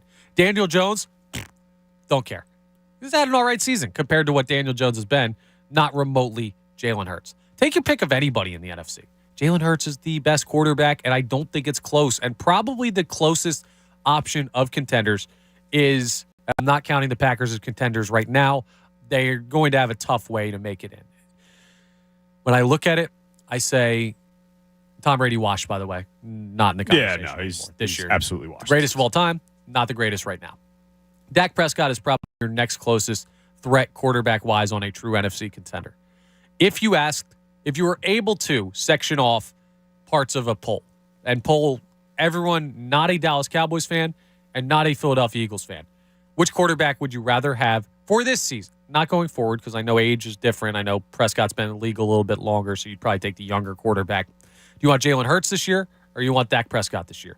It would be at least 80% to 20% in favor of Jalen Hurts, if not more. Yeah, if it's non-Cowboys fans, you're absolutely right. The Eagles, frankly, have the better option at quarterback compared to just about anybody. And I like Dak Prescott maybe a little bit more than some people out there do. I don't think he completely stinks. I think you can win games with Dak Prescott. So you're not in the Dak is ass camp that LaShawn McCoy's in? No, I'm not. At least not yet. And he has talent. He made some really good throws in the Eagles game. That 3rd and 30. Also made a pretty bad throw. He did. That 3rd and 30 was a tremendous throw. It was bad, blown coverage, but it was still a great throw. Did make some nice throws. But just knowing that my number one worry going into the playoffs when it comes to the quarterbacks, again, we'll see if Aaron Rodgers, if he gets there. My number one worry at the quarterback position is a guy like Dak Prescott when it comes to the NFC and the potential teams that you're matching up against. I haven't seen enough from Dak in the playoffs, or I guess I have seen enough for Dak in the playoffs in big games because he has yet to come through, and same with Mike McCarthy. So, yeah, just a little thing that made me smile on Saturday despite the loss to the Cowboys. That's nice. I like when things make you smile. I like Thanks, when you're Dan. happy. Appreciate it. It means a lot. Yeah, of course. I mean, I like to look out for my coworkers and make sure you guys are happy. Just not texting back, though. I was busy. I was watching Rush Hour. Leave me alone. I don't know if you know this. You're not normally up for this. I know 9 a.m. you normally are, but you're normally doing stuff. The final stretch of the John Kincaid Show is presented by Stretch Zone. Are you familiar with our friends over at Stretch Zone, Tommy? No, tell me about them. Your body deserves a good stretch. At Stretch Zone, you'll get a great one. Book your free, F-R-E-E, like the space in the middle of the bingo board. Totally free. You just get it. You can book your free 30-minute stretch session today at stretchzone.com. Are you a flexible person? I wasn't expected to be asked that today, but not really. No, relatively. Yeah, I'm like the least flexible person on the planet. And I did show your shoes to the YouTube audience. Yeah, but I had to back up like a foot. Like I can't not limber. Touch my toes, any of that stuff. No, I'm not. I'm working on it. I'm stretching more, but I'm just a novice doing it. Listen, I watch like a 5-minute full body stretch video on YouTube and try and just do that. Do you really? Yeah.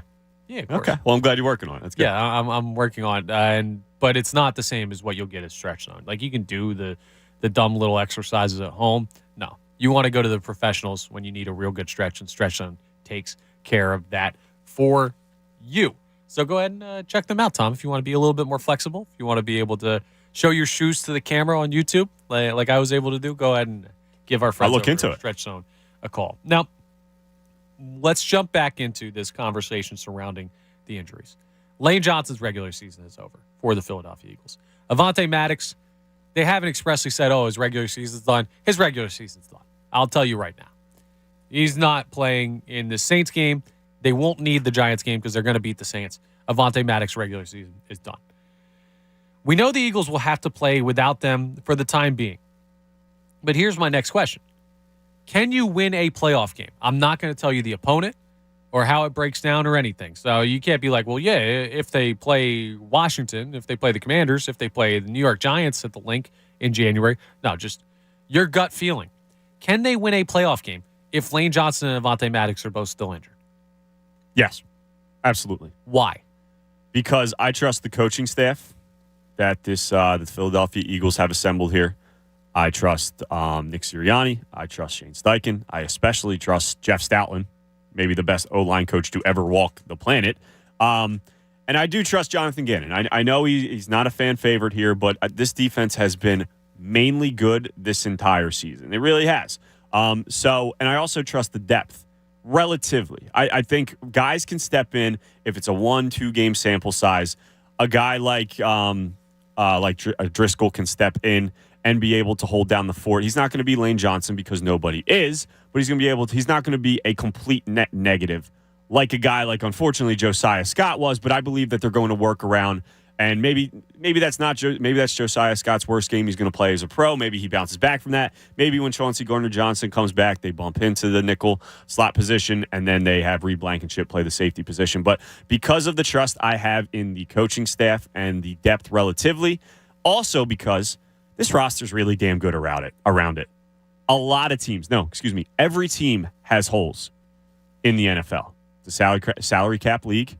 It's hard to have a perfect football team. It's near impossible to have a perfect football team.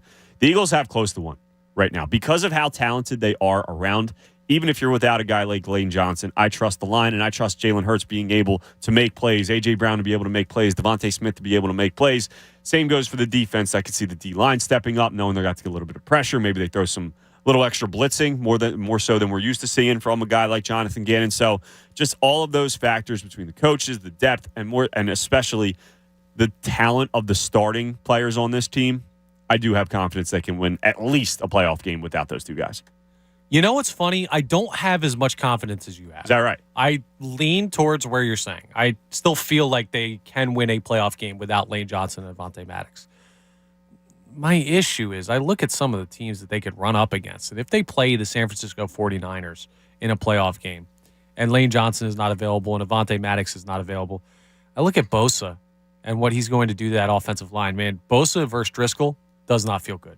Cowboys against the Eagles without Lane Johnson. I still lean, yes, that the Eagles win that game, but Micah Parsons and I know we talked about it. Micah Parsons was on my lotto a lot, even after Lane Johnson went down. I imagine with a week's worth of prep, knowing that Lane Johnson's not going to play or assuming he's not going to play, you'd see a lot more of Micah Parsons on the right side of the defensive line, or I guess the right side of the offensive line, the left side of the defensive line in mirror image from each other. But I don't love that matchup. Minnesota has a solid defense. I think we are going to see. Okay, I'll put it this way. I hope we don't have to see what this team looks like in serious competition without those two players. Because I think when we get there, it's going to be a rude awakening for how much those two mean. And obviously those two players are extremely important to this football team, but I think you could look back at 2017 and say, hey, there's no chance in hell this team can win without Jason Peters, without Darren Sproles, without Carson Wentz. That happened. Even earlier in the season, there's no way that the Eagles could be 13-2 through 15 games without Chauncey Gardner-Johnson for a majority of the games and majority of the backstretch of the games, without Dallas Goedert for a lot of those games as well. And here we are. They're 13-2. Again, you're not playing playoff teams every single week, but I just think a lot of these teams have holes, and a lot of these teams have injuries. The Dallas Cowboys are without players in their secondary. Like the 49ers are without the most important position in the sport, in all sports maybe. So, yeah, it's not ideal. Obviously, we want these guys back in Avonte Maddox and Lane Johnson, and obviously that makes our chances of winning a game or multiple games in the playoffs a lot greater. But the Eagles aren't the only ones with injury issues, and the Eagles it wouldn't be the first time that if the Eagles do end up making a run here, that it happens with injuries in key spots. 610-632-0975 is how you jump in. The segment sponsored by Wawa. Free Coffee Tuesday for Wawa Rewards members are back. Is it Tuesday? Yes. Wow, look at that. Well, every Tuesday, Wawa Rewards members get a free any size coffee. Got to have a Wawa. Look, that's why it pays to know what day it is. I was over in sales a little bit in this last break. I was talking to some of the salespeople over there because they're back in. Most of them, I think all of them actually, had the day off yesterday to recuperate following their Christmas holiday, and they're all back in. And I was talking to Mary Beth, who's one of our sales people out there. She works closely with a bunch of our sales representatives, and I was like, "Yeah, where's everyone at? No one's in yet." And she's like, "Oh, they're coming in." And I was like, "Well, Jen, who also works in sales, another person, she's always in early." And Mary Beth was like, "Well, she's in early on Mondays." It's like, "Hey, it's Tuesday." I'm like, "Oh, well, didn't even know." So maybe you're out there and you don't realize it's Tuesday. Well, it is Tuesday. I know the days are all kind of all over the place, but this is an important one to know because, listen, every Tuesday, again, Wawa Rewards members get a free any size coffee. You cannot miss Free Coffee Tuesday for Wawa Rewards members. And if there's ever a time you're going to need a coffee, it's after this long holiday weekend that we've been dealing with. Or maybe sneak in a hot chocolate. Ooh. See, the hot chocolate still counts. They have the hot chocolate where they have the coffee. And did I make that? Yeah, you did. Let's go. I just threw a little no-look behind the back paper into the wastebasket throw. Little John Stockton-esque. Double move. Anyway. Why do you think so? Anyway, you could sneak a little hot chocolate into the Wawa coffee cup. It's the same thing. It all counts as the same. So you can get some free hot cocoa, too, if you're trying to warm up on a cold winter's day like today. Even though today we got like balmy 31 degrees outside. So oh, it's like we're in Florida or something right now. Might break out the shorts. Might run outside later. Absolutely not. I'm still not. Don't do that. I'm still not going outside. I'll be in my apartment all day. We talked a little bit about Carlos Correa earlier. And coming up in the next segment, I want to get into something with the Philadelphia Phillies. We're also going to continue to talk Philadelphia Eagles and the injuries and everything like that. And you can chime in on everything going on with your Birds and the matchup with the New Orleans Saints coming up. That 610-632-0975 is how you jump in there. I do want to talk a little bit about a signing that the Philadelphia Phillies have made because I have a little bit of beef with some people. I've been seeing some stuff on social media about the Craig Kimbrell signing, and I need to go through and set some people straight on exactly what this signing is. I'll tell you real quick what this signing isn't. It's not Juris Familia. I promise you. I promise you. I promise you. We'll discuss coming up next. One more segment before we hand it over to, well, what would be middays, but it's going to be Ray Dunn and Kevin Cooney today in place of Cousin Chunas. But we got one more segment here in place of the John Kincaid Show. Connor Thomas, Tom Alvord. We'll be right back after this. And once I learn how to talk, there you go. Here on 97.5 The Fanatic.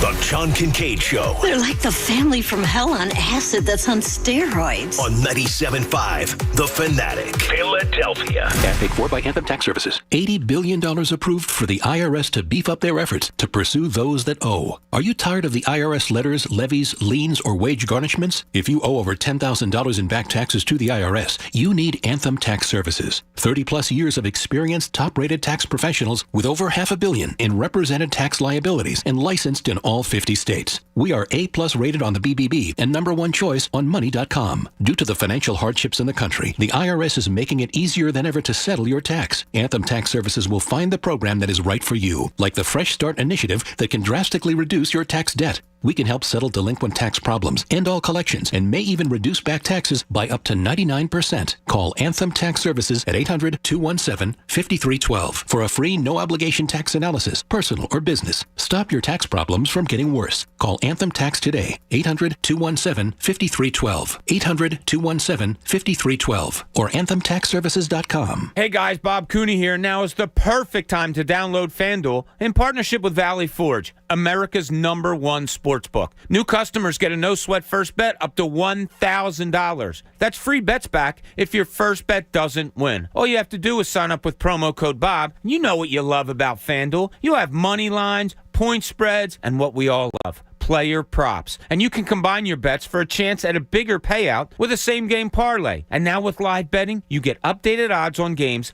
that have already started. And most importantly, you get paid fast, all on an app that's safe, secure, and super easy to use. So sign up with promo code Bob for your no-sweat first bet. That's promo code Bob. Make every moment more this season with FanDuel, official sportsbook partner of the NFL. 21 plus and present in PA. First online real money wager only. Refund issued as non-withdrawable free bets that expires in 14 days. Restrictions apply. See terms at sportsbook.fanduel.com. Gambling problem? Call 1-800-GAMBLER. My friend and I are taking a trip to Mexico this year, but neither of us speak Spanish. So we downloaded Babbel and started learning Spanish fast. Want to start getting conversational in another language? In as little as 3 weeks, Babbel's quick 10-minute lessons were designed by language experts to be the most efficient and effective way to learn a new language. ¿Cómo te llamas? ¿Cómo te llamas?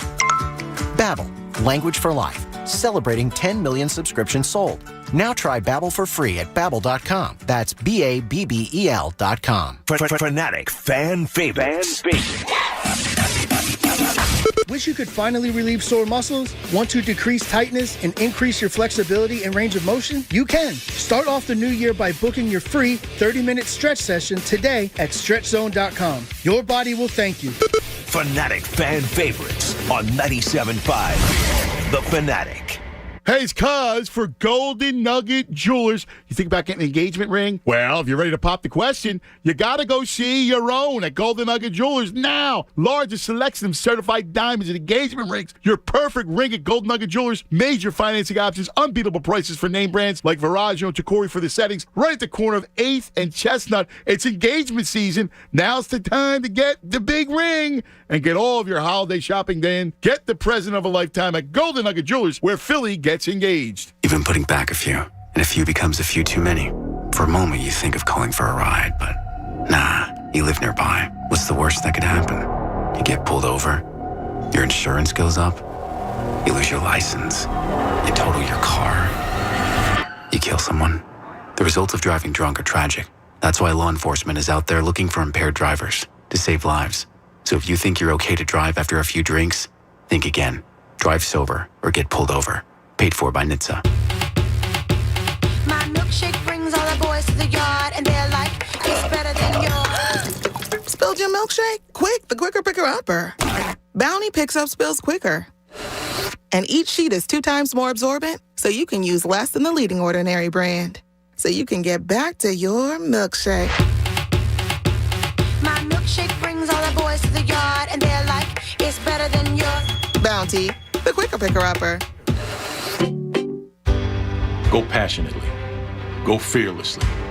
Go confidently. Go Birds!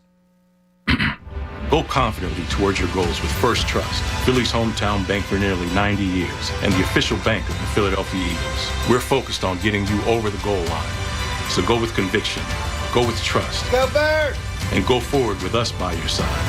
First Trust Bank, the official bank of Philadelphia dreams. Oh, and go Birds. It's time to take the polar plunge. Special Olympics Pennsylvania invites you to be freezing for a reason to support thousands of Special Olympics athletes throughout the state. Take the polar plunge at one of 7 locations statewide, or participate in the virtual Polar Pop from the comfort of your own home. Every minute you spend in the cold will warm the hearts of Special Olympics athletes and provide year-round services to people with intellectual disabilities. So be bold, get cold, and visit plungepa.org to sign up today. That's plungepa.org.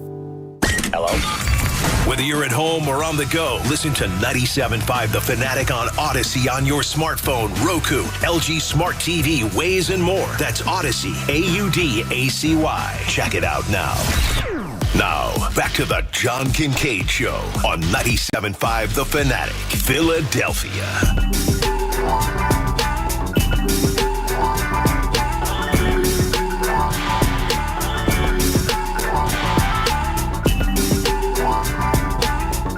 Just before 9:30 here, 97.5 The Fanatic, and just one more time. I got to remind you, Tom. Come on. I told you about Stretch Zone. Now I'm going to have to tell you again because you didn't listen to me the first time. We head into the final stretch of the morning. Presented by Stretch Zone. Want to relieve sore muscles, increase your flexibility and range of motion? Book your free 30-minute stretch session today at stretchzone.com. Are you going to go now? I've told you twice. Yes, Free. I got it. All right. 30-minute session. I'll do it. Okay. Fine. Don't make me tell you again because now I'll drive you to Stretch Zone myself, and their wonderful employees will be able to help you out, whether it's you're doing or me driving you there. Okay. I will make sure that you take advantage of the free 30-minute stretch from Stretch Zone because it's too good to miss. That does sound nice. And all of you out there should do that as well. Listen, a lot of tension from the holiday season. A lot of stress. I know. I was running around all day Christmas Eve, doing a bunch of Christmas shopping, gift shopping. The weather was tough. When it's cold out, your muscles get all tight and everything. Maybe, hear me out on this, maybe, I think this is a thing because I am an avid gym goer. And this is one of my least favorite times of the year. I mean, I just go to the gym. I didn't say how much I lift or anything. I do enjoy going to the gym. I'm passionate about fitness. But this time of year sucks because there's a bunch of people who don't know what they're doing that go to the gym for the first time because you're doing the New Year's resolutions. You know what happens then? You go in there and you're working out on a machine you don't know how to use. And all of a sudden you pull something or you strain something or this, that, and the other thing. Or maybe you do it perfectly, but you get real sore and you realize, hey, I'm 30 whatever now instead of 20 whatever now. I don't have it in me anymore. Maybe I'm 40, 50, and my back bothers me constantly. Go check out the folks at Stretch Zone. They'll be able to help you. The most important thing for keeping with the workout resolutions, taking it easy, making sure you stay healthy, and making sure you do good things like stretch. So check out our friends at Stretch Zone for that. See, that's your wonderful fitness advice of the morning. You didn't think you were getting fitness advice. You thought this was just going to be sports talk, Phillies, Eagles, Sixers, Flyers. Not Flyers. But nah. Not today, at least. Well, maybe some point in the future. But no, you get a little fitness advice as well. Now, let's talk a little bit about those Philadelphia Phillies. And we are going to get into more Eagles stuff coming up. 610-632-0975 is how you jump in. The Phillies made a signing last week. And it's one that I rather enjoyed. It's one that I've mentioned on these airwaves. It's one that I mentioned on Locked On Phillies. Check them out on YouTube. I should say check me out on YouTube because that is my podcast that I do. Go ahead and subscribe. We're getting closer to 1,000 subscribers, so appreciate anyone who's been following along with that. But this is a name that I've mentioned multiple times on multiple different mediums because of what the name represents to me. Craig Kimbrell. When I say the name Craig Kimbrell, Tom, what is your initial thoughts? Like, what do you think of that player as a baseball relief pitcher? Initial thoughts was at one point one of the best closers in the league with the Boston Red Sox. Okay, great. That's where I go as well. And cool little Is it cool? It's unique. I'll say that. Okay, maybe cool is not the right word. Yeah. Unique setup, I guess. What would we even call it? It's a set. It's a setup. He kind of does that lean. There's that viral video from years back of all the Phillies fans mocking him of it. It's wonderful. Love that. But I go to the same place as you. I see Craig Kimbrell. I hear that name, and I think that's a guy who has been at the top of the relief pitcher game. He's had a stretch where he was one of the best closing pitchers in baseball. And now the Philadelphia Phillies signed him to a 1-year, $10 million deal. A free agent following his time in Los Angeles this year.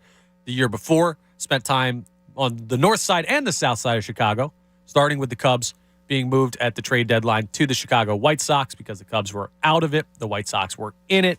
And he had a really darn good year as a relief pitcher for the Chicago Cubs. And then later for the White Sox, who didn't end up going many places, but he was good that season. Last year, though, a drop-off for Craig Kimbrell. His velocity dipped a little bit. And I was talking to Kevin Cooney, who's coming up on Middays with Ray Dunn, coming up next. And he was talking to me a little bit about his thoughts on Craig Kimbrell, because I know Kev's a big baseball guy. A little bit of a velocity drop. The performance wasn't that good. The ERA was higher. You look at a situation where social media, you couldn't go to a Craig Kimbrell tweet or on Instagram or whatever, a Craig Kimbrell picture of him joining the Phillies without there being a plethora of Dodgers fans saying, oh, good, I'll drive him to the airport. Glad you guys took him. You have the Phillies already blew 10 saves because of this guy. The Phillies already lost 10 games because of this guy, this, that, and the other thing. I think that has people a little bit worried when they see that type of commentary from a team that watched Craig Kimbrell pitch for them last year.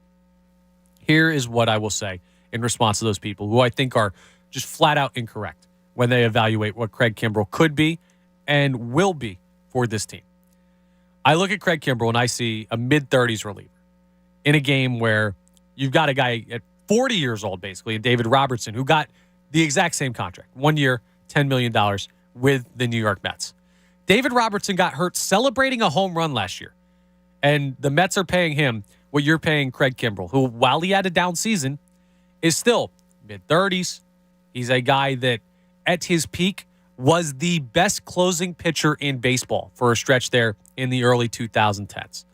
I know it's 2022, but he's a guy that's been there before. Another comment I've been seeing a lot of is, oh, this is just Juris Familia all over again. You're getting a guy past his prime that's a name that you're going to throw a bunch of money at, and he's going to end up not working out. Again, and I'll echo Jamie Lynch on this one, who I talked to on pregame on Saturday ahead of Eagles-Cowboys, who always says there's no bad one-year deals in baseball. There's no salary cap.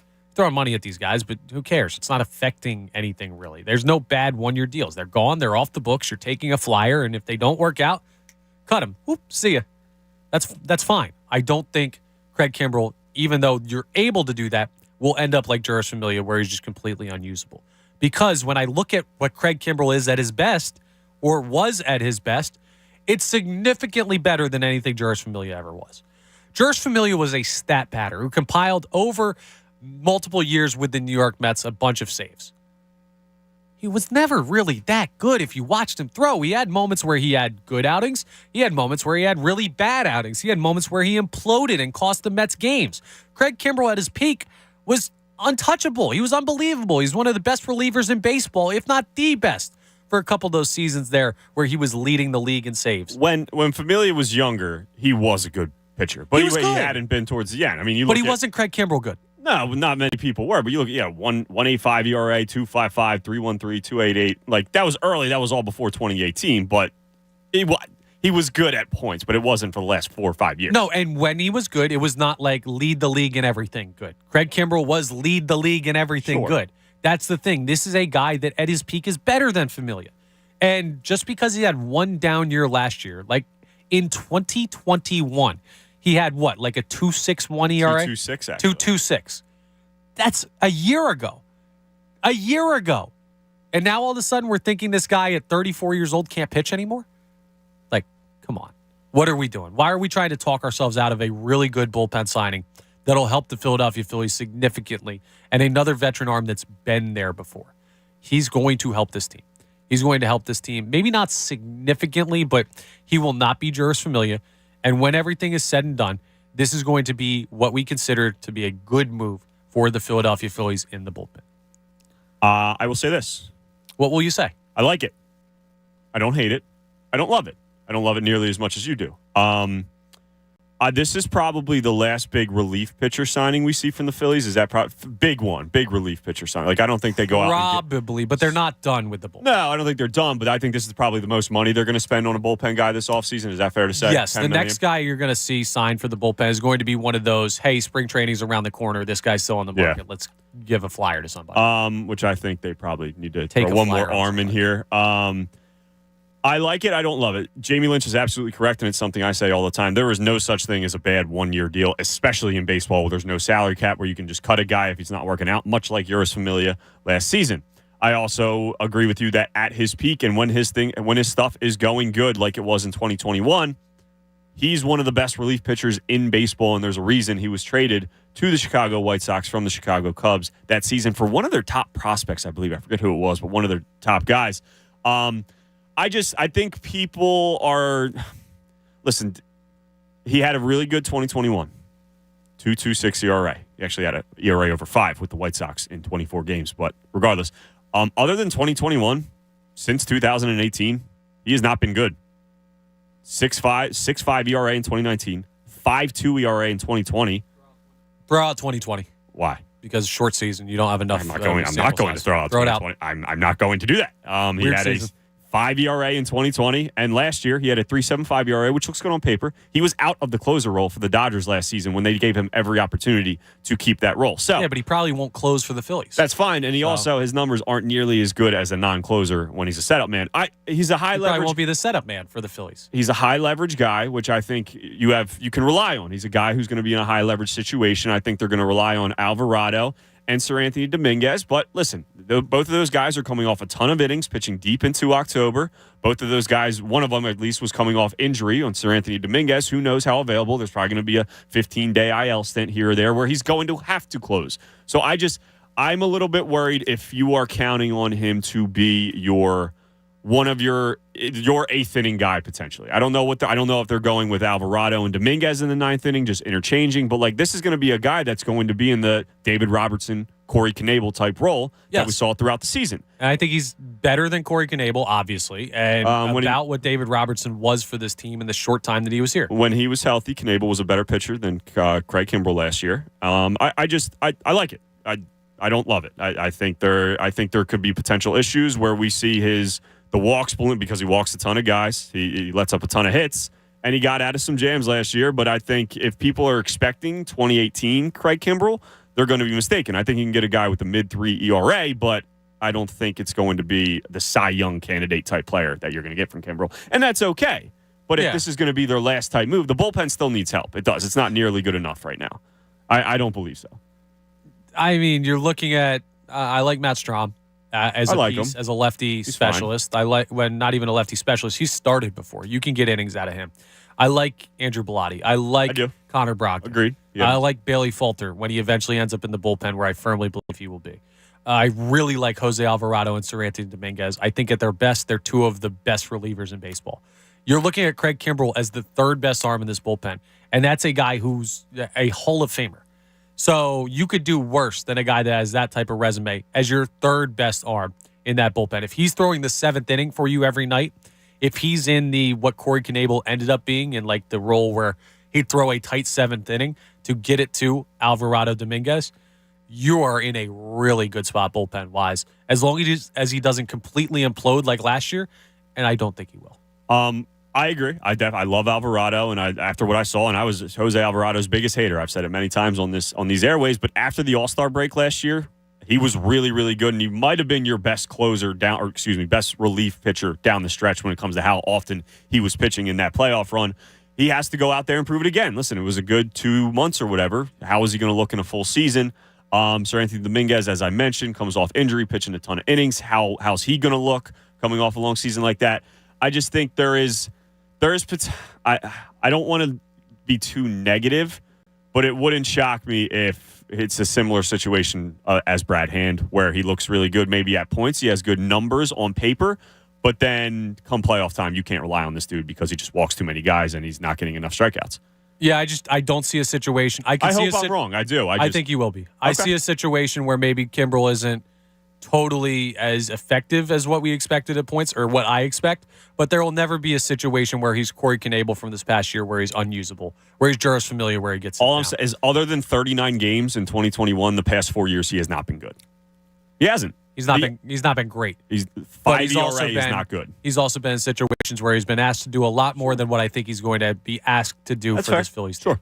I think it's a great, as far as who you can go to be your number 3 guy in your bullpen, I think you could do a lot worse than Craig Kimbrell, regardless of what he looked like last year or a couple years past down the line. Again, hope I'm wrong.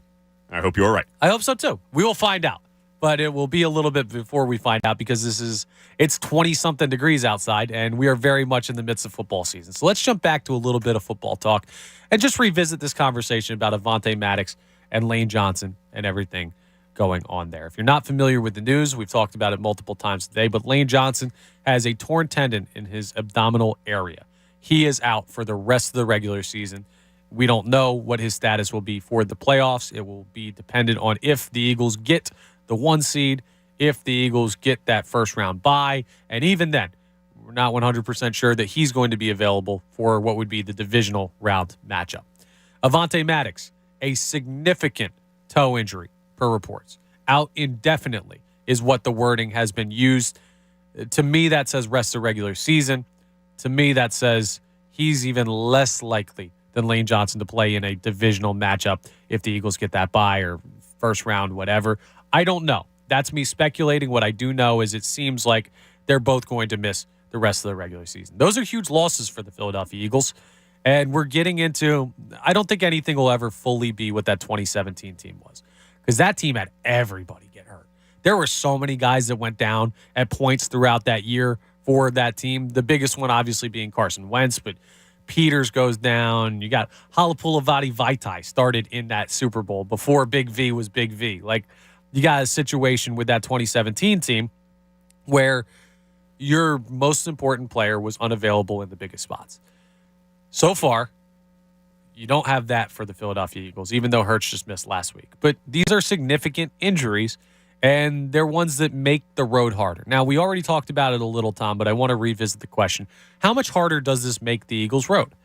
Is there a world where they lose a game that they need down the stretch because of Lane Johnson or Avonte Maddox?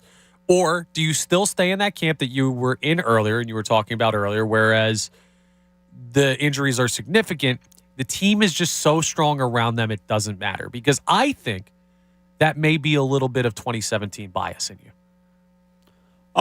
No, I firmly believe what I say. I mean, I believe that Chauncey Gardner-Johnson is going to come back, and he's probably going to play in the slot cornerback position. That's what I'm at least thinking from what I see on Twitter, and it just makes the most sense because Reed Blankenship is better at safety than Josiah Scott is better at slot cornerback, and Chauncey Gardner-Johnson can play both positions. Played a ton of slot corner in the NFL with the Saints before he got here. So I have confidence in Chauncey Gardner-Johnson at the slot position. I have confidence in Reed Blankenship and Marcus Epps at the safety position. It just leaves right tackle, and Driscoll is not Lane Johnson. Nobody is right now Lane Johnson with the caliber and the type of player that he is at the right tackle position. But with Jeff Stoutland, with Shane Steichen and Nick Sirianni, I have confidence in these guys that it's not going to be a complete, oh, this is going to lose the Super Bowl, this is going to lose you a playoff game type scenario, just missing one guy in Lane Johnson. He's extremely important. You mentioned it. You might be the most valuable player on this Eagles team, and they have the MVP of the league in Jalen Hurts at the quarterback position. That's how valuable Lane Johnson is. A lot of teams have holes around the league. A lot of teams have injuries pop up around the league, and not a lot of teams have better rosters than the Philadelphia Eagles do right now. So I believe that between the coaches, between the players on the field, and between Jalen Hurts, I just think this team has enough. Yeah, it's not going to be as easy. That's for damn sure. Lane Johnson and Avonte Maddox are out there. This team has a much better chance of making a run than the team without them does. But I do have confidence that they are able to make a run even without two key players. Yeah, I got to look back to the recent years of NFL championship winning teams and see the players that they were missing and who they succeeded without. Because I do get the sense as we see these injuries begin to pile up for the 2022-2023 Philadelphia Eagles that there's a part of the fan base that says, oh, well, we won with Nick Foles in 2017. We won without Jason Peters in 2017. We won without this and that and the other thing in 2017. They did it against all odds. And we shouldn't be worried this time around because we've seen them do it before. That was an anomalistic year. That was a miracle year. That does not happen in the NFL, if ever. Like, we are very lucky. It doesn't happen at the quarterback position, but I think it happens every year where key guys go down. It's a long season. No, I get that. Like, you're right. Robert Woods tore his ACL last year, and the Rams won the Super Bowl. Now they brought in Odell Beckham, but Robert Woods was a really good receiver for them. There were questions about who was better before last season, Robert Woods or Cooper Kupp. And, injuries are going to happen throughout the season. So, yeah, not at the quarterback position. I don't think we'll ever see that again. If Gardner Minshew is the starter for the rest of the year, I'm not saying that at all. We've got a chance to see it this year with Brock Purdy, so we got to see what happens there. Now, it wasn't an MVP caliber guy that Purdy is replacing, but you're looking at a situation where there is an NFC contender going with a backup, and we'll see what they have. I just think because of the magic of 2017 and how much they overcame, and I don't know that it's wrong, I just think the inclination is to say, hey, anything's possible. We've seen crazier things happen, which is factual that we have seen crazier things happen. I just think it's also important not to understate how important losing these guys is because 2017 doesn't happen every year. For every 2017, there's 100 teams that lost a couple important guys that fell short when they were talented enough, maybe not to win the Super Bowl, but to go farther than what they did. Oh, look who it is, Tom. We have somebody joining us. I didn't know what was going on. We're doing the crossover. We are doing the crossover. we got to get his microphone on real quick. Working on it. But Ray Dunn is in here, who's going to be a part of 97.5 Middays today, along with Kevin Cooney. Raymond, how did the show go yesterday? It works. How about that? Everything good? Great. Oh, yeah. Things went great yesterday. Excited for today. First step is turning the microphone on, so That's we got true. that knocked out. That is true. So that's good. He did threaten me yesterday not to turn my microphone on, so I feel like that was him following through on it. Oh, Dan would never do that. No, he said it. He said. See, that's all talk. He would never do that. No. We got to make sure you guys are on the air. What do you got planned for today? You got anything good going on? We're going to do the Steele, Ray, and Kevin's best segment again, like we did yesterday. All right. Well, we're doing outside of the Hertz, Lane Johnson Health, all those good things that, of course, we're going to hit throughout the day. We're going to have a couple of guests coming on, but we do have jerseys through the holidays, drafting the best team of jerseys to last you the most active years. Okay. So you have 2 minutes now, and you can steal that, and that's what you got for the jerseys throughout the holidays. So whatever jersey you get if you were to gift a jersey, yes, and to build the best team of jerseys, gift-wise. Ooh, that's interesting. I like to last you the most, because it's. I mean, we talk about the 2017 team. My Nick Foles 2017 Super Bowl jersey is not going out of style, but it's not active. That's not an active jersey. It's true. It's a classic. We all love a good classic. That goes into bust-out territory this time now. We're 5 years down the line. Right. Well, I mean, right now with the backup quarterback playing with a team that's trying to clinch number 1 seed, I feel like it's good bust-out time for that. Yes. Because, like you guys said, everyone wants to be like, oh, it happened in 2017, so it's obviously going to happen. Yeah, Nick Foles sighting last night as well. Too. Yeah, so perfect time. Was on the field. That wasn't Nick Foles. No, that was the ghost of Nick Foles. Yeah, that wasn't Nick Foles. That's not the Nick Foles I remember. Anthony. The ghost of Nick Foles. No, I'm not going to steal any picks because I'm sure there's going to be some people who want to get on. But an interesting topic there that we're getting into. A little holiday. You're doing some good side topics there. I like that. Can I ask him, because I don't want to steal any answers? Are you asking him one of ours? Can I ask you quickly? Yeah, of course. Craig Kimbrell. I like it, don't love it. He loves it. Oh, we're going to get into that today, too. Oh, yes. But I'll get into that. I'll give you a little 30-second, yeah. A lot more in name than in game. I think for the role, I think it's just flat out wrong. Well, tune out of 97.5 Middays. No, yeah, that's it. It was a fun 2-minute crossover. Appreciate you. Just resulted in me telling people not to listen. Yeah, no, this really defeats the purpose of the crossover. Go ahead.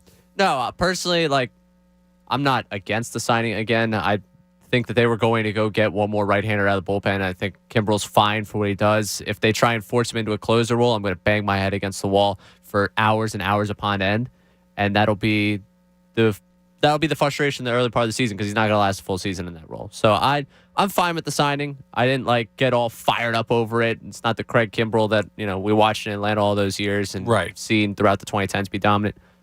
But hey, so you're more on I'm closer to you than I am. Yeah, okay. Well, and I think Kevin's closer to Connor, right? You guys can both be wrong. That's perfectly fine. Listen, that is your right on these airwaves. I've been wrong so many times. This is nothing new for me. Well, you're going to be absolutely right to tune into 97.5 Middays coming up next as Ray and Kevin Cooney are in for Anthony Gargano and Andrew Salchunas. Tom, that's all our time. That's a Tuesday down. We were just going to get to Mitch, too. He dropped off. That's unfortunate. Okay. Well, what are you going to do? We'll go ahead and get to him next time. Of course, you can always join us on the phone lines, but appreciate everyone who called, tweeted, texted, jumped on the YouTube, everything like that. And to everyone who listened out there, thank you, Tom, for joining me again as we fill in for the John Kincaid Show. Thank you to Dan for running the board, Haley for running the YouTube. And you got a lot of great stuff still to come here on The Fanatic. And don't miss Sixers basketball later on tonight, too. Just a jam-packed day as we bounce back from the holidays and head towards a new year. It'll be me and Tom again tomorrow at 6 a.m. So until then, we're signing off, and we'll talk to you next time here on 97.5 The Fanatic. The John Kincaid Show. Uh-oh. Looks like I'm in for a bad hair day. On 97.5 The Fanatic. Philadelphia. Hey guys, are you struggling with erectile dysfunction and sick of the pills? There's a major medical advancement that has helped thousands of men and is now available in Philadelphia. Oak Hills Medical Clinic uses wave technology